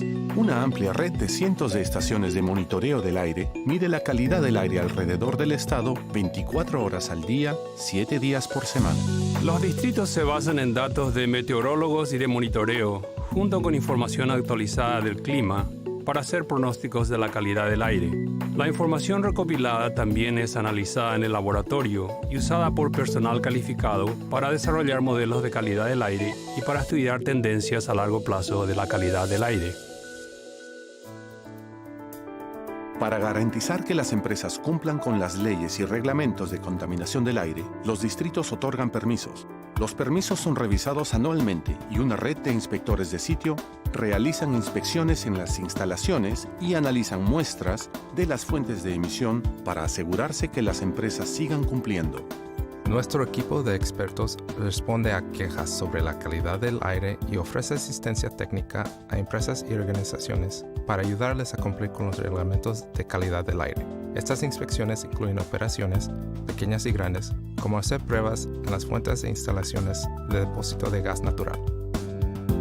Los distritos buscan la asesoría y la participación de expertos y otros interesados y celebran muchas reuniones comunitarias sobre temas relacionados con la calidad del aire, entre ellos reglamentos, planes y estrategias para el aire limpio, así como temas de interés para la comunidad. Los distritos también están comprometidos a impulsar tecnologías que reduzcan emisiones y mejoren la eficiencia en el uso de combustible. Todos los distritos ofrecen programas de subvenciones que proporcionan fondos a entidades públicas y privadas para reducir en forma voluntaria la contaminación de fuentes móviles como camiones, autobuses, transportadores así como carros, embarcaciones marinas, locomotoras y equipo de construcción y agricultura. Las subvenciones son asignadas con el propósito de promover las alternativas de aire limpio. Los meses de invierno, con temperaturas más bajas y menos luz solar, reducen el ozono o los problemas relacionados con el smog. Pero partículas peligrosas en el aire, llamadas materia particulada, son un grave problema cuando el tiempo es más frío. Debido a que los millones de chimeneas y estufas a leña en todo el estado son una fuente principal de materia particulada, el humo que se produce al quemar leña en residencias viene a ser un gran motivo de preocupación con respecto a la salud. Debido a que cada distrito individual tiene características singulares de topografía y densidad de población, algunos alientan a los residentes a no quemar leña en forma voluntaria y otros emiten advertencias de salud y se prohíbe quemar leña durante los periodos de alerta. Algunos fuegos, como los incendios forestales y los incendios catastróficos, no están bajo los reglamentos de los distritos. Más allá del claro peligro para la vida y la propiedad, el humo y las cenizas de grandes incendios forestales producen niveles exorbitantes de contaminación del aire, amenazando la salud de miles de personas, a menudo de cientos de millas de distancia de donde ocurren estos incendios forestales. Cuando los niveles llegan a un rango demasiado malo para la salud, los distritos del aire emiten alertas de salud y también trabajan con funcionarios de salud pública, CAL FIRE y otras agencias locales para determinar cuándo anunciar una orden de refugiarse donde estén. Por otro lado, durante ciertas épocas del año, cuando el peligro de incendios es menor, en muchas áreas se permite que residencias y empresas quemen vegetación muerta.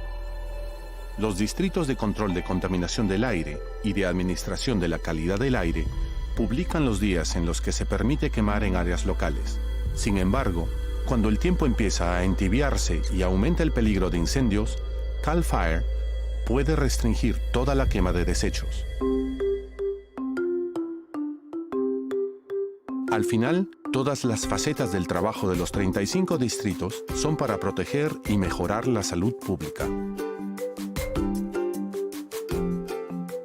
Durante los últimos 20 años, la población de California ha aumentado en 22% y el promedio de millas diarias que se maneja ha aumentado en 45%. Al mismo tiempo, las emisiones en todo el estado de contaminantes que forman smog ha disminuido en más del 50%, gracias en parte a que los distritos han creado más conciencia sobre la contaminación del aire y el esfuerzo del público de promover cambios sociales.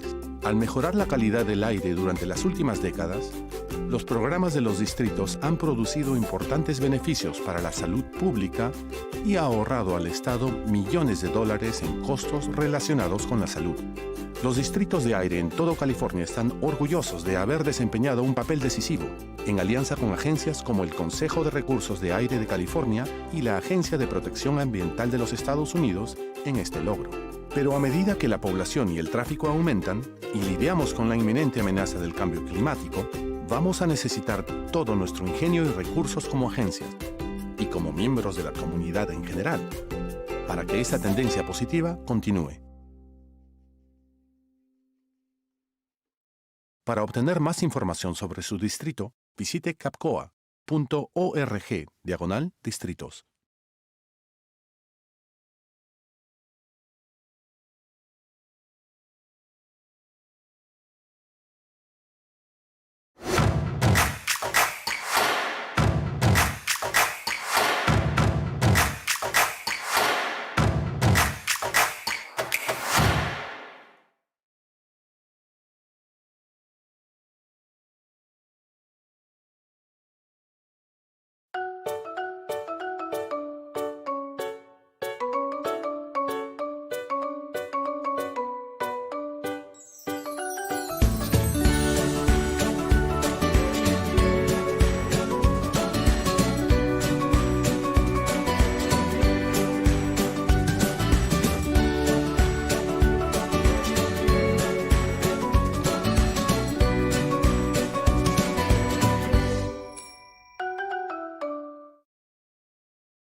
Okay, welcome back.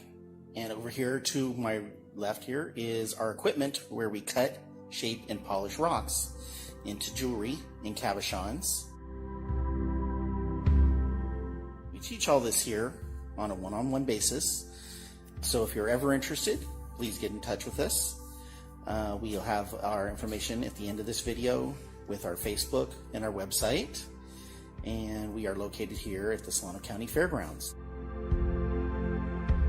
We also have, if you are interested, a rock show here at the fairgrounds the last weekend of February. And during the fair, we also have tables set up for our members to sell some of their wares as well. So those are some other things if you're interested. So have a great, wonderful virtual fair, and we hope to see you here sometime. Thank you, and have a great time.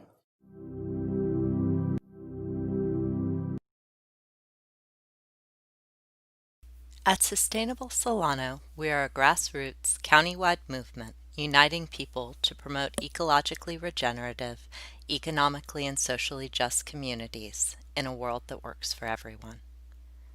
We seek to strengthen communities through building capacity to support resilient neighborhoods with community gardens and sustainable landscaping, supporting local farmers and access to local food, and building youth leadership and workforce skills for a better future.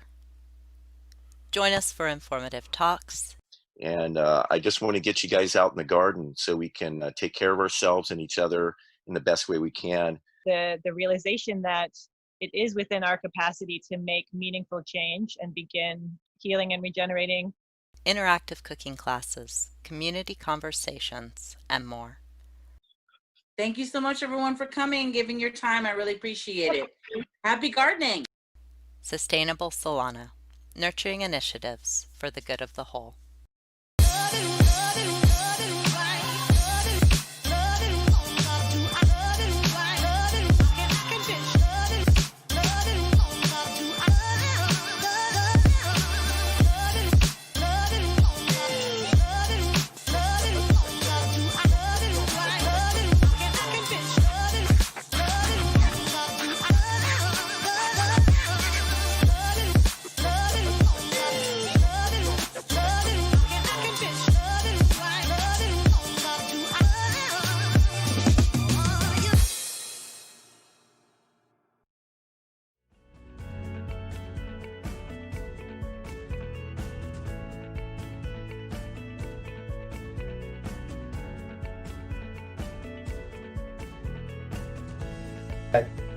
We're going to be writing some checks totaling $65,000 to help out your network. And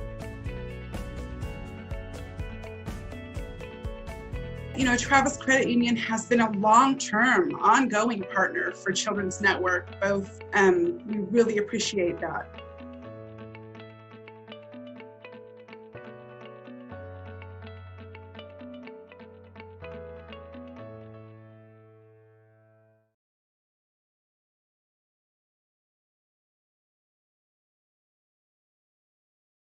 Hi everyone, my name is Rachel, also known as Shelly.eats.rn on Instagram, and I'm honored to be a part of Solano County's first virtual fair. For this video, I will be showing you all my favorite eats around Solano County. With that being said, let's eat!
Sit up, hey.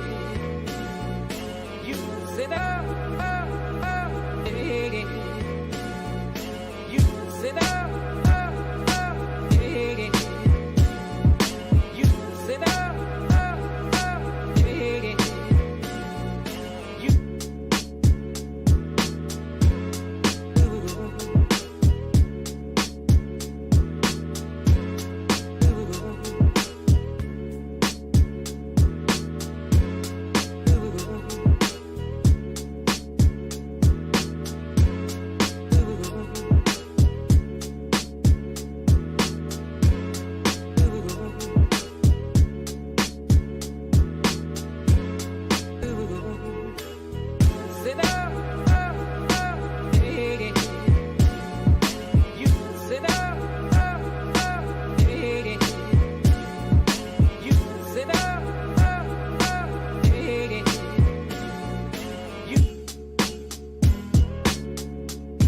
Like the cool blue light,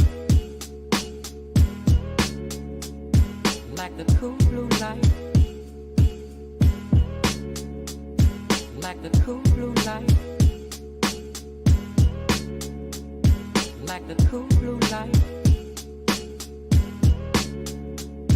like the cool blue light, like the cool blue light.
thank you all for watching this video. I hope I made you a little hungry. Be sure to check out their social medias for any updates on times or their menus. Also, feel free to check out my Instagram for more local eats. I wish you all a blessed day and stay safe. Happy eating, everyone. Enjoy the virtual fair.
Our broadcast day.